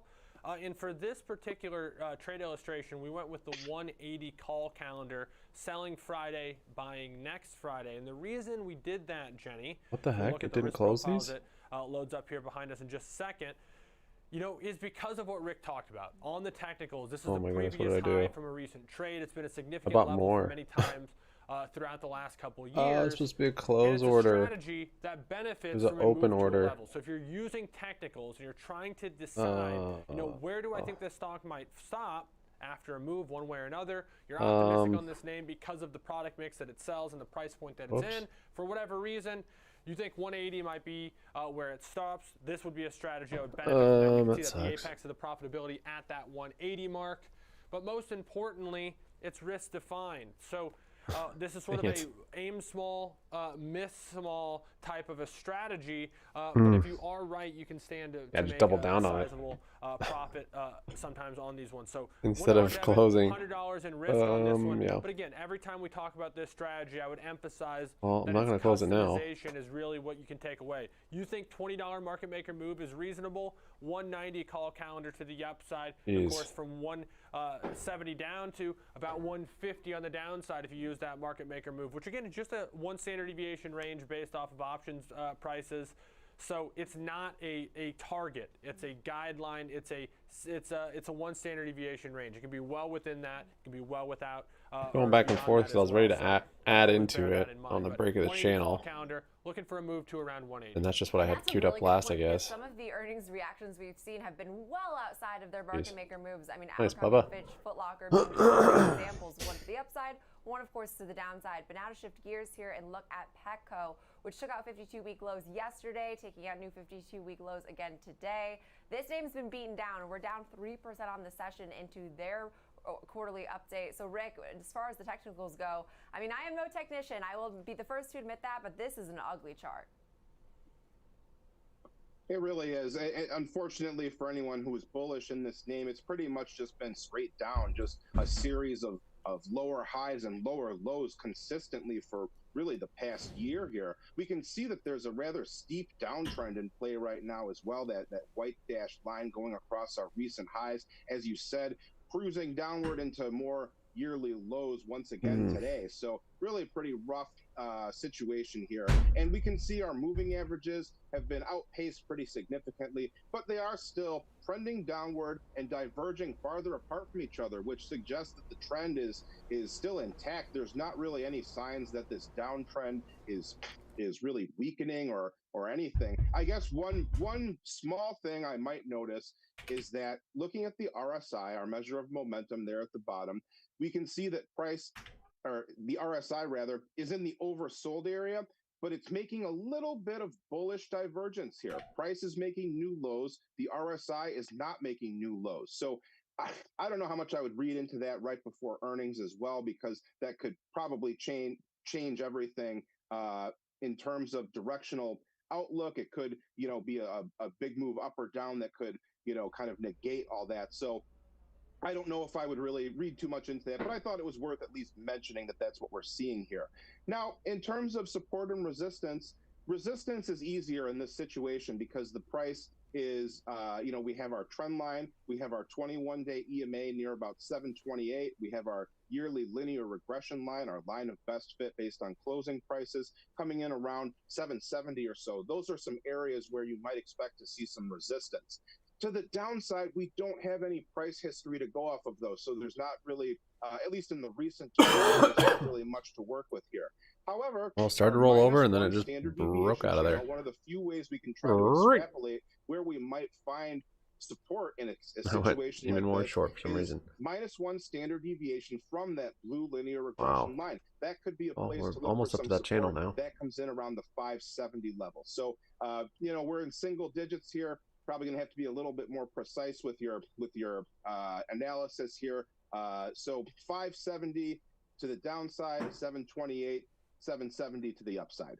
And Rick, I think you made a really good point. March Guessing works some with of these 21 post-earnings tribes. moves has been fairly difficult as we've That's a seen lot of a lot tribes. of these trends completely reset, whether it's to the upside or downside, given the magnitude of some of these retail earnings moves. So we'll obviously have to keep this one on our radar. Appreciate the breakdown as always, Rick Ducat, our chart master. So now in trading this day, Alex, we're going optimistic today. Walk us through now another bullish leading example strategy in Petco here, perhaps looking to gain from some of the recent losses. You think that we could see some sort of, I'd say, optimism regarding this name has been beaten down so significantly on the year.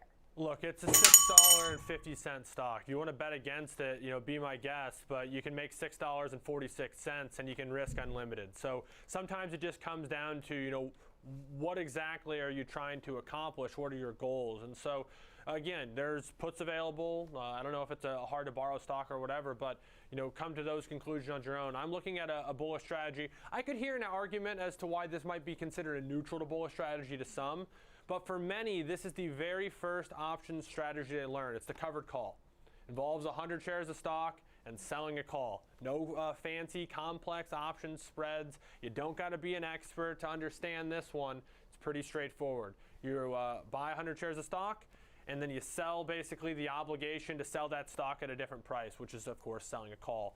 What we looked at in particular here was the October 7 strike alongside 100 shares of stock. The reason I did that is it got us down to a $6 debit. $600 in risk, $6 break even. You're a shareholder at $6 effectively by doing this strategy. Well, right now the stock's trading at $6.45, so it's a good, 6% below the current share price.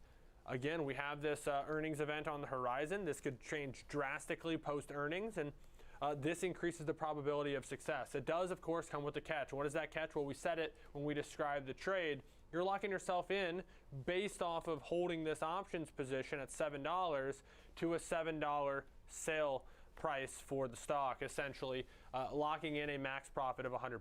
So $6 break even, $7 is where that max profit is, $100 is the difference for this one. But we don't oftentimes get a chance to talk about the covered call or the cash secured put or some of these traditional, oft-used trading strategies just because they're not that efficient with capital. And, the next generation investors oftentimes doesn't have a giant portfolio or account. So this is a chance with a stock that's under $10 to deploy a strategy that investors and traders have been using for decades. I was going to say, even despite some of the weakness in Petco shares, it actually makes this strategy a perfect example because it's more accessible just given its relatively lower price tag with some of the selling we've seen all year long in Petco. But that does it for this segment. Also important to keep in mind for both of our example trades today, multiple legs can lead to multiple transaction fees. Short options can be assigned at any time, and carrying option positions into expiration can add risk, like unanticipated exercise or assignment. Now, coming up next,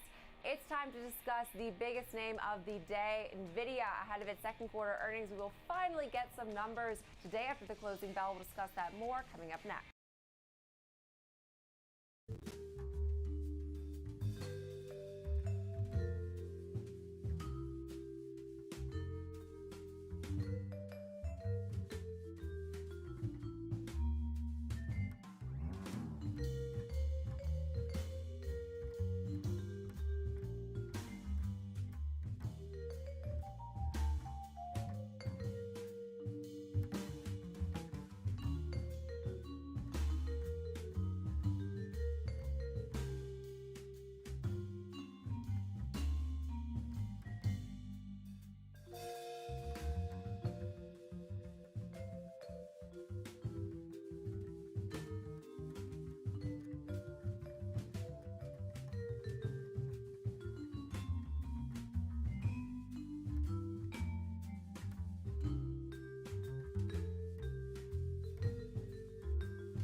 Yeah, SPY's squeezing.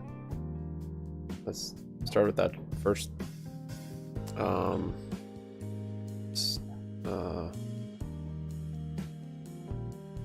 stop loss right here, that push. We're just continuing on from that. This thing can get out of control.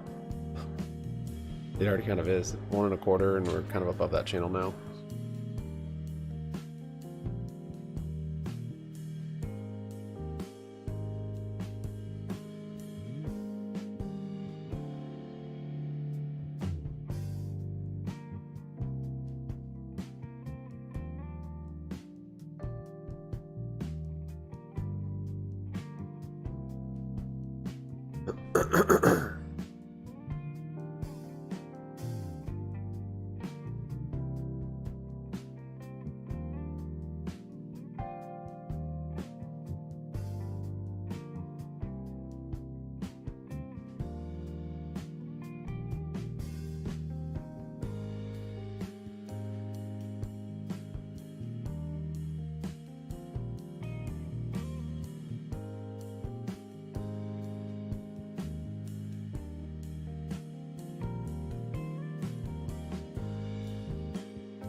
Papa, did you make your account back?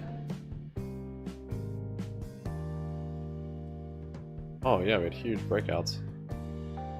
Balls wouldn't have lost anything through here. They would just slowly gained and then for sure.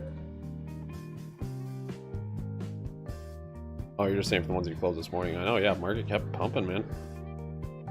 We were back up in the channel, and with that, made it to the top of the channel. I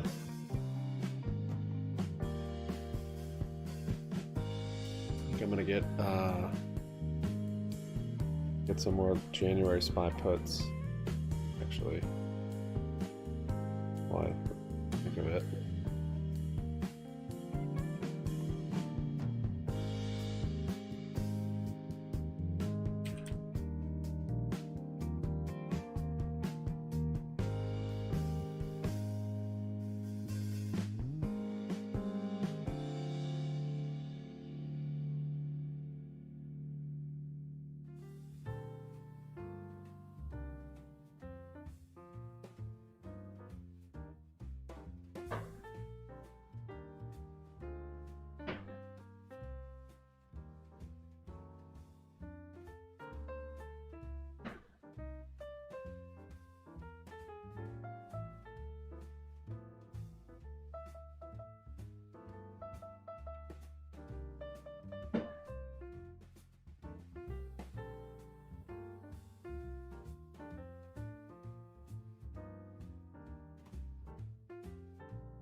Okay, add it to my SPY puts.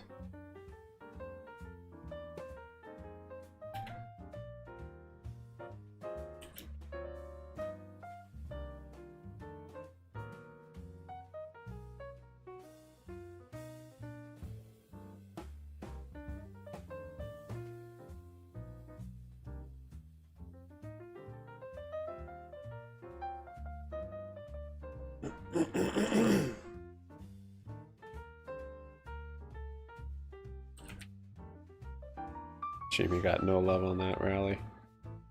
I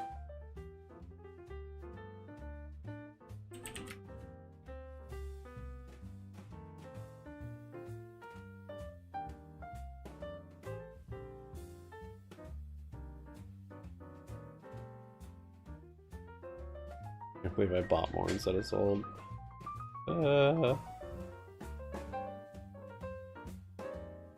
I'm seeing the high of the day is 443.62.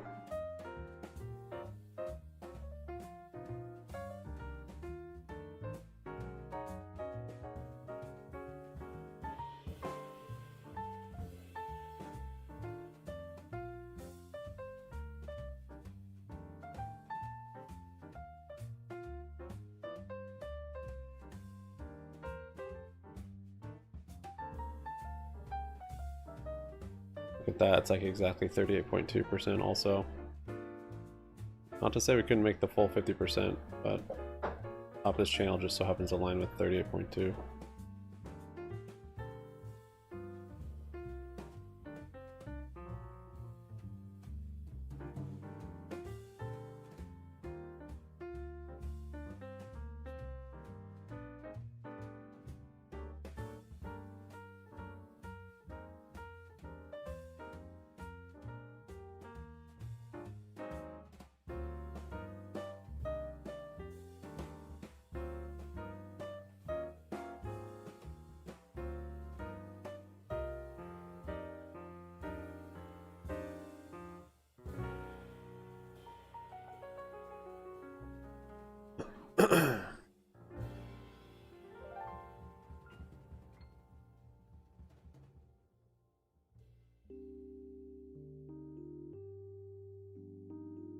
Oh, prediction. Prediction.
There for our FOMO segment.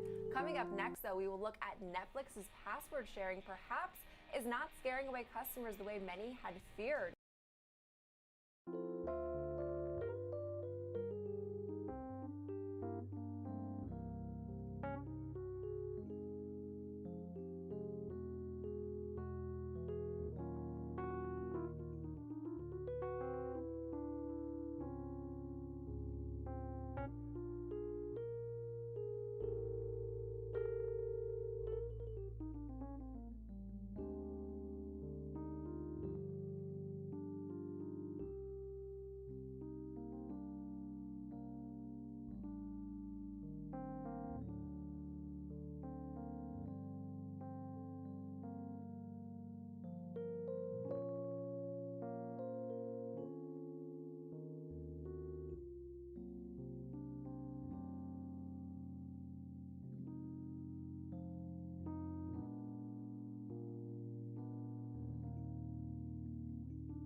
Up phone below VWAP.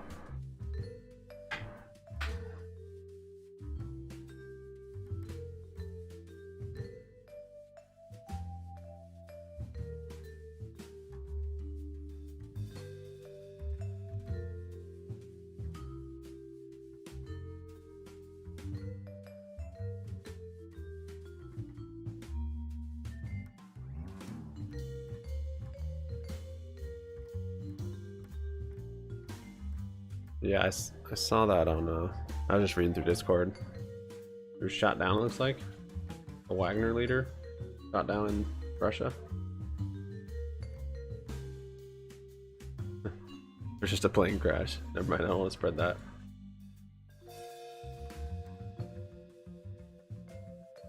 We'll never know.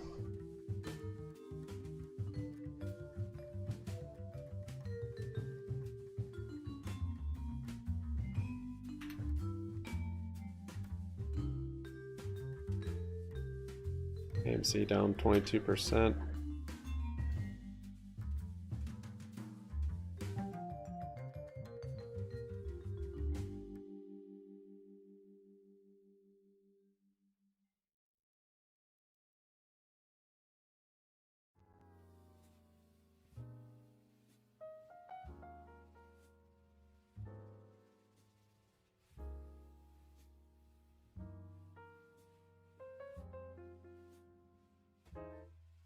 Oh, Spy's not gonna let me go.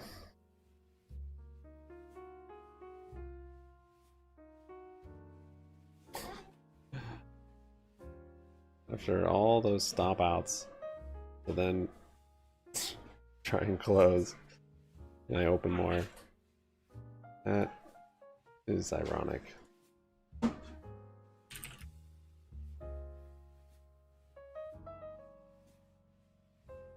Yeah, it's in my head now how much my buying power is, which sucks. Because you even heard me say the risk to reward isn't good, even though there was lots of opportunities to go long here. There weren't, like, I didn't see a huge upside, but there still were small trades in here to be made. Of course, the breakout now there's huge upside, but thinking that the top is right here, I don't want to blow one of three more trades that I have on just a small little gain there. So that kind of sucks.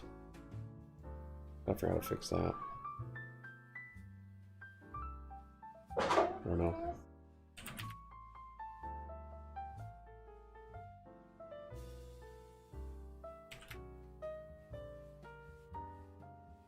I'm too clever for my own good already.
Going forward, but I'm just confused. I didn't realize that there were some that were thinking that, oh wait, we tell you you can't share passwords anymore. That was somehow going to make them have less users. I don't see how that was ever going to make them have less. It was just a matter of maybe less viewers, but certainly not less users, because that's just incentivizing others to sign up for their own. Any final thoughts, Renita, before we say goodbye? I think part of where that came from is people thought that folks would abandon the streaming platform completely because of the whole shared provision. But if you have unique content, then it'll still drive more subscriptions. Yeah, and there was such negative backlash on Twitter. I recall everyone was like, I'm canceling Netflix. This company is greedy. And I mean, I never saw that actually translating into. Well, those are the password shares. Right. So it's like you're basically stealing. Well, how long did you think this would go on? I was one of them. I'm not, no shame, but I understand, the rationale. But it does seem like we've seen some of those concerns start to ease here, especially after this report here. We'll leave it there, though. Renita Young, Senior Markets Correspondent for the network. Appreciate the insight, as always. Now, coming up next, we'll discuss Manchester United. Shares are up almost 6% today on news of a potential sale coming in just the next couple of weeks. We'll discuss that more with George Tillis coming up next.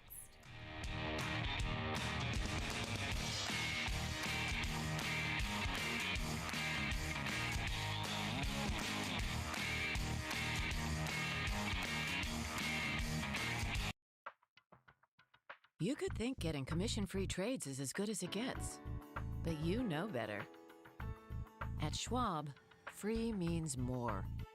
You get commission-free online trades and quality trade executions on our powerful platform. Plus the satisfaction guarantee. Expect more from your firm. Trade up to Schwab, the better place for traders.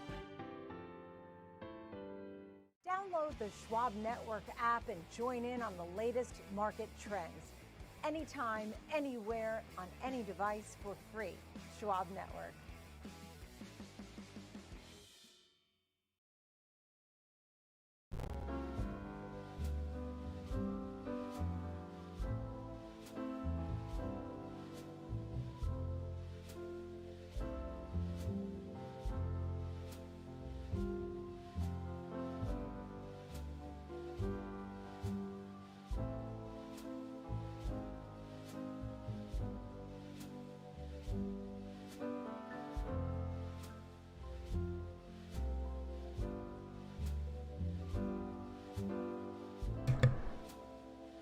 We'll drop on barbecue.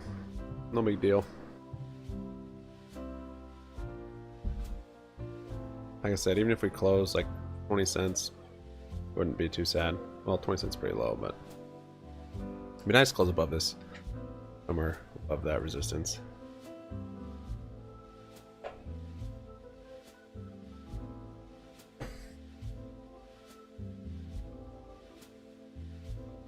You won't receive the same speed as high frequency trading. But yes, you should get a brokerage you pay commissions on.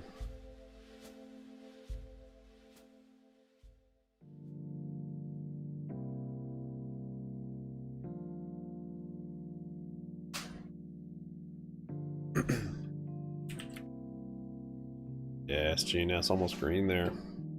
Popping up to yesterday's high.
Was shut down?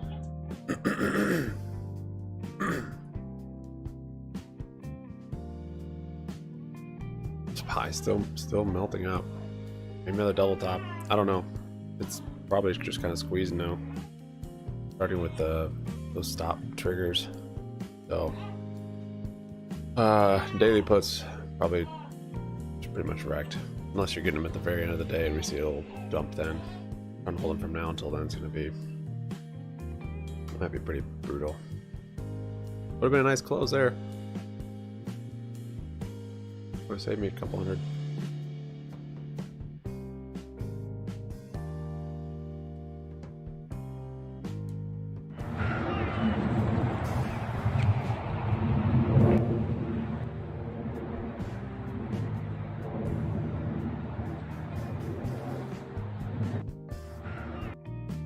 How do we know that's the... I mean, can't confirm it with this video, but Jay did share a video.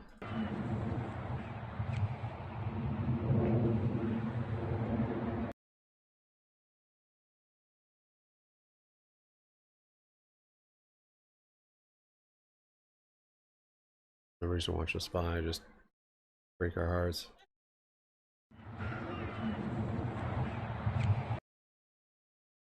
Oh, now you're gonna load.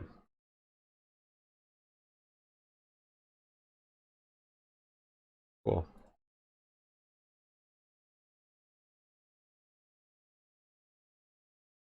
Too high the day there on spy.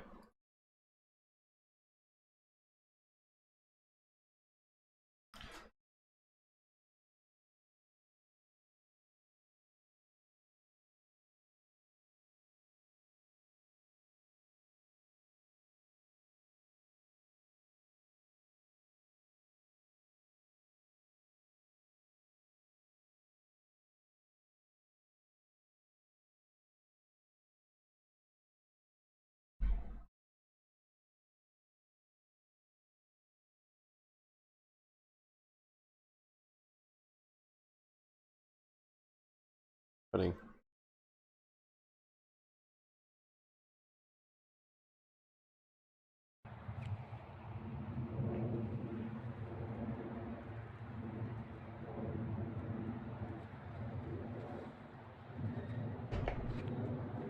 I don't even know what we're seeing.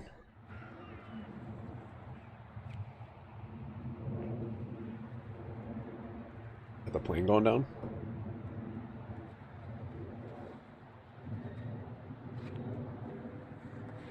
How is it showing that's been shot down? Oh, I guess it starts falling out of the sky and on fire. I'm assuming this smoke is maybe the explosion or something right here. That's not a cloud, that's kind of explosion maybe from the plane. I mean, it could have still been a malfunction.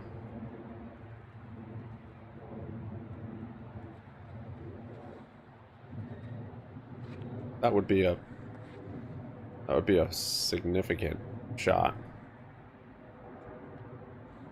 for surface to air. Пиздец, это беспилотник. Сбили, бабахнуло в 2 раза, взорвалось, падает. Ты посмотри, падает. I'm assuming it was surface to air, not air to air. Блять. Где, блядь, бабахнет? Куда упал? Вон тут куски летят. Где-то, блядь, упал. Хуя дым пошел какой. А там вон куски летят еще. Смотри, какой клуб. Поднимается. Пиздец. Меня аж трясет. Охуеть. Где это?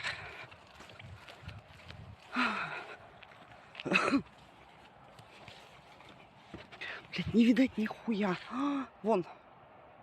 Около фермы. Горим.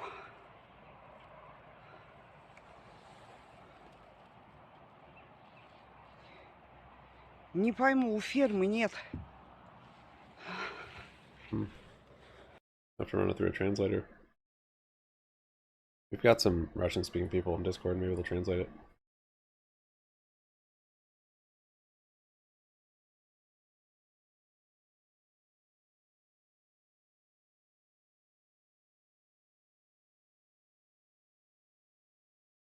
Barbecue did get back quite a bit there. Up 2.75.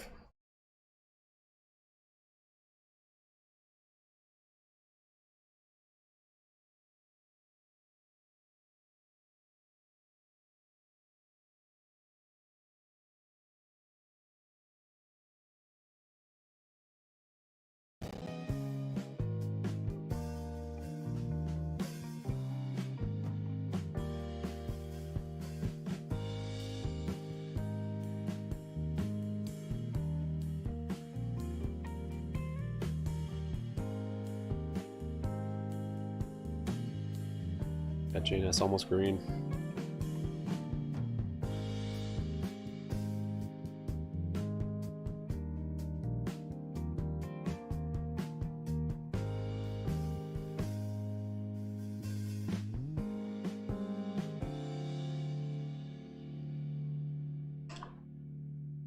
Coming up on 2 o'clock.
And some more SPY puts for January.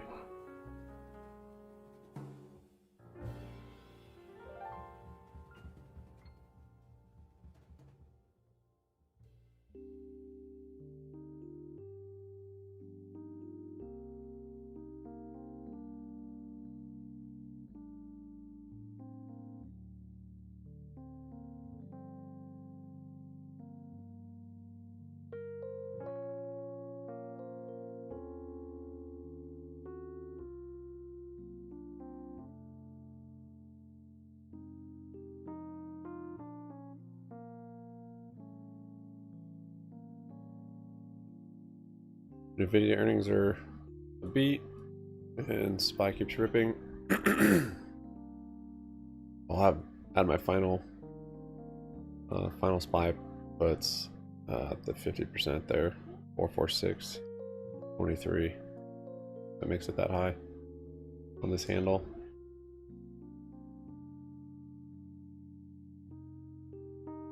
Big candles last, I don't know, 7 trading sessions. Big ranges, big candles. Need to be there on the right side of the trade.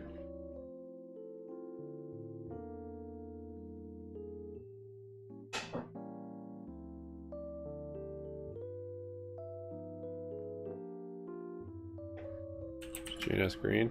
Nice. GNS green, 2.5. We got March SPY puts. Nice. Yeah, that's probably better.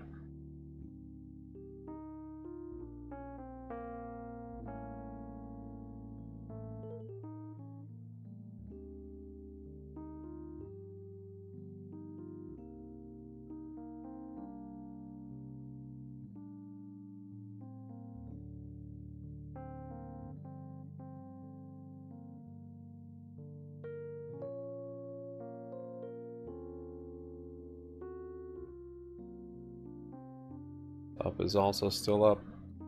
Still up 3%. Barbecue still up 3.5%. Did pull back here a bit.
Core inflation.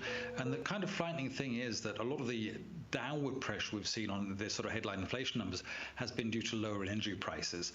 And over the course of the past few weeks, month and a half or so, we've seen the price of crude go up quite substantially. Now that's eased off the past week or so, but we're still much, much higher than we were. And so that's going to put pressure on him to carry on increasing rates. I think we're going to see the inflation rate tick up a bit in the coming months as that increase in oil prices snakes its way through the inflation numbers. And that's not going to be very good for stocks. And I think that's what we've seen over the course of the past week or so since the beginning of August is sort of a retracing of the fabulous gains we've had so far this year. Say that last sentence again, because the idea here that folks have is that real rates are going to be rising. The 10-year could go to 5 or 6%. What did you say was good for stocks? Let me hear that part again. No, I don't think it's good for stocks at all. I think it's going to be quite negative. So I expect to see the 10-year carry on rising. The Fed fund rates, which is the interest rate that the Fed controls, I would expect them to carry on raising it. So no, I think you misunderstood me there. It's not going to be good at all. It's going to be quite negative. Right. Okay. Thank you for that clarification. I knew I may have missed something right then. So that being said, if you're going to have a higher rate environment, you already have consumers digging into 401ks and savings and using credit cards. The picture is not particularly one of great growth. It actually shows some concern, maybe even about a recession. How concerned are you about, and what is the likelihood of a recession? I think there's a strong likelihood of a recession. You know, bear in mind about a year ago, people were calling for absolute hurricanes to hit the U.S. economy and it to be absolutely disastrous. None of that has come to fruition. So the consumer and businesses have remained far more resilient than I think we'd expected even just a few months ago. So there are some indicators that there is a recession on the horizon still. We've certainly seen the yield curve become inverted quite substantially. Or last like 30 minutes. And that's going to put pressure on the market. That would be neat. And sort of not just the markets, but sort of Main Street as well. Main Street businesses will start to feel that. And they're going to feel the bite of higher interest rates. And that has not happened yet. Basically, businesses remain very, very robust and the consumers remain very robust. But I think they're going to come under increasing pressure with these increasing rates. And eventually it's going to get to a recession. Now, how severe that recession will be, I wouldn't venture a guess really. But I think we're moving in that direction slowly but surely. Understood. And in the meantime, financials are having, I know they had an up arrow today, but really under the microscope from Moody's, from S&P Global, even Mike Mayo today downgraded some of the names that he was watching, and those included some of the big money center banks. I think the focus is more on the regional banks with some of those downgrades from the likes of Moody and S&P Global. But what are you watching when it comes to this group? Are you worried? No, actually, I'm not that worried. I think some of the downgrades we've seen more recently from Fitch, from Moody's, from S&P in the regional banking sector were basically a reaction to the pressures we saw in that market back in March. So it seems they've waited a good long time, as credit rating agencies sometimes do, before they get around to downgrading things. It would be nice if they told us before the pressures built rather than afterwards, and certainly not half a year high there on afterwards, GNS at 4%. 3 or 4 months afterwards. So I think, no, I'm not terribly concerned, and there's a few reasons for that. I think the downgrades, or what we saw the pressure back in March, was basically predicated on their depositors were going to run out the door, they're going to have to pay much higher interest rates on deposits, their commercial real estate mortgage portfolios are going to suffer as defaults mounted, and none of that has really happened. Depositors have largely stayed where they are, they haven't demanded much higher rates, and to the extent they have, the banks have been able to lend out even higher rates, so their interest margins have increased. So I think a lot of the concern we saw for that sector has been overblown and hasn't really come into being. I thought in particular Fitch's warning, and not a downgrade, but basically putting on the watch list of three of the big banks, State Street, Boney Mellon, and Northern Trust, was a bit interesting because those are unusual banks in that they're basically sort of custodian banks. They involve not so much in lending, but much more in processing securities transactions. We haven't seen any concern there at all in terms of the progress of those banks. Quite the opposite. They've got nice, hefty profit margins, revenues carrying increasing, except for Northern Trust, which was down slightly. I don't see what Fitch is worried about there in that sector at all. So overall, I think this is a delayed reaction to what we saw in March, but I think overall the sector looks actually fine. Oh, that's good. That's good news for folks who like those financials, particularly the dividend payers.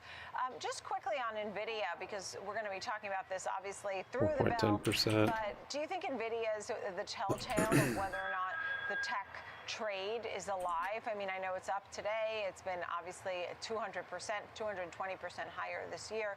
Are you waiting for some sort of tech frenzy again? Well, I think NVIDIA is kind of an interesting bellwether to look at overall. I mean, they came out with a new GPU processing chip, basically that's a data center chip, and they've sort of attached this to AI, the AI story, and said people are using now our data center processing power for AI. Frankly, they don't know what people are using their processing power for. You know, I've got an Intel chip on my desktop. They don't know what I use it for. They are clueless about that. And even when they put that in a data center, they're not really aware of what the customers are using it for. 5.5% on GNS. AI or any sort of other processing. So I'm not sure why Waking they come up to a the little conclusion bit. it's all AI driven. I don't think it is. I think they came out with a very, very good chip, a very, very good chip for very high You know, if I can sell my shares, garnered a lot of support. A haven't lot of settled. people are switching over to that. But I'm not sure it's really an Should have AI settled by story at now. all. So I don't know if it has a sort of a broader But all these shows spillover them as effect like onto the broader market. grayed That's out, going to like I lift can't all tech stocks up. see what I they think this are. is very much an NVIDIA specific story, and they came out with a very good piece of hardware, and that is the story 6.5% on overall. GNS. Right, and would you tell investors to put their money to work? And also, GNS wants to smoke. Well, I think right now, short-term yields on US Treasuries are looking very, very good indeed. So if you look at the 1 month and 3 month and even the 10-year, those yields are looking very, very attractive. And basically, you can earn Yeah, I over don't know. 5% interest on taking I guess I absolutely could no probably risk. sell it. I'd have to say that's a pretty good trade and a pretty attractive one at this stage. right, understood. Great to see you, Octavio Morenzi. Thank you of Optimus. Coming up next, I want to talk I more can't even about sell NVIDIA it. ahead of the company's Frick. report, all things AI, What? semiconductors. We'll hit that coming up next.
I can sell it. It's just I don't know.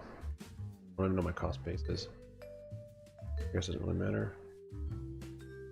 Probably not going to sell it today though.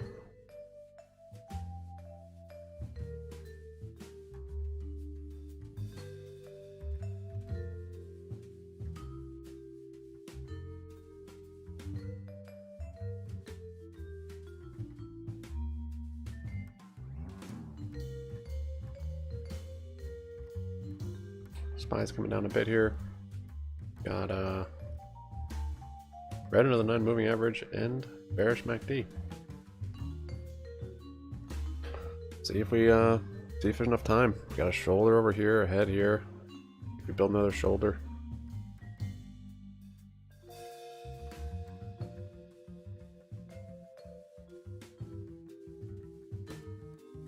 Rewarding you dip buyers at 88 cents.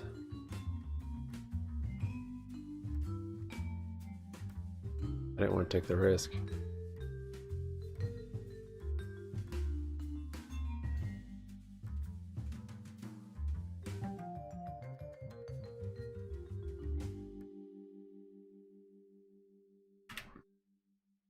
Barbecue still up 2 1/4.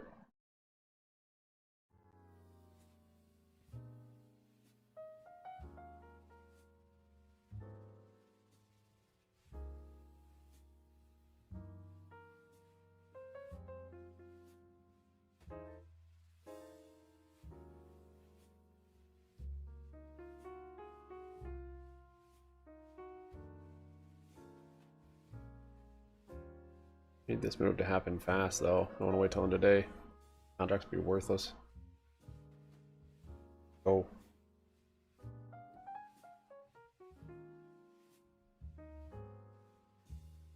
Can't believe I bought instead of sold. Literally on the breakout. It's like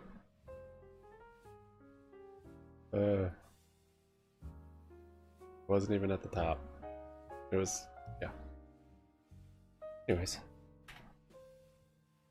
GME just pinned down here 1.65. Same with AMC, it's down 22%.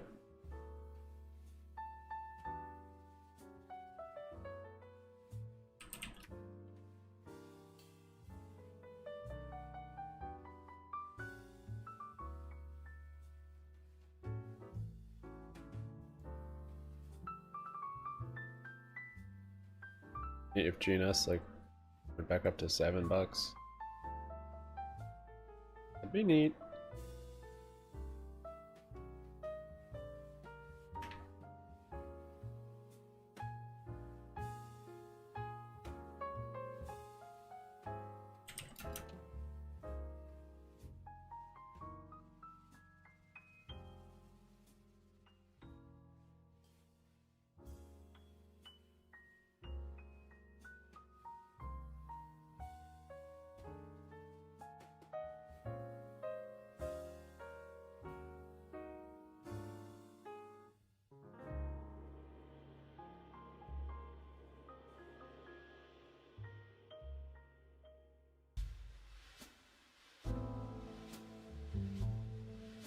Yeah, I'm curious on what happens with this dividend and how it has any effect on the stock.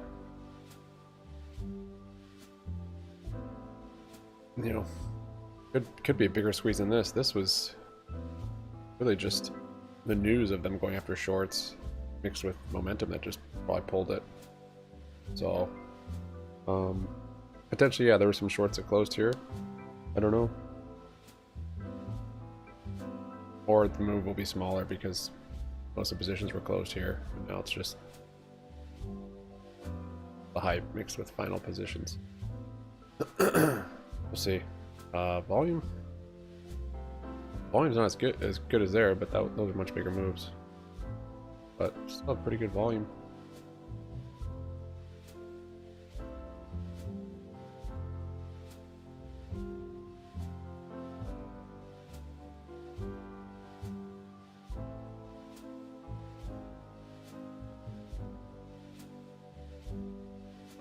SPY's coming down more there. Let's accelerate SPY. Consider trading action, and a lot of times what we've seen the past couple of weeks, essentially the whole month of August, it's been a lot of buy the rumor, sell the news type event with a lot of these other big tech names. I think it's be much of the same with Nvidia. I think it could get a nice little bump. Dude, I've not heard one person call it right. Like I'm going into, crazy. Tomorrow, maybe at the open, but I think a lot of people are going to take some profits off the table just because of how much it's run up. So my overall take on technology right now is it looks exhausted. The Barbecue a little lower. It's up 2%. Exhausted. I think we're seeing some of that rotation 2040 into other areas, probably that we're going to talk about here in a little bit. Yeah, well, Churchill Bye. Downs. I mean, everybody loves the track. Tell us a little bit about that. If it's going back to find support on this trend even. I'm a culprit of it myself. I mean, the ticker's CHDN. Put a little bet on it. These sports betting let's games, trigger some stops the other way. Way more interesting, right? That'd be neat. Ohio just went legal, and Kentucky's going live in a few weeks. It's going to legalize essentially nationally, and frankly, when people are struggling, Nice, we got some moves today on the SPY.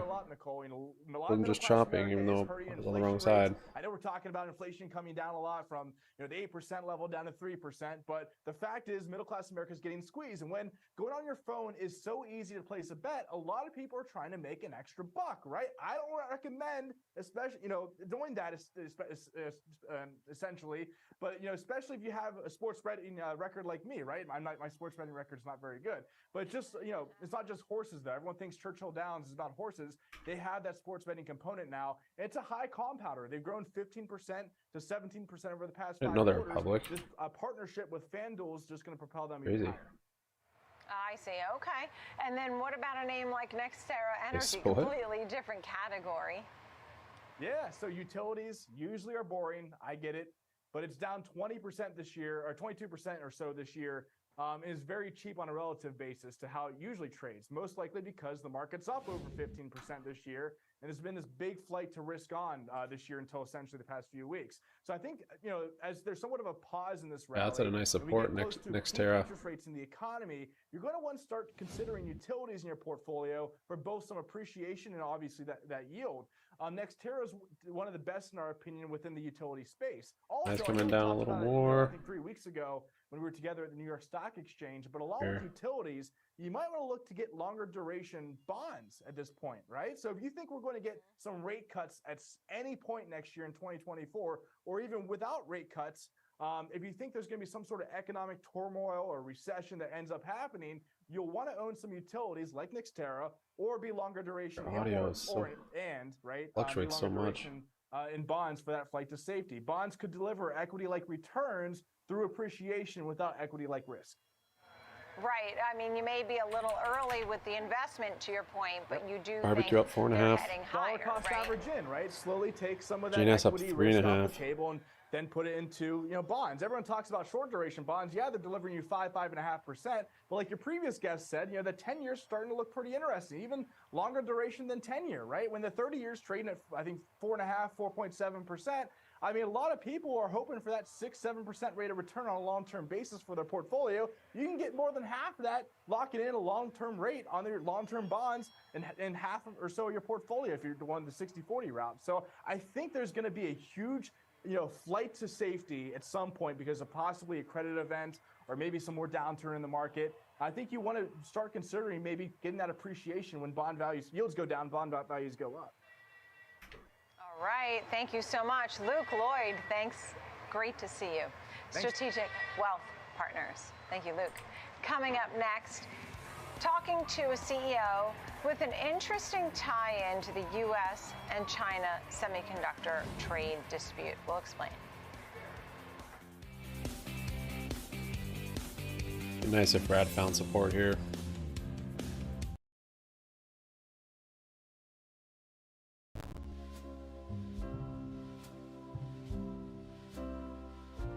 Imagine we'll at least have a bounce back up to the moving average.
Red candle there on GNS. Got a line there at 131. I get rejected that for today so far.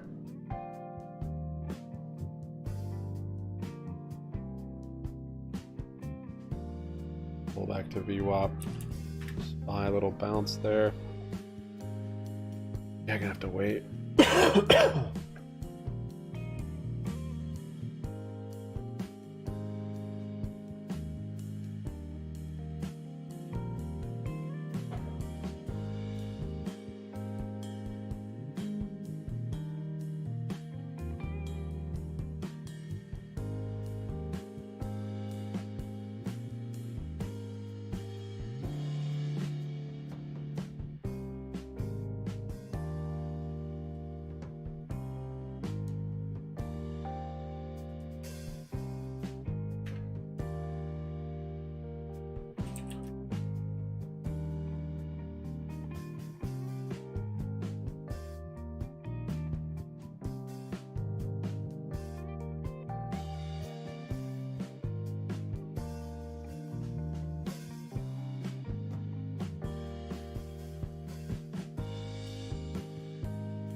GME 1697.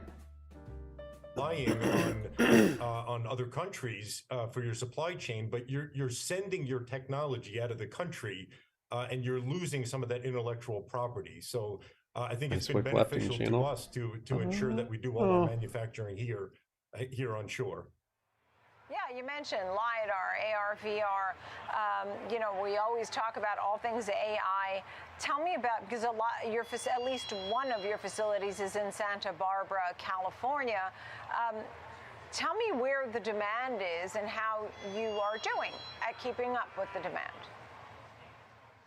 So automotive LiDAR has made a comeback. That's something that we've heard about on and off for the last couple of years. There were a number of LiDAR companies, LiDAR SPACs, that went public through SPAC IPOs. There was an article in CNBC recently talking about that industry. There's a lot of demand from the car manufacturers to put LiDAR on cars for driving safety and eventually for autonomous driving. So we're seeing that demand, the same types of things that you hear about in the news. We're seeing that because some of our customers are asking for pricing in large volumes in millions of units. So I think that industry is really at the knee of the curve and set to explode. I'm also currently in Seattle at the DARPA ERI, the Electronics Resurgence Initiative Summit. And the hot topic of the week, maybe the hot topic of the year, is AI. There are representatives from NVIDIA here, from Qualcomm, from Intel, IBM, and everyone is discussing AI and the needs for hardware for AI to support AI applications. And some of Aluma's technology also applies to AI. We make much better sensors that provide better data to AI so that it can make decisions more efficiently. And we also make semiconductor chips that enable AI communications, moving data to and from AI chips. So that's a very hot topic. And we're at a stage where we're scaling up our production to meet the needs of some of these markets. GNS back to VWAP. I love that when you're making things at home. I mean, that pretty much goes for anything, just in case. But sometimes there may be more costs, but you're not shipping them from overseas. So I guess there's pros and cons to something like that. You also have the CHIPS Act. I'd like to hear any thoughts you may have on that. And U.S. as the most formidable player. I mean, everybody wants the U.S. to be well positioned. Interestingly, the Department of Commerce celebrated the 1-year anniversary of the CHIPS Act just this month. And that's a big topic of discussion where I am at the DARPA ERI summit. We're a year in, and it's really just starting to roll out. And I think that's an indication of how massive of an undertaking the CHIPS and Science Act is. But that's very exciting for the tech industry and for the semiconductor industry. And what the CHIPS Act it really seeks to do is address national security needs, supply chain security, and also innovation security. I think that's a really important aspect of the CHIPS and Science Act. We develop, we innovate cutting edge technologies in this country. We should manufacture those chips here. If we send the designs, if we send the technology overseas, we lose it. We lose all of that investment we made in inventing and innovating these technologies. So why not build them here at home on shore? Jonathan, it's great to speak with you. I look forward to some updates soon as well. Jonathan Klemkin, CEO and President of Illuma. Thank you. All right, we're just going to take a quick break. I want you to take a look at some winners and losers, and we have some cloud stocks coming up next.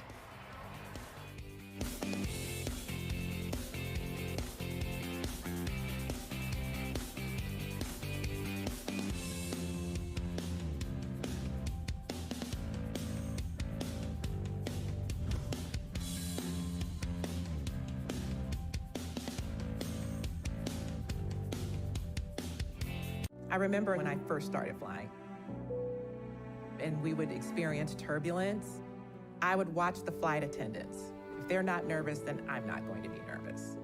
Financially, I'm the flight attendant in that situation. The relief that comes over people once they know they've got a guide to help them through, I definitely feel privileged to be in that position.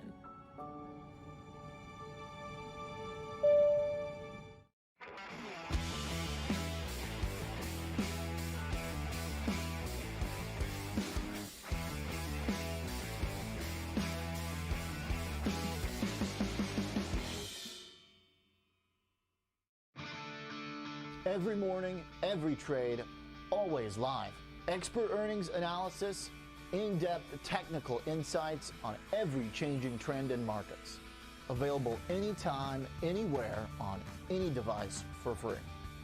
Welcome to Morning Trade Live on the Schwab Network. I'm Oliver Rennick.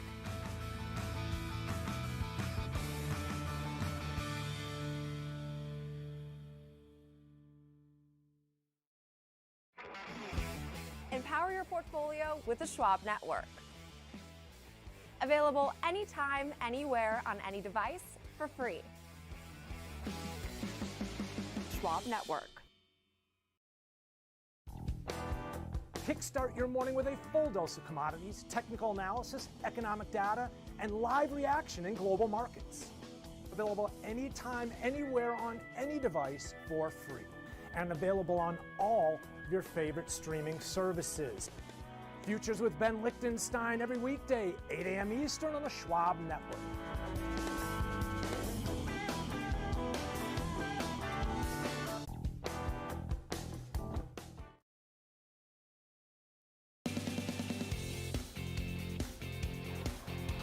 Welcome back to the Watch List. I'm Nicole Petalides, live on the floor of the New York Stock Exchange. Glad you're with us. 90 minutes left in the trading day, and of course we're waiting for NVIDIA after the bell. Right now you can take a look because we've had up arrows all day. In fact, the S&P is up about 1% at 44.35. The Nasdaq 100 up 1.6%, a winning week for the Nasdaq, which is up over 3% this week. Dow is gaining 0.5%. 34,457, and the Russell up 1.1%. For a market update, I'd like to bring in Ben Lichtenstein, senior futures contributor, to talk about, let's start off with crude, which went below $80. That must have caught your eye.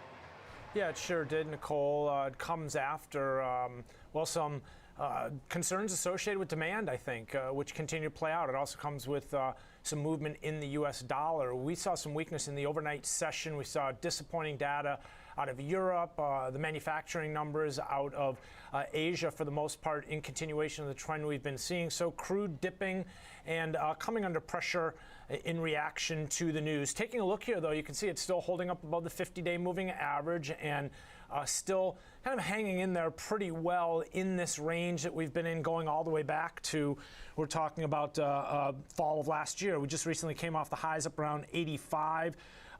Disappointment for the bulls here, but again, still holding above the 50. I think if we were to work our way through 76 through 74, we could potentially open up a door for a retest of that lower extreme that we're in right now. But taking a quick look here at crude oil and yields, because we've seen a bit of a disconnect. These are two products that not necessarily on a tick-for-tick basis by any means, but they track each other very closely, often an indicator of economic conditions, not only here in the U.S., but also globally. And you can see how we've seen a spark, a sharp move higher in yields here. This purple line as they've, well, gotten back to 16-year highs. But look at crude, still holding well below the highs that we saw on Russia's invasion of Ukraine ultimately, and again, easing some of the inflationary pressures the Fed Chair Jerome Powell and Fed officials have had to deal with, well, central bankers globally for that matter. But again, keeping an eye on crude here, pulls back a bit here today off those upper levels. This is definitely good for the inflation narrative. Yeah, understood. Okay, and then as we talk about inflation and bond yields, I was looking at gold in particular as gold was moving higher, but then I saw a headline just a short time ago that said precious metals move higher as yields pull back.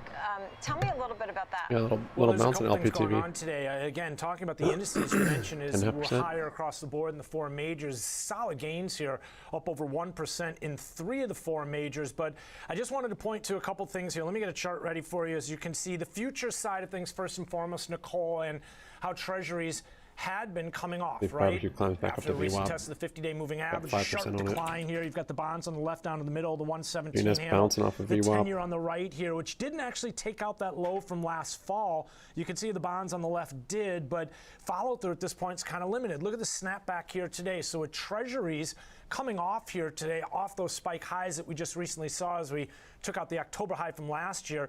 A bit of a pullback, I think, is what investors are cheering on. So let's just move through the ripple effect here that pullback creates as yields come off. Well, you've got the dollar, which has come off here today. It's down only by about 0.1%, but it spiked up earlier to, well, what was the high here? It looks like it was 103.90, so just shy of 104. And the dollar had been, as you can see, on this run here. So a bit of a pullback that ultimately, I think, helps what we're seeing here in terms of the indices as well. But getting back to your question, as you mentioned, again, that pullback in the dollar, I think, is supportive of the gold prices. Gold bulls, I think, should consider price that we've been holding, this 1930, currently a 1945 level, a major win, right? Because if you take a look at yields, last time we were up at this level, the fall of last year, 10-year up around 4.3. We had gold, it was trading around 1,600. You can see, I mean, I think it's significant to just point out that a relationship between yields and gold kind of broke down, but I think it's also because the gold seems to be a bit more focused on the dollar. Dollar didn't really participate to the upside to the same extent that we had seen yields. So interesting to see gold, the relationship to treasuries, but also hear how it's more maybe even a reflection of what we're seeing in terms of the U.S. dollar, which is very closely monitoring and tracking what we're seeing in treasuries and yields today. Yeah, understood. Ben, thank you so much for all of that. Ben Lichtenstein. Lichtenstein. Let's turn our attention now to artificial intelligence, but maybe in a way you're not thinking about, specifically using AI to innovate the way you invest. AI picks stocks. Joining me right now, Technologies, welcome back to the show. Good to see you. So you have a new partnership with LG. I want to talk about that. Nice write-up in Barron's. I saw AMOM beating the S&P 500. Give us the very latest. What's on your mind here today? So the particular reason for me to come back to the New York City is to celebrate our partnership with the LG AI Research Institute, which is the special unit under the LG's holding company. And then we are about to announce our partnership specifically tomorrow. We are going to develop the mutually Closing jointly another developed one. AI model to powering some of the investment products. Hey, man. Very Oh, soon. so tomorrow you have a big announcement. Yeah, we Wait, will have so a big what is it? announcement. What might the headline half read, or left. what category would it go in? There's a little bit of the how can I say, there's a limited information I can give right now, Right. but there will be something interesting. Product will be coming in the New York Stock Exchange later this year. Oh, so Yeah. that's exciting. Yes. Congratulations. Thank you very much. When I look at, Craft Technologies is celebrating 4-year anniversary Right. this year. I saw that earlier this summer. Tell me about AMOM. Also, you Yeah. have Craft, but the AI technology picks the stocks in there. You said NVIDIA's in there, right? In Yeah. AMOM. Go ahead. Tell me more about it. Yeah, so for the AI models applying to the 4 different types of the ETFs listed in NYSE, the AMOM is some good example, which picks 50 stocks out of its investment universe. So every month, in the beginning of the month, our model is telling what stocks to buy, what stocks Average to into a move trade for out the of Theta the Farm. previous portfolio. Sending And out to this the month, members. NVIDIA is its top pick of the 7.3% of weighting. So we Wow. are exciting and wait and see about the earnings announcement later today. Yeah. Now, if NVIDIA takes off today or Right. shoots down today, Yeah. you're not going to be able to make any changes in AMOM, right? Or Yes. will you? You have to do it at the end of the month or rebalancing, or you can make changes when you want? No, there's no human intervention within the month. So we will wait and see what our model is speeded out by the end of this month. So yes, no one knows what will be the reaction of the NVIDIA's earnings result later today. But in May, we also had NVIDIA as one of our top pick in AMOM, and that it enjoyed that back then we hold around 10% of NVIDIA in our AMOM ETF, and we enjoyed quite a lot of rally. I mean, look, in 6 months, it's up 125%. Yeah. Year to date, it's up Yes. over 220%. So you've Right. already done incredibly well. I mean, what other themes did you notice that the AI was picking? I saw Apple and Microsoft were some names in some of the headlines surrounding the company. Right. So if I just talk about our AMOM, the AMOM's model is picking up the stock. If I just summarizing, is cautiously positive to the market right now. So the 2 main themes within the AMOM is one part is all the tech names like NVIDIA and Meta is one of our top pick within the top 10 names. At the same time, we also hold the position of the Home Depot, O'Reilly Automotive, and the Walmart as well. 40, 20 kind miles of per hour. balancing between the growth The names flush at the here, we same could time, see a little bit VWAP, of the defensive names but this is definitely in gonna the be a consumer sector. So spot of contention. taking cautiously positive view in the market. Yeah, it really is Actually, if we interesting. get the flush here, I mean, we there might must be even times cruise through VWAP. that your gut instinct wants to But get it might in be there. too late. Might run out of But you time cannot. today. I mean, with your background and understanding where this AI is, how this works, Yes, it must be difficult for you. What, do you give the AI some of the parameters you're looking for? And if so, what would some of those be for a winning stock? Yes. So how we train our model is we're giving around 5 years of the previous data in the financial market, fundamental, the price data, at the same time macro variables as the input data for our model. So in the rolling basis, our model is continuously enhancing itself by the training its data. So one of the downside of using AI model Right, is that's that a good one. despite of this performance, it's still the black box, which is true. About how close we that, want though. to continuously communicate with our clients, trying to use Unless it's some repeating this comments again. explainable AI. So trying to level AI models decision making as much as possible, so that we have a better communication with our clients. Are there any EVs in there?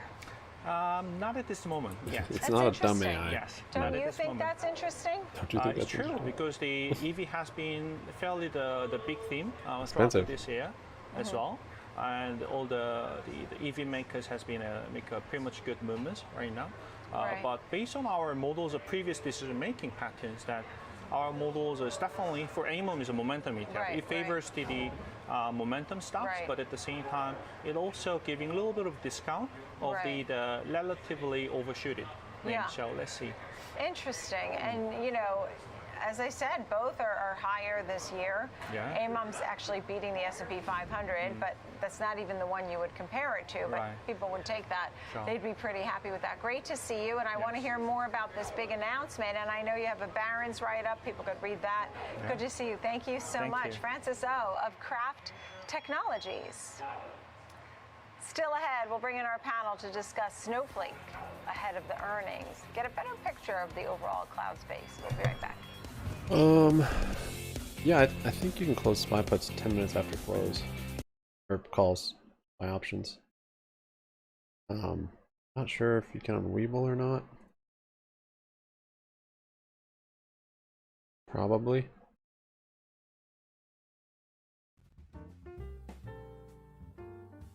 But I mean, if you're down on it like the last 10 minutes, you're burning so much data. It's like by the time it gets to then, it's even if you get a pretty well, I guess yeah, Nvidia earnings could actually have a pretty big move, but it won't happen in the last 10 minutes.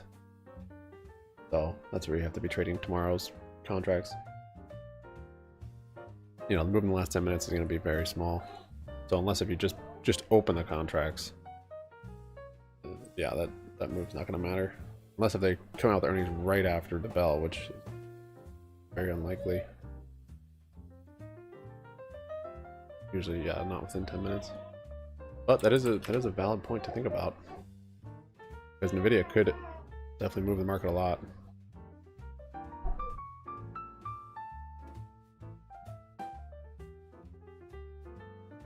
All right, we're getting a little break here. Holding the rest of these. I close out 2 of 8.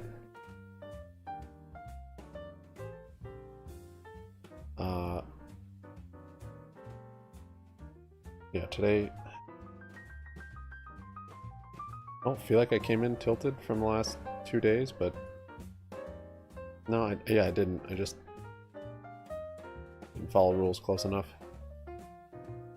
and then made that mistake of opening instead of closing on that breakout, and was looking too much at risk reward and not just trading the charts. Because of my buying power and being concerned with my limited buying power, which shouldn't affect the trades. So I gotta figure that out.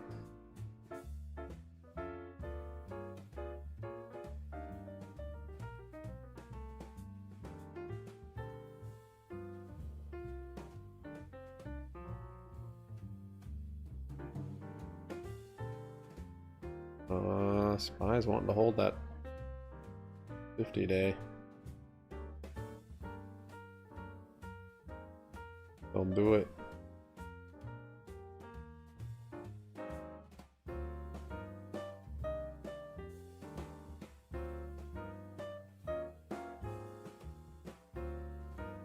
Ah. All right. 15 minutes to power hour.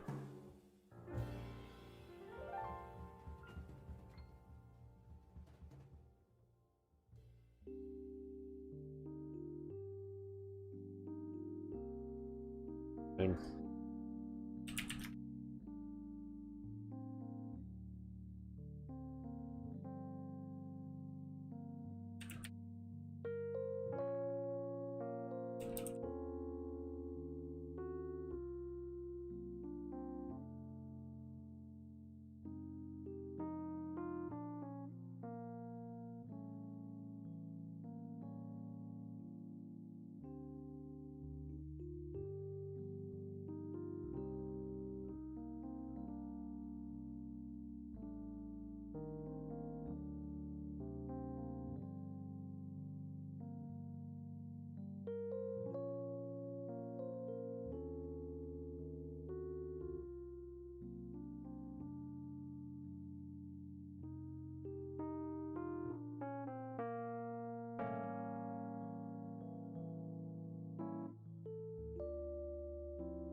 Look at that, root's up 9.5%.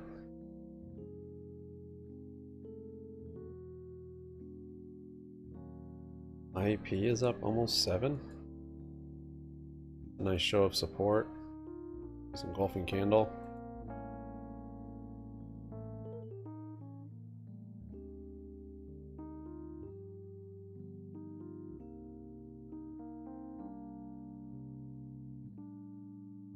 Need exposure on IEP.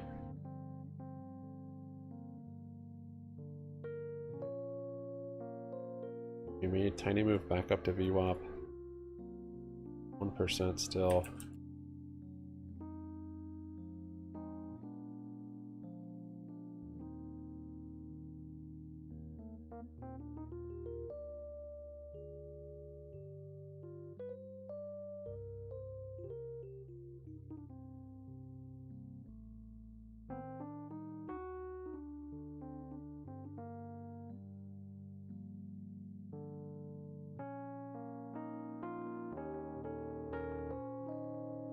Could see a bit of a bounce on GME this week.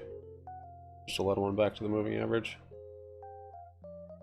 Pretty big sell-off last couple days. Or really yesterday.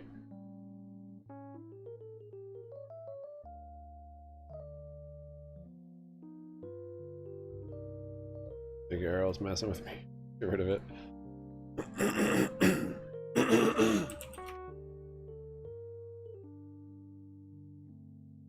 GNS is red, just barely. Up, it's only up 1.2 now.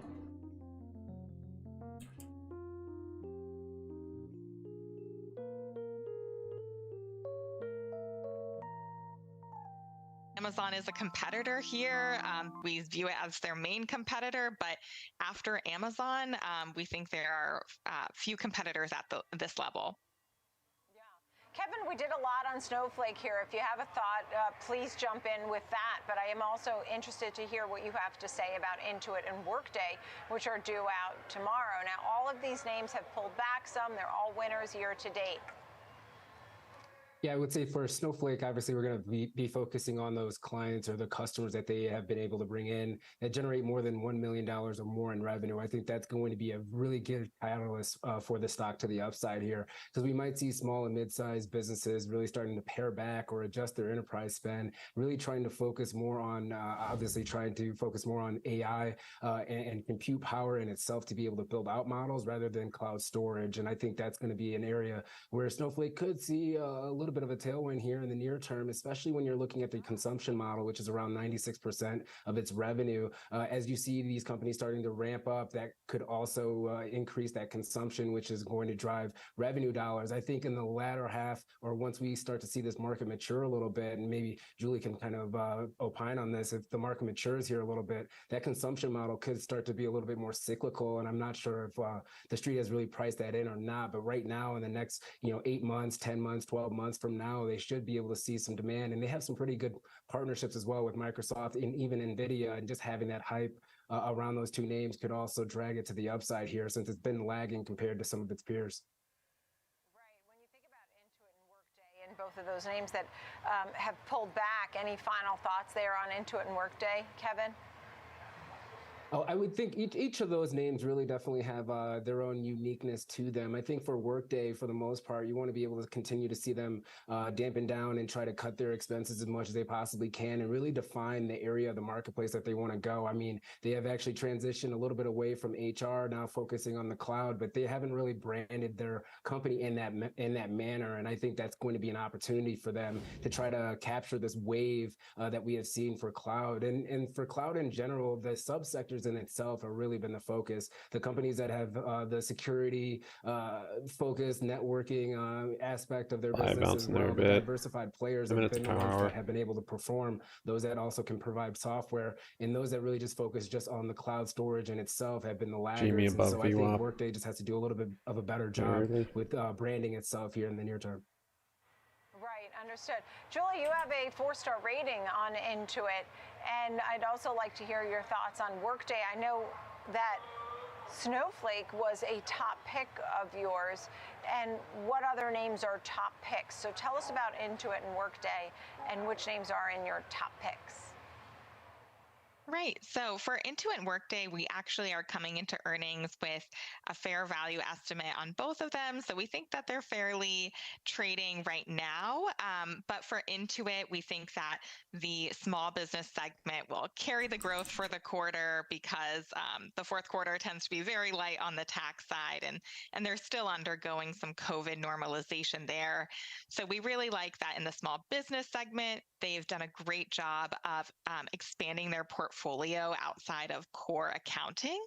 And then in Workday, our long-term thesis is that we continue to believe that they'll be able to surpass SAP in their ERP market share over the next decade. And so we will be looking for indicators whether they're on that path or not, such as with net revenue retention, for instance. But, like it was said, they've done a great job of getting outside of that HCM core in HR and expanding into financials and other areas. But for other top picks besides Snowflake, this is not in the software space, but Cognizant on the IT services side, we think is posing a lot of attractive upside here, given our $94 fair value estimate. And so we think that they're really getting a discount from the market because of past mistakes in moving too slow over to cloud solutions. Quickly, only a few seconds left. Kevin, just a quick thought on names like you had CrowdStrike, Adobe, Palo Alto, I think was in there. Tell me just quickly the correlation that you're watching. Yeah, just the diversified players in the space here. They have obviously exposure to cloud, but they also have exposure to network solutions, security. And so I think those diversified players make it a little bit more of a one-stop shop when it comes to enterprises. And that's where they're going to be able to benefit, whereas others that may just focus on one or two segments of the business may see a little bit more cyclicality. So that's why I was really calling those names out. Great to see you both. Thank you so much. Really appreciate it. A great setup. Especially, we're watching Snowflake closely. Julie Busal Sharma, Kevin Green, thank you. That's going to do it for us here on the Watch List. I'm Nicole Petalides, live at the New York Stock Exchange every single weekday, 11 a.m. and 2 p.m. right here on Schwab Network. Keep it right here. Oliver Rennick, Market on Close, next.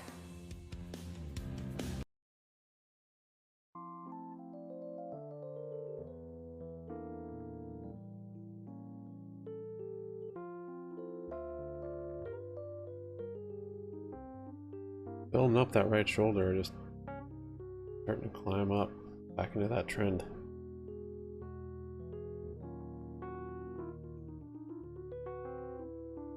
However, I might fix everything or mess everything up.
Oh, this is still possible if this is the inverse handle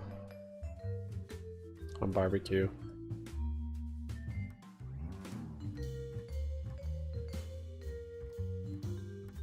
That is the risk here. See what the rest of the week brings. If we break this, break past the 50%, it'll look good for this being kind of a double bottom.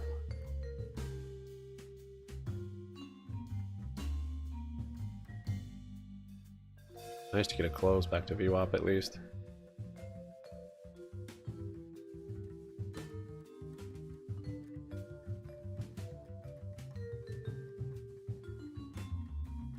Almost power hour.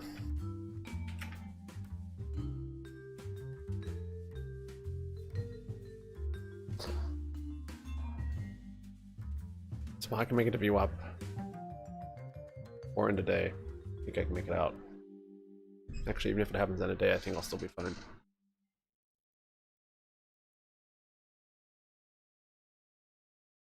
However, I'm not planning on just letting these go until they're worthless. So, it needs to happen soon.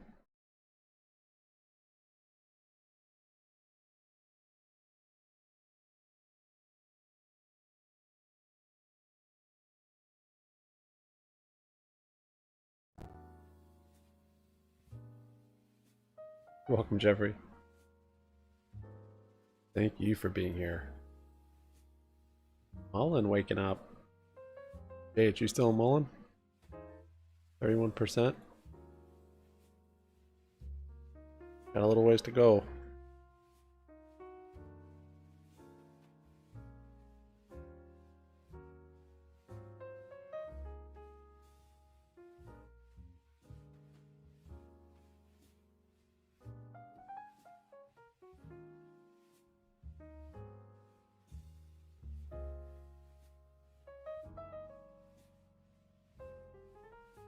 Surprised that's not halted yet.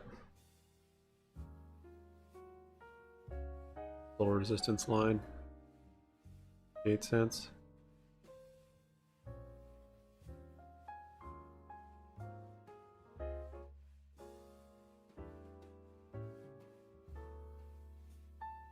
I'm finding me? Oh. Excuse me. Yeah. Yes, sir.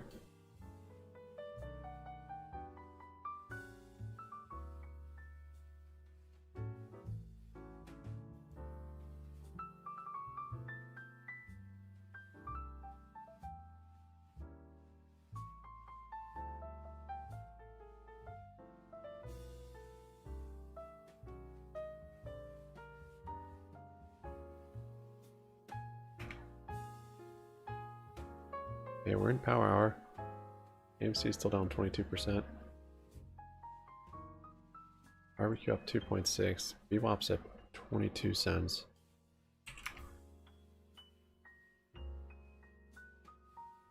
Any of you guys in Mullen looking for an exit?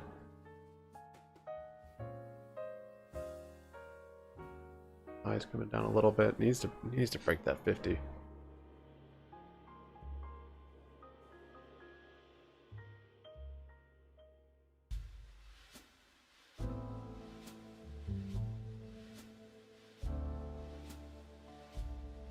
Can be done. Do it.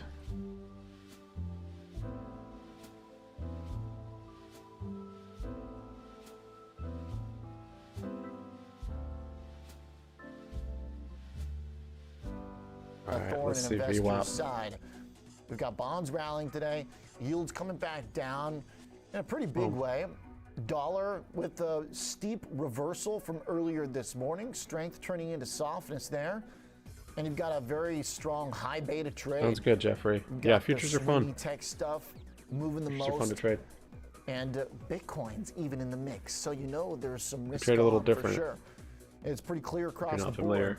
Not to mention crude oil still just struggling to hold above 80 bucks. That definitely helps. Golden letter exit? The disinflation narrative hold on. High below even 50. As the economy Come has on. been warming back up. And inflation slash reflation has been the major concern the last couple of weeks. The potential that strength in the economy is going to sustain prices at these high levels. Too high for the Fed, perhaps. And of course, the context being Jackson Hole on Friday morning. Will we get any type of repeat in Jerome Powell's tone compared to this time a year ago? We're at this event. Close another contract. Pain as part of the process to get down to their inflation target. Well, of course, we're still above the inflation target, and we haven't had that much pain. A few things showed up along the way, a couple potholes, but we drove over them. And now GDP expectations by the Atlanta Fed popping a little are bit. calling for near 6%. We heard this morning from former Atlanta Fed President Dennis Lockhart that you got to pay attention to that Atlanta GDP estimate. that now that we're halfway through the quarter, the numbers are for Close real. more. It's just and it's that we tough should be because the more it expecting a pretty close, big it comes print. down. So it's interesting to see the bond rally coming today. Chance 0.75% of break there even. for the ZN future. That's a pretty big There's a move. And then, of course, the dollar down about 20 bips. Not quite as dramatic. Not sure if there's anything clearly to assign the move to. We did get some weak numbers out of Europe overnight. A lot of sub 50 PMIs over there. It's Certainly below the 50. has more of a tone of slowdown and recession.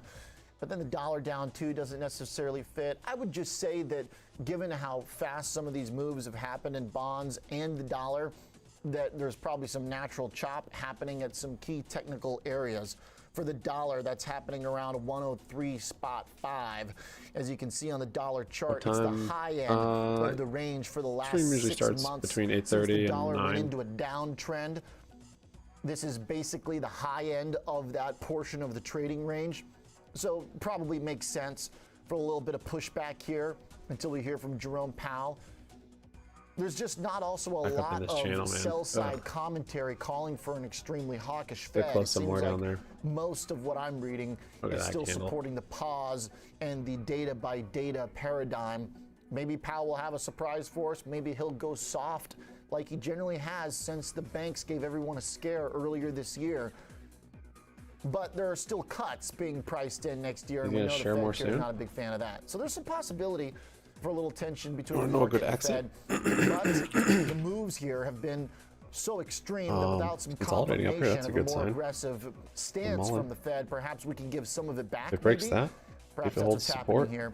10-year if yield it breaks this, I'd say I'd already wait. got through the one-year Wait until high. what, That was 80, 20? yesterday, so we're just reversing it. What do I have on there? Maybe testing the old highs for the yield to see if that becomes yield support. Plenty of reason to maybe just chop some of this up, just some technical I don't know where movements that and a came little from. bit of pushback to the recent Oh, trend. that got moved. Won't make too Supposed much to be of here. it unless we really start moving bonds back below to low 4%. If that happens in the 10-year, then okay, maybe this was a fake out breakout. And of course, we're watching NVIDIA very closely. Look at the implied vol for NVIDIA just as one last thought here before that earnings. It's high. Looks like it's gonna break elevated. above Look at there. the bottom panel for implied vol.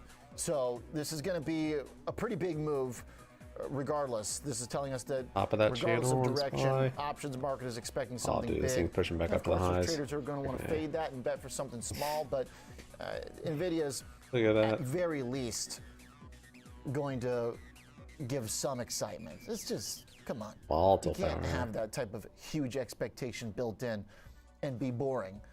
So stick around. We got about an hour until we get there. Right now I've got Renita Young and Kevin Hanks with me to talk some more about the session underway so far. Kev, anything that stands out to you as a reason why suddenly we would give back some of the movements from the bond market and the dollar with yields and the dollar sprinting higher the last couple weeks? It's a pretty big little reversal today.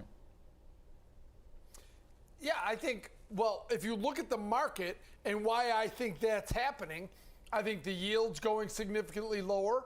I think the dollar going from higher on the day when you and I spoke this morning to lower on the day. I think crude oil, those are my big three reasons Thanks, why Jeff, for the you too, market man. looks pretty good. The Magnificent Seven have shown up today. Throw in some Netflix, throw in some semiconductors, and you've got a pretty good, solid day here. Now, as you know, Oliver, NVIDIA is going to drive so many names, how they trade overnight and tomorrow and the rest of the week. Oliver, look at how many names in the stocks that we're talking about, like the Magnificent Seven.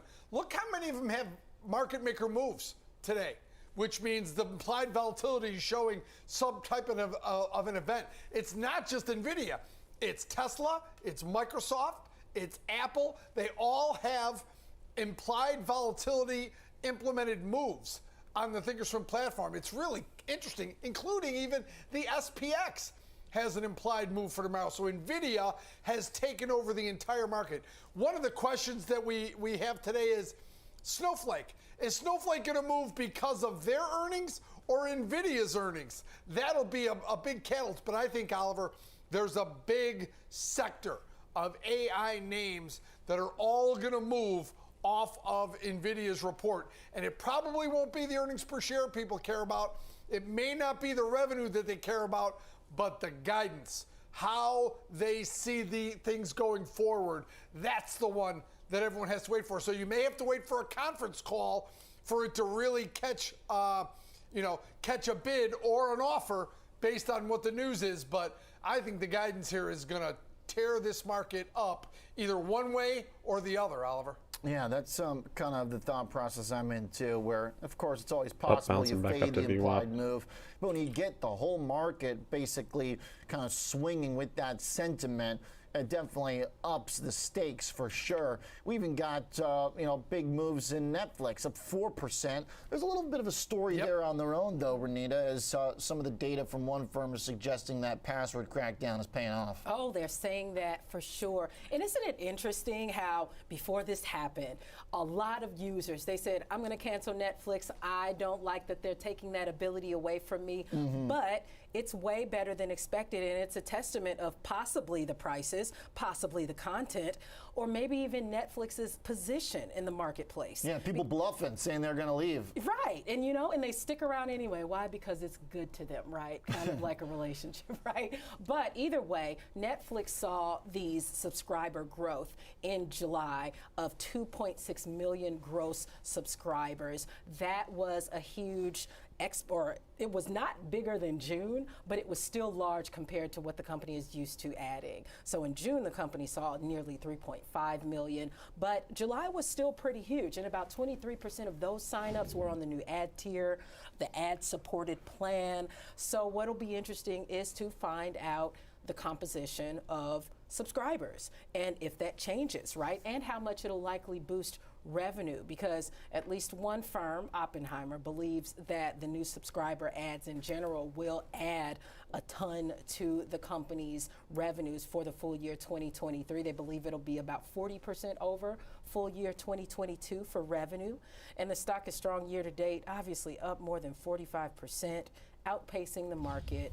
One analyst is neutral on the stock, however, Piper Sandler, but it's still some positive notes in there. However, Piper Sandler says, let's wait and see how these things roll out. They want to see the impact of the new ad-supported tier, the paid sharing rollout, and then the impact of the strikes, both near-term and medium-term, which we did see some news on that today, by the way. Executives from Netflix, Warner Brothers, and another firm did meet with some of the Writers Guild of America representatives, but unfortunately, headlines say the meeting was a bust. So we don't know how much longer this will be around or to the degree it would impact Netflix. All right, so we're still stuck watching Suits in the meantime, and Johnny Depp versus Amber Heard. So they're rolling out the kind of low-stakes stuff. GNS down 1.25. Good, I will also point out that the Netflix and Tesla earnings were kind of the first misstep the big NASDAQ rally ran into. Because if we recall, that's the high for the NASDAQ, Kevin, right before Netflix and Tesla earnings. There's a couple week Mullen gap, above that level. There you go. Peaked out 44%. when rates started moving on the 27th, and the data came in hot for GDP. NASDAQ peaked for Netflix and Tesla earnings, which came out the same week. So to see a big bounce in Netflix again, Tesla holding on, and to me, Kevin, that's a pretty important thing for bulls here, the fact that those stocks, even though they were sort of the cause of the top for the NASDAQ, they're still within reach of the high. I mean, a couple days like this, bam, you're right back to where we were mid-July. Yeah, like I said, the next 24 hours could be crucial for what this market does. And you're right, Netflix and Tesla led the earnings that made that Magnificent Seven top out. And the leader of that group, Oliver, as you know, was NVIDIA. Today is going to be an incredible afternoon. The 1-minute candles in some of these names, and not only names but futures, I think they're going to be big. I think it's must-see TV. You're going to want to be watching this afternoon's developments if you have a significant portfolio, and especially something in NVIDIA. But the expectations, Oliver, are really high. I'll give you one number to think about. The current price-earnings ratio for NVIDIA, it's showing 244 on the Thinkorswim platform. The 5-year average, 73, Oliver. Wow. All right. Well, if they up their guidance by a couple billion again, then that number will actually go down. But right now, it sure is a lot to live up to. All right. All right. Thanks very I much. might be expecting the top of that channel here of what's at stake this afternoon. Let's not lose track of the macro backdrop either, though, with the big bond volatile rally. in Power Hour. Got that working for them today, too. Campbell Harvey rejoins us, professor of finance at Fuqua School of Business at Duke University. Campbell, welcome back to the show. Obviously, over the last year, when we've spoken, it's mostly been about yield curve flattening and inversion and the deepening of that inversion. Something a little different here over the last couple months as we're widening out and yields have been moving higher on the long end. What do you make of it? Well, it's really important to realize that for the last 4 recessions, the yield curve starts to flatten out and re-steepen before the recession actually begins. So the indicator, which is the inverted yield curve, which means that the very unusual situation where short rates are higher than long rates, that has preceded 8 of the last 8 recessions without a false signal. And we're now in a situation where we've got an inverted yield curve. We've had the inverted yield curve for like 10 months. And we've seen that inversion is decreasing recently. Again, that's not a big deal. If you look at the data, we see a re-steepening happen again, in the last 4 recessions, before the recession actually occurs. Does it matter how it steepens, Campbell? Because correct me if I'm wrong, doesn't it usually happen by way of the short end going down because the Fed's cutting? Because right now we got the long end going up faster than the short end. Yeah, you're correct that there's many different ways of actually getting a steepening. So it could be that the short rate starts to head down. It could be a different combination of 4 different scenarios. So, but it is a good point that this is coming really from the long end, which is troublesome to me because, again, with the usual banking model, and the banks, our financial system, really are important for future growth. In the usual banking model, an inverted yield curve is not good because you're actually paying like the cost of deposits, BBBYQ 6 which and a quarter. is high, and those are short-term rates, and you're receiving a long rate, which is low. So it hurts your profitability. But if you've got a situation where you've got an inverted yield curve with elevated Mullen long-term rejecting rates, that. I'd maybe hits exit your some there. balance sheet And also. if I was trading it So or the what. value of the assets that you're holding, Rejecting whether that it be support. mortgages, commercial loans, government bonds, they go down as that rate goes ripping up out so, of the channel. So this is very bad news. And to me, it's really telling if you look at the savings rates that banks are offering today, it's almost a joke. So the average savings rate is about 50 basis points across all banks. And if you look at the too big to fail banks, and if you bank with the too big to fail bank, go to that bank and ask them, what is the rate I'm getting on my savings deposit? At my bank, it's 2 basis points. And I looked at the number of other banks, and they're in the range of 1 to 5 basis points. Yeah, that banks to are- me is a red flag. Banks are banking on the you. rate that you can get in a money market deposit is above 5%. And so are they so weak? Yeah, that they obviously can only to offer afford more would hurt raise their the earnings for many of them, right? Would be Oh, costly never mind, to Mullen's coming back up. try and adjust to keep customers. And it sounds like you would argue then that maybe some of the risks from earlier this year are not completely behind us yet if rates are going No. to keep blowing out.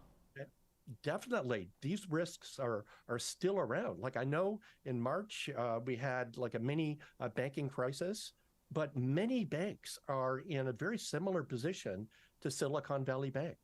And Silicon Valley Bank was exposed Up given 13%. that they had increased their duration and rates went up. And all of a sudden they had negative equity.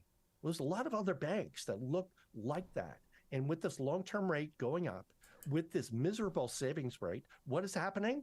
Well, that is challenging the balance sheet, but it's also leading people to flee their bank and go to a money market fund. Like, why get 2 basis points when you can get like 520 basis points?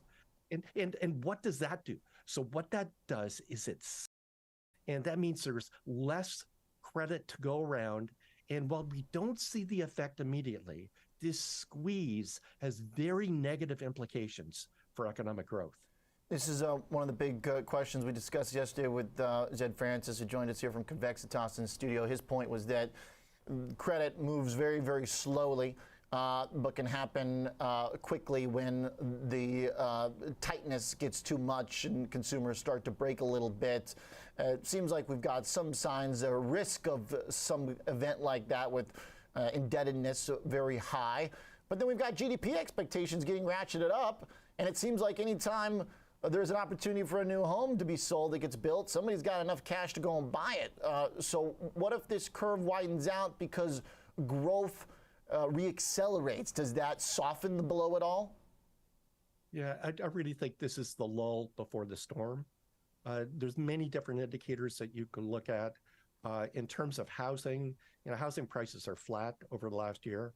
Rents are flat. It's not reflected in inflation, interestingly enough, because inflation has a measure of housing that is very slow moving. So according to the CPI, the rental expenses are running at 7.7% year over year, which is completely unrealistic compared to the data that we see today. So what does that mean? That means that inflation will be headed down, and it will be headed down to the Fed's range within the next 4 to 9 months. And it's kind of obvious that that's happening. But in terms of the GDP growth, again, I don't think that we should put too much weight on what's happening right now. What we need to consider is what will happen in the future. The yield curve has got a pretty good record, but it's not just the yield curve. You need to look at other data. And you can see that consumers had a large amount of savings, especially after, after the pandemic and all the stimulus. That's been drawn down. Mullen just consolidating up here. Is ongoing. Commercial real estate is in serious problems. By respecting the 35% resistance, vacancy rate in see San if we can Francisco, get VWAP. and that's going to work its way to our financial institutions. So there's many things that are happening that point to weakness, but there's also things, as you said, we'll probably get a good GDP print. The employment situation is pretty good right now, but it's always good before a recession. Break, you should. So again, you might need see to 90 look cents on at it. all of the data, and all of the data are suggesting a heightened risk of a downturn. Certainly a cautionary tone here, and one that begins with stress caused from the bond curve. That's why we go to you, father of the yield curve analysis, Kim Harvey. Thanks for the heads up. Fuqua School of Business at Duke University. We'll see what Mario Gabelli thinks about the macro situation, if there's as much fear. I don't think so, based on our last couple of conversations, but of course things could have changed. We'll be right back with Mr. Gabelli next. GNS below VWAP there. Let's see, it's down 2.5. Still looks good though. Still holding that right shoulder. Consolidated.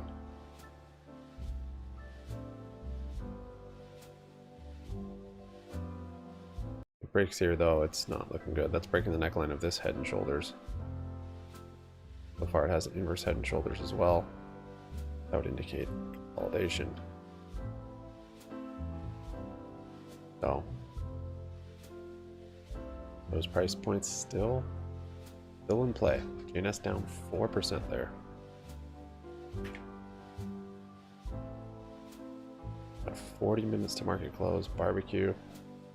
Not coming back to VWAP. It's up 6.3.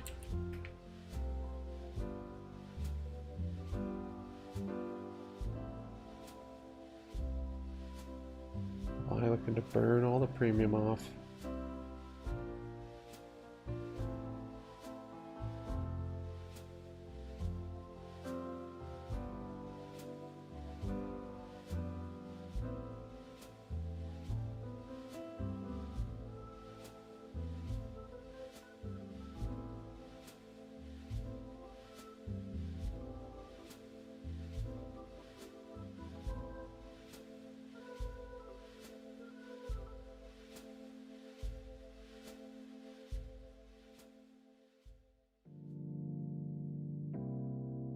Major breakout on Mullen.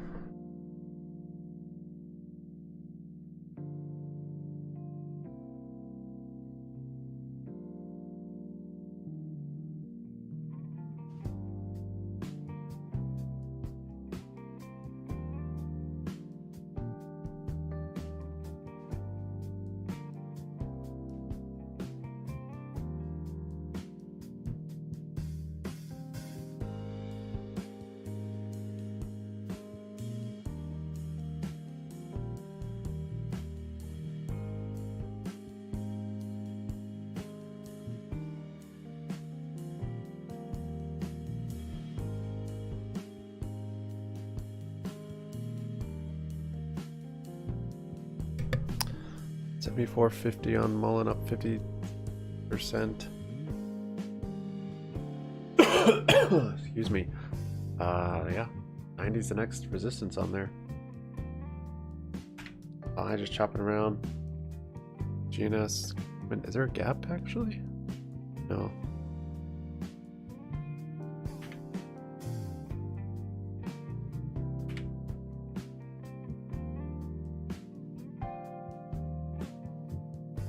The theta on these contracts are really starting to burn now. Afterburners.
Yep. Getting up there, getting that 90 cents on Mullen.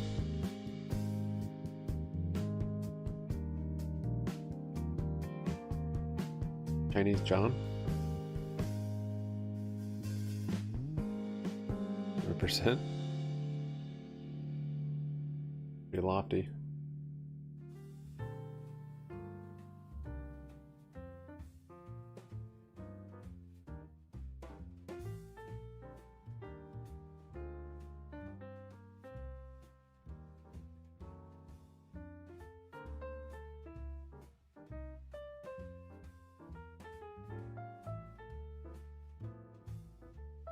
Cheese. Mario, joking about that. Look at your TikTok. yeah, you're probably more up to date on the TikTok trends than I am. You don't miss much. Oh yeah, nonsense. I don't. Come on. Basically, as long as people can say what they want anywhere they want, and as long as somebody doesn't hang them like they do in certain parts of the world, we have people that praise these situations in Iran, for example, or Venezuela. Mario, the potential for the consumer to have kind of another buying spree, a jolt of health. To your point about the labor negotiations that are happening, it seems very reflective of the strong employment situation. How strong of a backbone is that to our economy right now? I'm not so sure it's a strong situation, but it is the notion of fairness in the payment of individuals that work their fannies off and are way behind with regards to compensation based on previous contracts. Okay. And, it's what the benefit of having unionization is, the benefit of doing that. And it's part of the free market system. On September 15th, you have the United Auto Workers. Buy top of the channel. When we step back, we will have significant stress on that. And what impact is that? When you look at the consumer sector in the United States, it's 70% of GDP. The industrial sector is 12. What's in the industrial sector? Ag equipment, aerospace and defense, industrial equipment, the AI stuff that you're going to talk about later on today with the NVIDIA being a flagship for that. I went to then dinner bet too. the question then is CHIPS Act, reshoring, onshoring, questions about companies having dealt with Yeah, shortages. because 90 cents isn't inventory 100% accounting, there. how they deal with these things. That is a very positive thing. About 30 in minutes. addition to that, housing is So in the I don't think that's, I industrial mean, if that's sector, 100%. believe it or not. And so people forget Hard to that open. rates are up, but don't forget you could still deduct your interest expense up to $750,000 on a mortgage. And, you know, it mitigates it. What we don't have is the ability to deduct your property That might actually be taxes because 100%. of the Not SALT sure. limitations, that is state and local tax limitations on the deduction of your federal. These things are going to be worked out. Nothing like a free market system, and we have to have a free Barbecue up 7%, climbing back to VWAP also. And that's why I'm so positive about the outlook for the next 5 years of the stock market and the economy. The second part is China. Nobody wants to talk about the impact. They are no longer a tiny country. They are 20% of the world's GDP. The United States is 25. Europe is down to 17. What is China going to do? And what are they going to do in the next 90 days, or when they have the next Politburo? Sorry about that. And basically, what are they going to do with regards to common prosperity? To a lot of 90 is like just about 100%. Children being born, to the wages there, and how they're going to support the economy. The concern you all have, and the current dynamic, is that to relieve the internal stress, you know, they do something with regards to Taiwan, and that would have an impact on the stock market. More than a slowdown in the economy.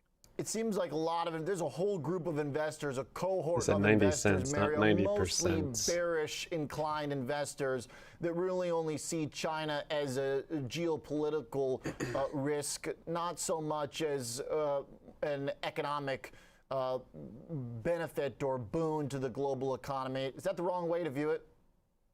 No, it is.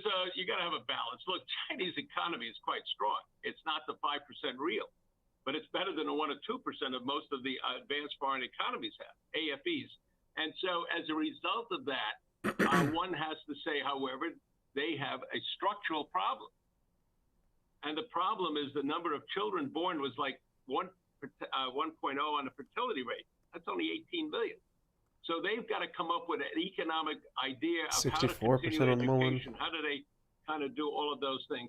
And they have a process that may, you know, they don't have an election every 4 years or people running every Maybe week. ever. And as a result of that, sometimes they move slowly, but they'll get it right. True. 65%. Yes, I am always concerned about Taiwan. China 1 is clearly an element that deals with valuations and multiples.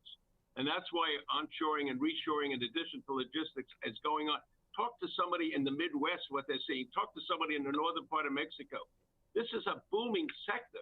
And from my point of view, though, you know, I want you to buy agriculture. I want you to focus on the autos. I want you to talk about aerospace. So the 3 A's, but the one that I mentioned to you last Count time after hours? is still a kind of intriguing stock. It's called the Atlanta Braves.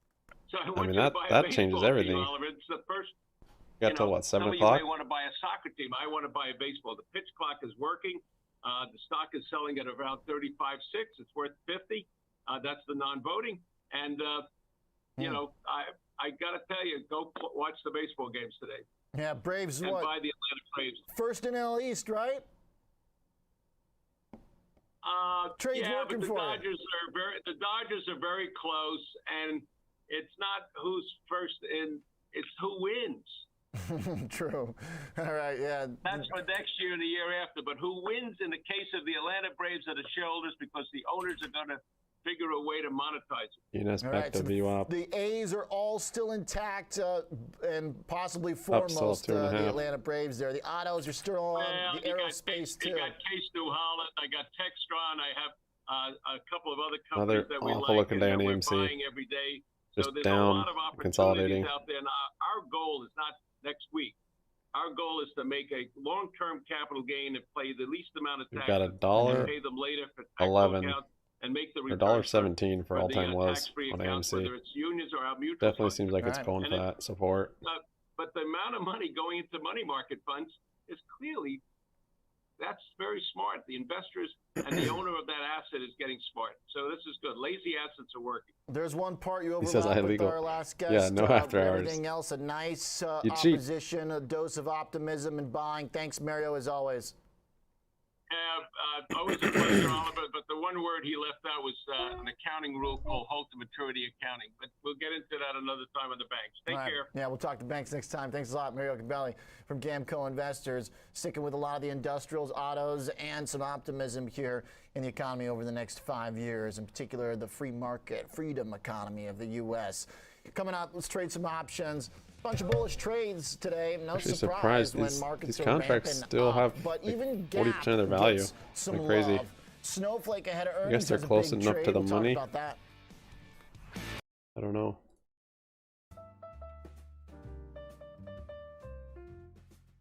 The decay really hasn't hit too hard. I mean, it has, but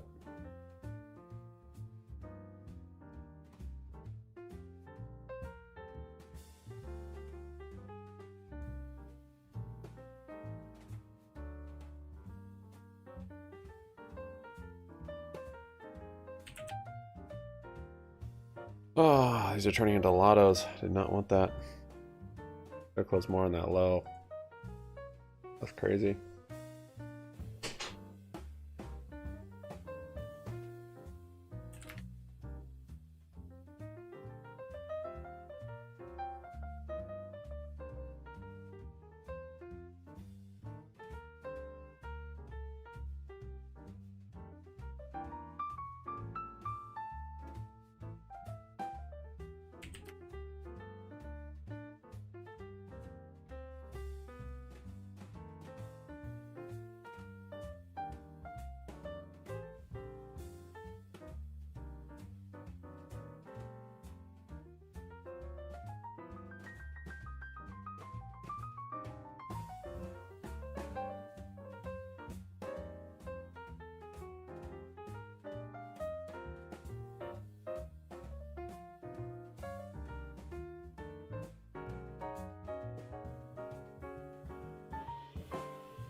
No, they're dailies.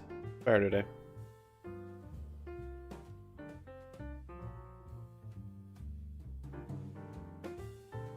I know that's what I checked. I was like, those seem like almost tomorrow's, but I think maybe because of Nvidia's earnings after hours. I don't know.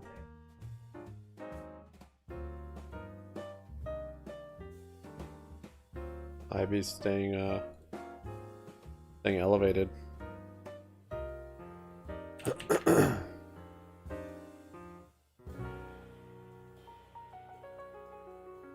Because they're kind of pricing an event, potentially, even though they expire today. Oh, that's kind of strange. That's supposed to expand, right?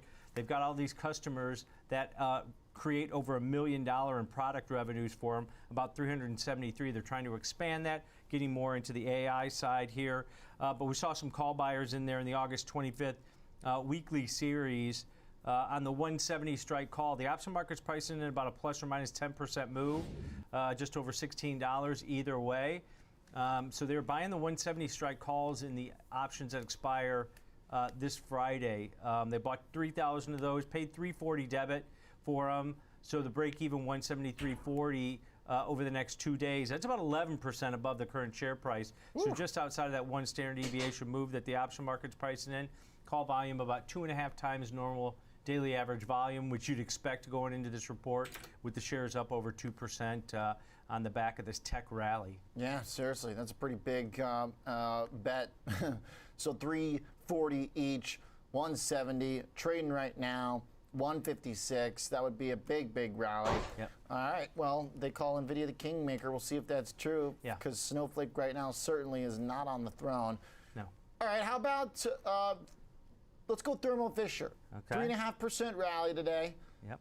And some talk about how they're going to work with Novo Nordisk. Yeah. And they might get a little, speaking of king making, they might get a little touch of that Wegovy diet drug. So shares are loving it. Yeah, that's the big news out on this company, that they're going to be the second manufacturer, possibly, and that's a report out of Reuters, that they're going to be producing that drug for Novo Nordisk, for weight loss and diabetes. So big market there, big total addressable market. Shares are still down about 1% on the year. It's right at its 200-day moving average. This might act as resistance. But you can see there, Oliver, earlier in January, this stock was trading nearly $610. So it's had a rough stretch here. Their life sciences segments provide those portfolio of instruments and consumables, also the manufacturing side. Barbecue so Novo down Nordisk maybe a little taking bit. advantage of Didn't them make a the little VWAP. bit. But saw some call buyers in here on the back All of that still news kinda climbing, on the September monthly 65%. cycle. So about 23 days till expiration. They bought 4,000 of the 600 strike calls. So pretty high up there. That would be a new 52-week high if it gets above 610. But we haven't been above 600 since January. They paid a debit of only 25 cents because these are far out of the money calls. Break even of just over $600 is about 10% above the current share price in here. So somebody thinks we're going to see a continuation of this rally if this partnership comes to fruition. How much of the manufacturing do they get of this drug? What type of the proceeds do they receive from Novo Nordisk? But yeah, big total addressable market. Somebody thinking over the next 3.5 weeks we're going to see some more gains. Okay. All right. So once again, straight up call buying, shooting for the moon here. 600 strike. Nice. Yeah. Well, they're You're not cheap messing around options, today, right? Tom. Yeah, it's a low cheap probability. shot. Yeah. Okay. How about Gap, which got hit yesterday and has got earnings ahead of us? Not a good week for retail generally.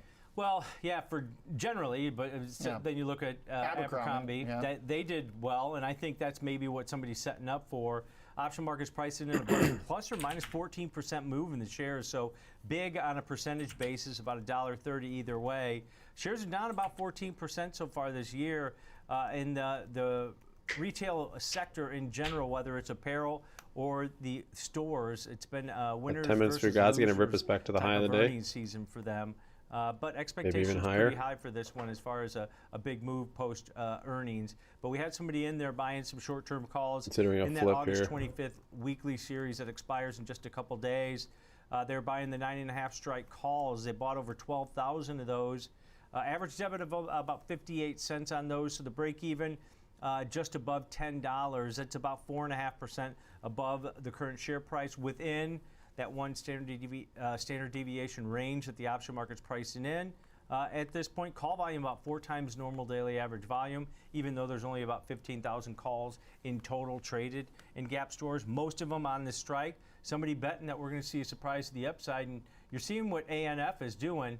Get a 20% move in Gap stores. This one pays off nicely, but good luck. Wow, okay. The gamblers came out today. They showed up. The speculators. All right, that's fun. Across the board, bunch of bullish trades, looking for a lot of upside in all these stocks. Okay, thanks, Tom. Let's get a developing story back to that subject of entertainment and labor, the writers' strike and talks that aren't going so hot. Jenny Horn, hosting Next Gen. That's Philip. Our markets correspondent here has got the latest. What's up, Jenny? Yeah, there's been a pretty ongoing saga now since, midsummer at this point. It doesn't seem like it's getting resolved anytime soon. So the Alliance of Motion Picture and Television Producers overnight did publicly reveal the latest proposal, which they did deliver to writers on August 11th. So the union members have been striking at this point for more than 100 days, with the Actors Union also joining in at the end of July. But the latest proposal from the studios came days after producers did ask these writers to the writers union to also consider the high wage increases, as these were the highest proposed actually to the WGA in nearly 35 years. So that was a pretty major deal. They highlighted a compounded 13% increase over a 3-year contract, with an increase of around 5% in year 1, 4% in year 2, and then 3% in year 3. AMPTP president did say in a statement their priority still does remain to end this strike so that valued members of their creative community can return to what they do best and end the hardships that so many people and businesses in the service and industry are experiencing. Still, the negotiations, though, do appear far from over at this point. Soon after the proposal was made public, the Writers Union released the latest update and said the parties have engaged in further discussions since that August 11th offer. Netflix co-CEO and Bob Iger and NBC Universal's film head, as well as Warner Brothers Discovery CEO, were in these talks. Now, the writers did say that rather than have these 10 minutes Fugazi is stupid. Talks, they were met with a lecture about how good and single their counteroffer was. So they had some pretty negative responses to say from a lot of these talks that we've seen that have been ongoing. The union did say the studio's latest offer still includes limitations and loopholes as well as omissions from what they are asking for. So it doesn't seem like they're able to be pleased with this current offer, obviously. We are just seeing most of these names shake off this news fairly well. I think we're seeing a lot of enthusiasm today tied to Netflix, which is up 3.75%, has fallen back off its intraday highs a little bit here, but Disney also higher, Paramount higher, Warner Brothers Discovery higher. But these names have seen some considerable pullbacks now month to date. Netflix is actually faring the best, only down 2% this month. Disney is down about 3.5% for the month. Warner Brothers 3%, and Paramount, the worst performer of this bunch, down 6.5% this month. So these names have seen this considerable weakness over the course of this summer. breaking out there, After 68%. Warner Brothers actually having a really great start to this year and has since just unraveled here. So there it is, 81 cents, 70% on Mullen. It doesn't appear like we're getting any sort of update anytime soon. Still not as bad as some other areas in the entertainment world, like one AMC down again today, lower by 23%, a full reversal. So watch out, Jenny. The apes are going to come after you in the comments, but they should have listened to you. Price is king, Oliver. You can't argue with the charts. Down 60% this month. Oh, goodness. All right, watch out. Okay. In the meantime, though, Netflix and the other streamers are doing all right after this report, even though it doesn't seem like there's a lot of progress being made on those negotiations.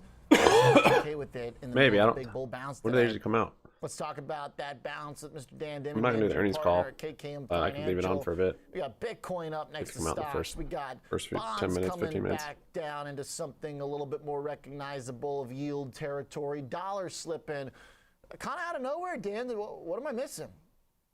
PMI data, I guess, Oliver. Okay. I guess it seems to be the catalyst, and European maybe data? just yeah, I mean, and both, you mean basically across the globe too. You know, it started, we got data from Europe overnight, and U.S. PMI data this morning coming in much lower than anticipated, and really from the global S&P Global Composite PMI data hovering just above 50, which I believe is, you know, the cusp of growth versus contraction. And that was down about 1.5 points from the previous reading. And, you know, even when you look at the manufacturing data coming in at 47, down another almost 2 points. And that's been weak for months. You know, the service data, I think, also contracting a little bit month over month and still holding just slightly above 50 is, you know, overall, you're seeing some economic slowing, not only here in the U.S., but globally. And I think that that's one of the catalysts for today's dynamic as far as what you're seeing in the price action in the market. Think it's sustainable, or did we already, you know, cut loose in the yield, bounce back in the dollar, the trend over the last couple weeks? How do you think this weighs against that?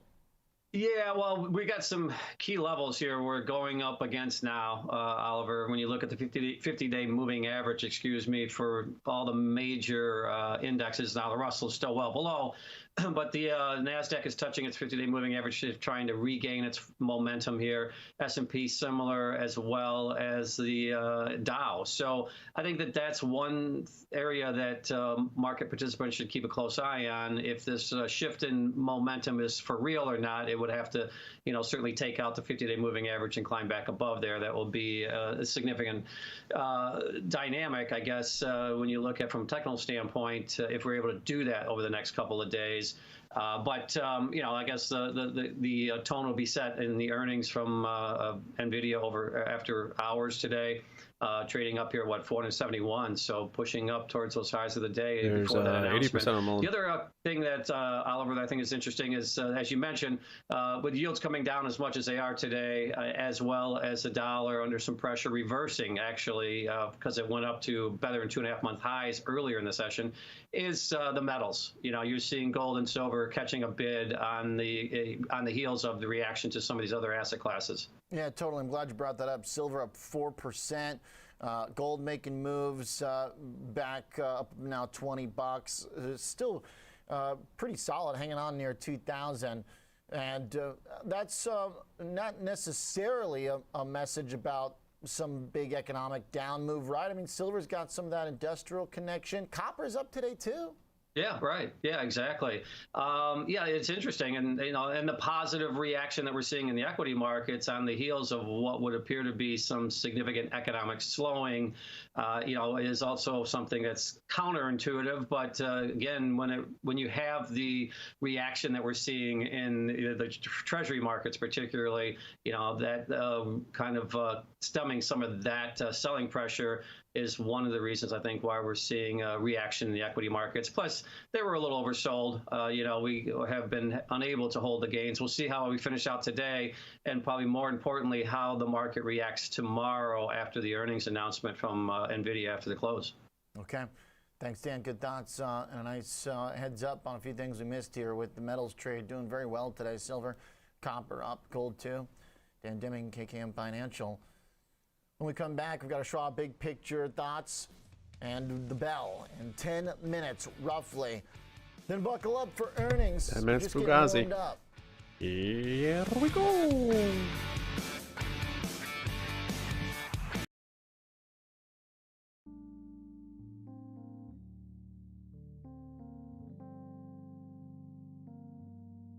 I don't know of any news on Mullen. Nope.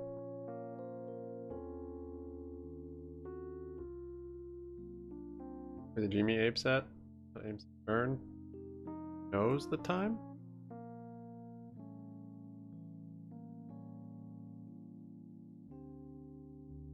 Now's the time. Now's the time. Eyes coming down there. We tested the lows of the day. Barcoding.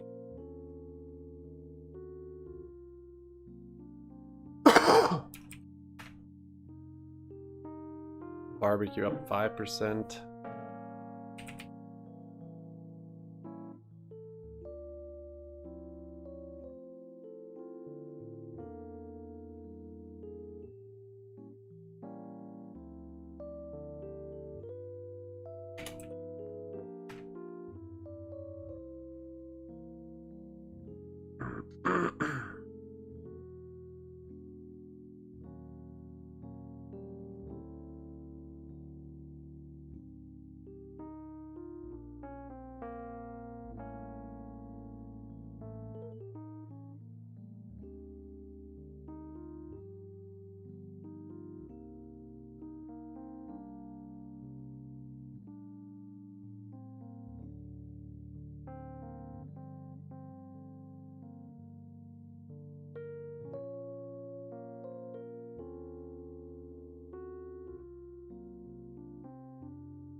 Here's a drop on SPY. Making it through the 50 moving average. See if it makes a VWAP move. Usually where it likes to end for safety.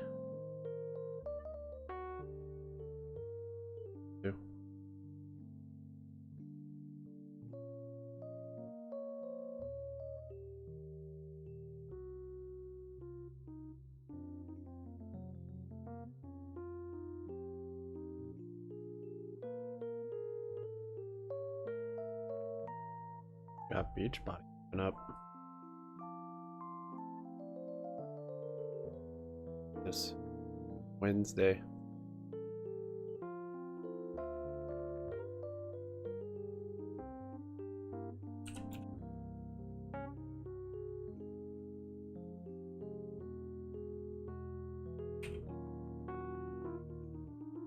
Barbecue coming back down a little bit. Up 1.5.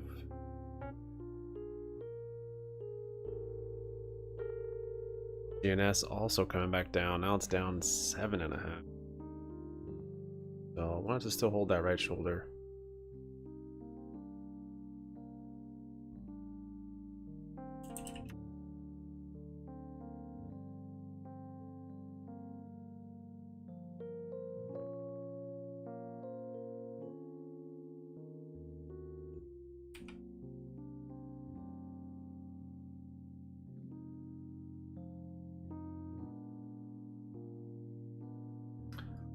All in.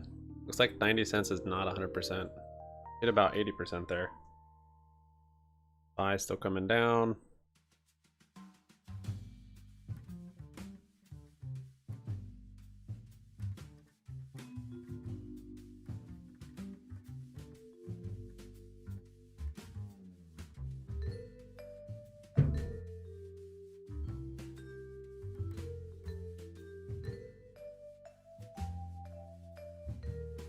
By GME every month. Nothing's changed. Do you have a recurring buy on it? On what, computer share? Or do you have it just with your brokerage? I think you can do that with brokerages too, huh?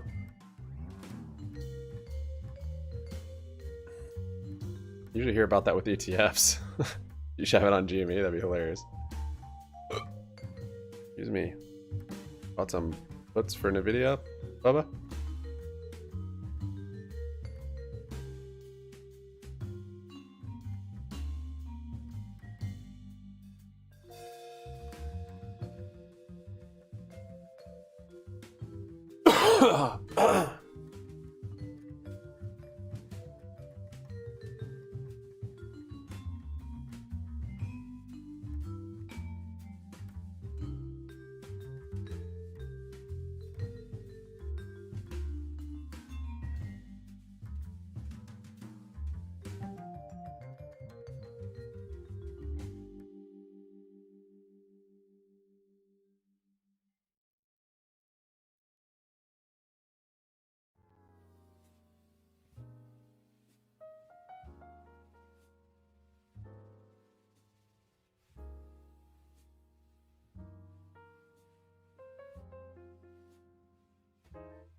Rad made it green 2%.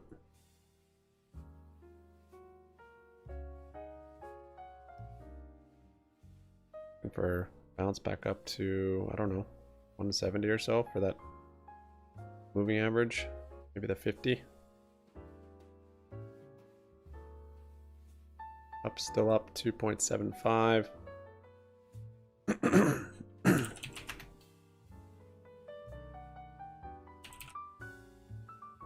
Run is up 2.5. Same thing with this. I'm expecting a bounce back up.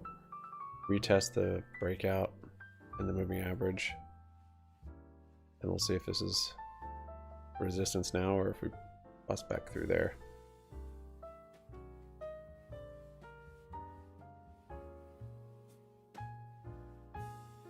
A down almost 2%.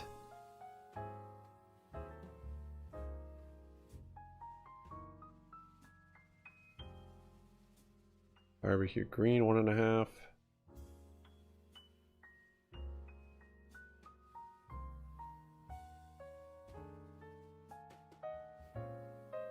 GNS down 5.5. The fickle one, that GNS.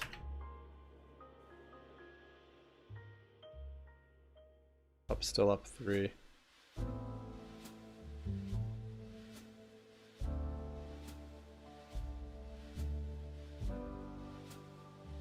Who decides? Specifically, I mean, you've got your brokerage, you've got a market maker, clearinghouse. You've got so many different entities it goes through.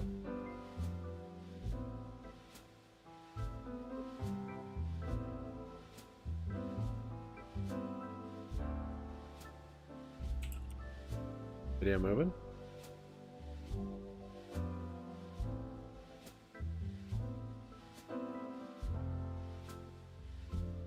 But yeah, us individuals, when we put in an order, we don't decide if it does. Seems like a scam. What are you talking about, DJ? Black market's a scam?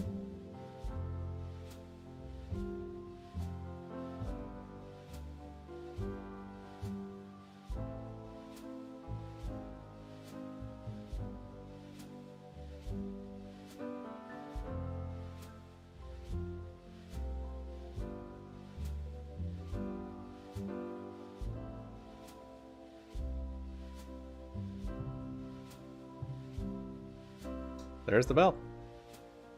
4 o'clock. Did it.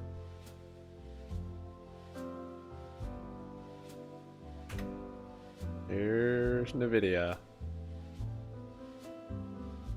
Or are you looking for another stock called NVIDIA? Their earnings. I think it's just NVIDIA earnings today. Okay, good day for stocks there. Really nice bounce.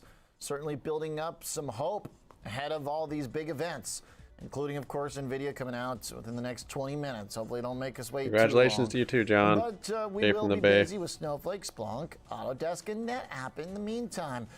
The Russell was in it too Thanks, today. Christopher. Look at that. Small caps keeping up with the big boys. Regional banks, 1.5%. No problem from financials today, though we certainly heard a pretty dire outlook from Campbell Harvey at the top of the show on which direction that group is going as rates move higher and the yield curve steepens. But we didn't get that today either. Oh, you're saying Bonds it's rallied big. Bond bulls showed NVIDIA. up finally and stopped the Like 10-year and the bleeding of yields higher. But that's how you say the N? And so equities found their Not footing. N, Nicole but Petalides and Kevin Green are joining me here this afternoon as we do a little juggling here, team. Obviously, the highlights NVIDIA, Nicole, but we got plenty else here in the meantime to keep us busy. Snowflake, cheer in the background. Splunk. These are companies that This are is the all going to trading give us floor. kind of different angles on cloud and buck wild growth out there. technology that should be supplemented by AI in one way or another. And that's how it all works. When I was interviewing a guest today who actually uses AI to pick the stocks in the ETF, you know, this is what we've Thanks, been Syke. talking You too, about. man. When I had on Daniel Newman, he was talking about AI and AI by industry. And so that's what we're talking about here. When you look at cloud services or you look at how this all works, I mean, for Snowflake, we're hoping they're adding new customers, bringing in that $1 million mark, definitely. NTAP, the AI, the business analytics, and how that can work there.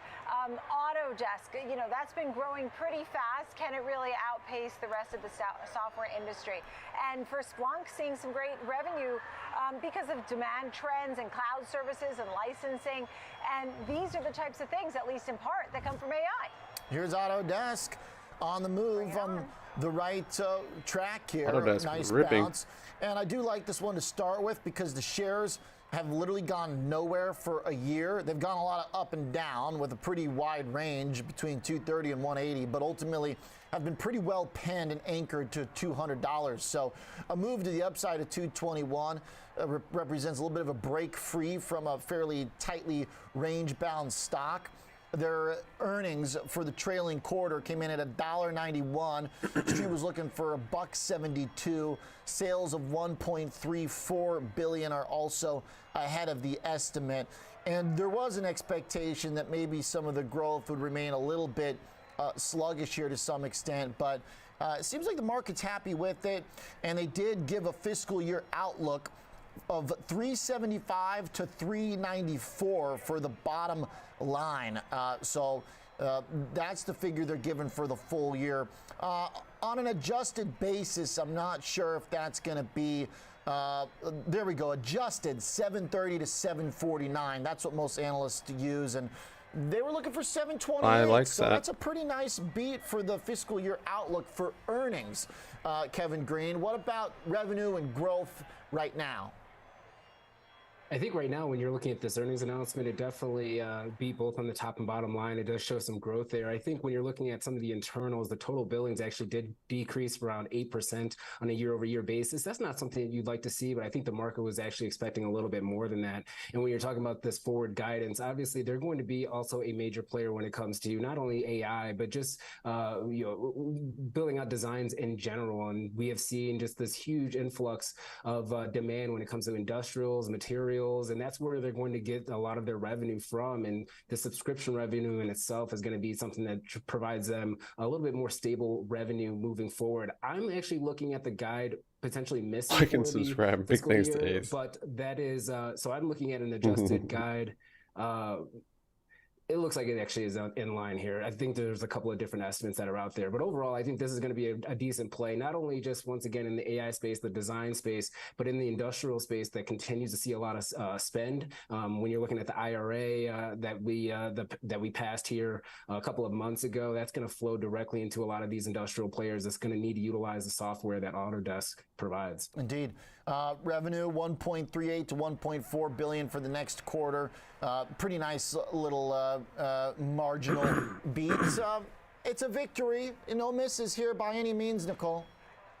Hey, I'll take it, especially after what we saw with Dick's and Foot Locker. I mean, those were horrendous. Yeah, it was a rough couple days for earnings. When you're saying, yeah, Thanks, Scott. just Appreciate it, some man. good news here, and you have a beat on the top and bottom line, a revenue outlook that's looking good here.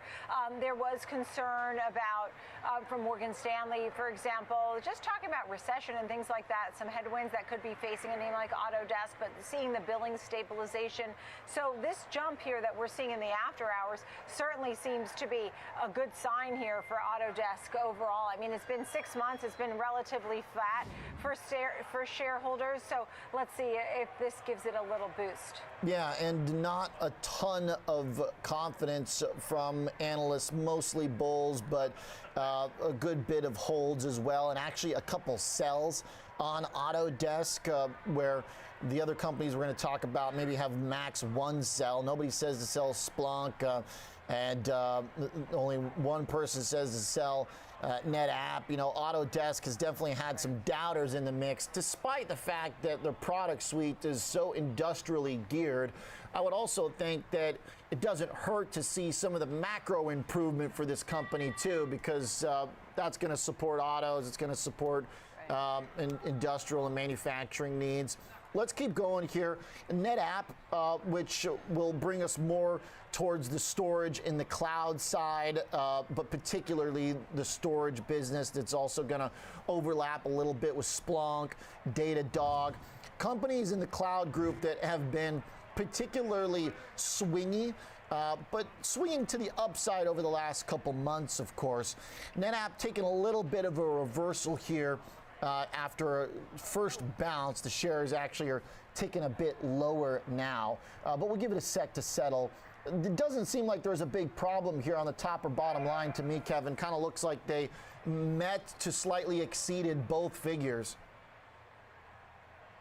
Yeah, it does look like they are guiding potentially for a decline on a year-over-year basis for fiscal year. So let's get a little bit more clarity on that. And I think right now, I mean, Nicole and I, we were doing a panel earlier on the watch list and kind of talked about this. Right now, it's not cloud storage in itself has seen demand drop off because enterprises are either slowing their spending, they're elongating that sales cycle, or they're reallocating their enterprise budgets to focus more on AI, fortunately or unfortunately. So when you have a cloud storage player in itself, that's kind of like the third layer in this whole AI story. So they're not going to see the immediate benefit. And that's what we are probably seeing here when it comes to NetApp. And like you said, they kind of guide adjusted.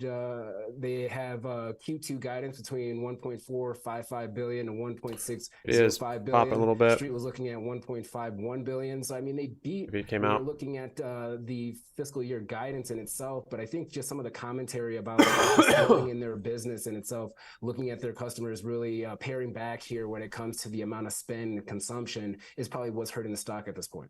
I feel like because all of these share the same trends, they also kind of share the same pie to some degree, and there's just a lot of them in the publicly traded sphere. The fact that we've now gone from revenue slowing to revenue contracting for some of these, you know, that's more an Autodesk story. Might end up getting a dump here. If it does happen in some of these cloud companies on the storage and data side, then it's definitely going to be a bigger problem. Right now, it just kind of seems like they've slowed down a little bit. Maybe they're bumping shoulders a little bit more than they did 5 years ago when there was such a huge enterprise ramp and need for this technology. It's just lost some of that momentum, Nicole. And, you know, that's where some of the growth was, right? When you look at storage and that kind of infrastructure and that data-centric area, that's where we were seeing a lot of the growth. And to your did get their point earnings about before 10 minutes. where the demand will be going forward, and that's what Morgan Stanley was talking about, and that's why they had some apprehension on some of these names in the big picture. So you have a cloud-led name like this, and this software company reiterating the guidance, but to Kevin's point, if it's really just not seeing great guidance overall, even a beat is not going to make this stock jump. I mean, you've had beats and stocks are selling off. And in this case, I mean, you got to have a great beat to have your stock go up these days. People are being very, very particular, just like shoppers. They're being very fickle as to what they want to buy these days. True. All right, and they're not doing it for NetApp right now. Not a big rollover, but certainly not a rally either. Let's talk Splunk. Natural transition, given Did they come out, or is it the just storage component here as well, but also kind of the data analysis tools and a security business as well that I think has to be appreciated as part of their growth trajectory. This is going to be more of a pure growth story because they're losing money. They've been losing money. Everyone expects them generally to not be profitable. There's been a few quarters here and there on an adjusted basis the last few years. And I'm not sure when the market will be okay with their general lack of profit because, you know, every rally's gotten sold the last couple years in Splunk. But this happens on earnings sometimes where it gets a big rip, and that's what's happening. It's up about 7% right now. Easy because it closed at a clean $100. And losses did show up on the bottom line. Again, about $63 million on the bottom line of a loss. But they're also saying that next quarter they'll get $4 billion of annual recurring revenue. So, I mean, if you can't get $4 billion to make its way to the bottom line eventually, then I don't know what to tell you. I mean, it seems like the market's willing to give them some time to figure that out still, Kevin?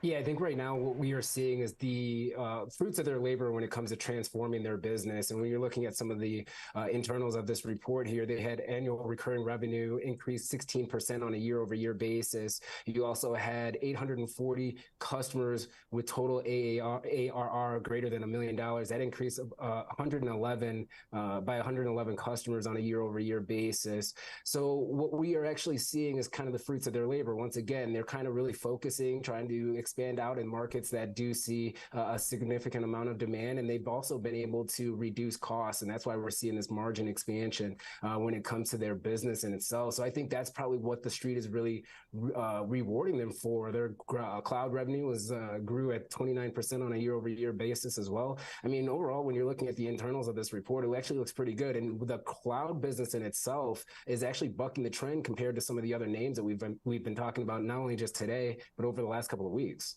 Okay. What do you think, Nicole? Okay, time to give a stock a pass for still losing money? I mean, I guess every now and then there are some chosen ones. The market gives it its touch of grace. Oh, please. I mean, what about Uber? Nobody cared when the path to profitability was so far away. But when you look at what's going on here with a name like Splunk, and you have the outlook, raising the outlook, I think that's a big deal. And some of the things that we've been hitting on were those demand trends, the cloud services, the licensing fee. They've had some impressive numbers on the quarterly reports in the past, and the fact that they're seeing this strong quarterly revenue and giving you a pretty decent outlook, I think that's enough to get at least a pass here for today. Okay. Yeah, obviously this is not a profitability engine by any means, but I guess still making progress, moving in the right direction.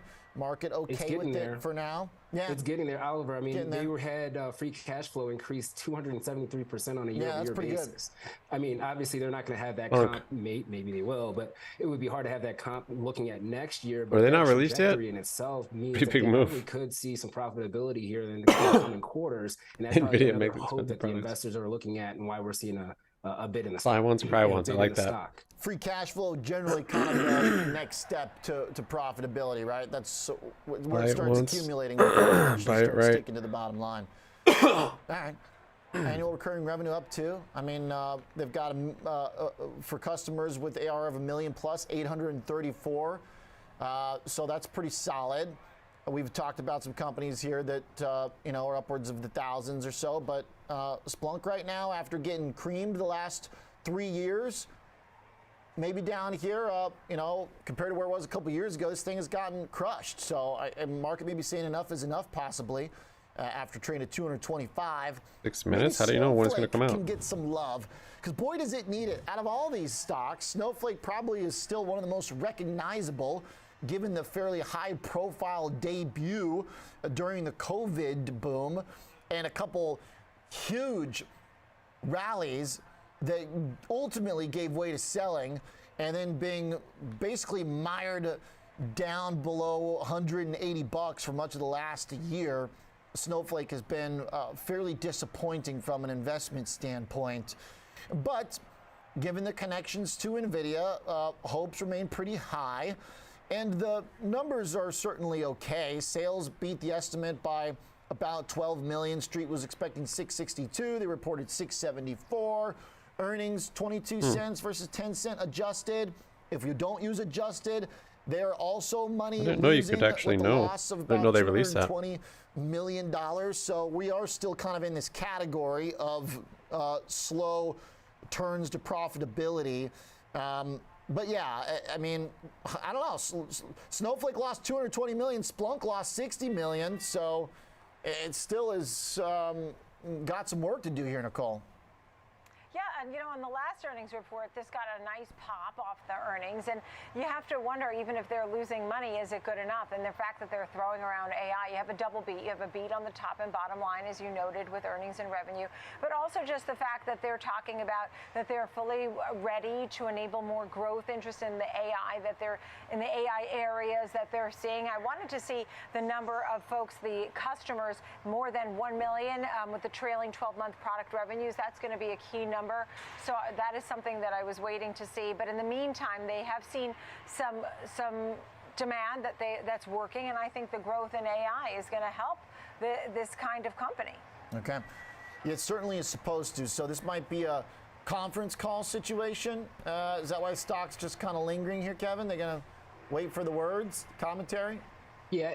Yeah, definitely a mixed report. If you're looking at it on a year-over-year basis, they did do a pretty decent job here. Guidance was better than the street's expectations. But when you're looking at the gross margin, especially for products, they're actually looking at that coming down here for the next quarter, and you really don't want to see that. You want to see margins either maintaining or expanding. And yeah, they're going to have to talk about the demand that they're seeing on the conference call. And if they do see a spike in demand, then you could maybe have that compensate for the lower product margin that's being offered here. So I think that's really the reason why the street's trying to figure out what route to go when it comes to the direction of the stock here. But overall, when you're looking at the numbers here, I think bottom line beat, good forward 420 at 420 for the most part. But they're Just totally have to guessing talk about that gross margin. I don't think they released when they were going to release it. Yeah. All right. Pretty interesting diversification of cloud fundamentals here. But two of these companies still losing money on the bottom line. I had one quick thought. I think some of these expectations were a little bit lowered.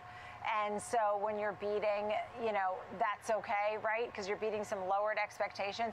NVIDIA, on the other hand, has put out guidance, $4 billion more. And so they have a really far shot that they've got to hit to make people happy on Wall Street, right? True. I think that's where like a snowflake maybe can still try and get away with some job boning in the call, talk about what's to come. But it's showtime for NVIDIA. Thanks, guys. Good stuff, team. Nicole Pedalides, Kevin Green. All right, let's do it. George Tillis on deck. After 4. We'll be right back. Looking for the number. Come on, Jensen Huang. Come on, NVIDIA. Getting excited.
Holy Papa moly. 6.5%. Look at the SPY.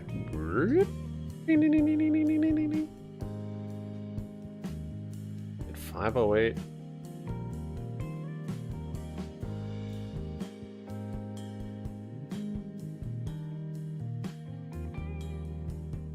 All right, we might get that 50% retracement. See if this, see what holds.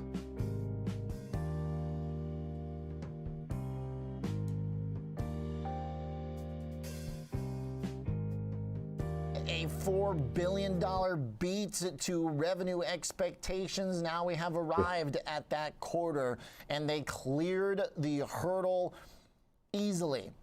NVIDIA just reported second quarter revenue of $13.5 billion. That is 2.5 ahead of the $11 billion estimate that analysts had settled on after they gave that guidance last quarter. George Tillis, our senior markets correspondent, here with me to take a look at the numbers. Obviously, that is a very nice beat, George. NVIDIA is now very much formally in the ranks of companies that can deliver multi-billion-dollar beats, and that still is a fairly limited group. So obviously, they lived up to the expectation they set. What comes next?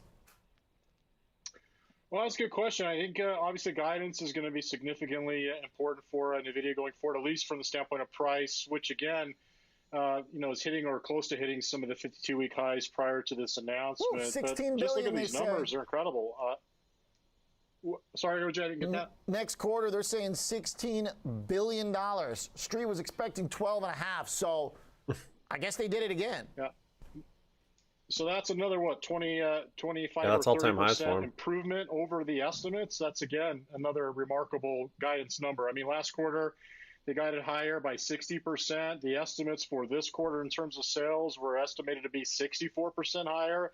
They came in over 100% higher on top-line sales. I haven't done the math yet on the EPS, but at 270, at 209, it was 300%. So this looks like, again, it's possibly higher by over 400% in terms of earnings per share. The reaction is relatively muted considering these numbers. It's hard, I suggest, maybe beat some of the sales and, of course, EPS estimates that the company provided last quarter, especially sequentially, but also year over year. And you also have to keep in mind that these numbers on a comparative basis are coming off the back of the end of last year, end of 2022, where we actually saw, there was a decline across the board in data center revenues for NVIDIA, but that's been a huge turnaround. Plus the guidance beat is pretty significant for this name. Okay. So, all right, earnings-wise, is that secondary to revenue now? Right now, their priority is to pull in all the revenue, get the 8% fresh after hours. chips out, make That's a the huge tweaks amount of and money. adjustments they need to AI services and products, I don't think this and is then updating real time. do whatever they want with all that cash later on, either reinvest it or figure out how to make shareholders happy. 1.16 Just trillion to was the iterate, market we're cap. focused here on the revenue, not at so much. I SPY. mean, the bottom line's beating too, but SPY's up that seems a 0.38. little bit secondary at this juncture of their rollout for these new products. We might get a squeeze. I mean, I think so. I think at least this quarter. I think it's significant because of the sequential guidance. I could still they do like a provided big last double quarter, top. like I said, over 60%. So I think top line sales, just my view of it, is Cup and handle doesn't have to play paramount out. here for NVIDIA. But you also have to Come all the way consider back up and they're double top. generating earnings that are 4 times sales, and that's remarkable to say the I would least. think for that's any on the company, table if we let pass alone this 50%. company, which is essentially And hold the above there. architect of revolutionary technologies in terms of CJ, semiconductor systems and thanks for the artificial support, man. intelligence. So really nice report, and you can see it's just climbing as it's being absorbed now by 9%. institutions who are bidding it up and changing their models based upon the guidance the company's providing. Okay. Looking at a few of the comments out, their statement has some pretty interesting wording. They say that the new computing era has begun. They're also going to continue buying back shares as well. The new era of computing. They're buying back Companies shares? worldwide are transitioning from general purpose to accelerated computing and generative AI. That's from the visionary founder and CEO Jensen Huang. Did any of the other earnings this afternoon, George, suggest the same type of revolution, or will it take time for the software providers? Is this right now just about building the mechanical base, the skeleton upon which everything else will grow? So I believe I talked about this earlier with Nicole. It comes down to the hardware first. There's a All right, land guys. grab for the hardware. Thanks for your Now, support obviously, today. There's a land grab for NVIDIA's technologies because they're the foremost leader out there right now. But there's Thanks some, for your likes. again, some 39 thumbs trickle-down, up on the day. Well done. effects that are Almost probably 40. going to happen to secondary players out there with AMD. Happy Wednesday too. which Tomorrow again, is we gonna be have launching some revolutionary technologies Jackson coming Hole. up in, We're watching in J Q4 Pal there. this year. But right now, they're still the leader. Back on the They're small lead account challenge architect today. in Took a this, heavy hit. in this generative AI Down business, 20% on it, especially unfortunately. complex, computing power. Back And it's not negative just on domestically; it's as we started globally. this And small they're account integrating challenge. their systems as well. Their essential cloud breaking computing rules now. They call it their and Omniverse cloud. a mistake, Is basically an error. a what it is. I mean, it's an omniverse or sort of a universe now of computational computing. And Thanks of for the course, 40. The hardware is the backbone. So it's remarkable how We'll this see you guys tomorrow. company's changed. I Sub mean, up, we were like up, talking comment down. NVIDIA Happy Monday 6 alongside round. Bitcoin mining just See you a couple on of years, Discord. 2-3 years back, and we don't even Twitter. talk about that anymore because it's so revolutionary. All right, peace out, guys. there's no mention of it on the earnings calls anymore. This is the real deal, clearly. I mean, this means that Microsoft, Amazon, Meta, those are their big customers, right, George? I mean, this isn't happening because, like, I'm Joe Schmo going out to buy a new gaming rig. You know, maybe if you're like a developer or a small business, you're starting to think about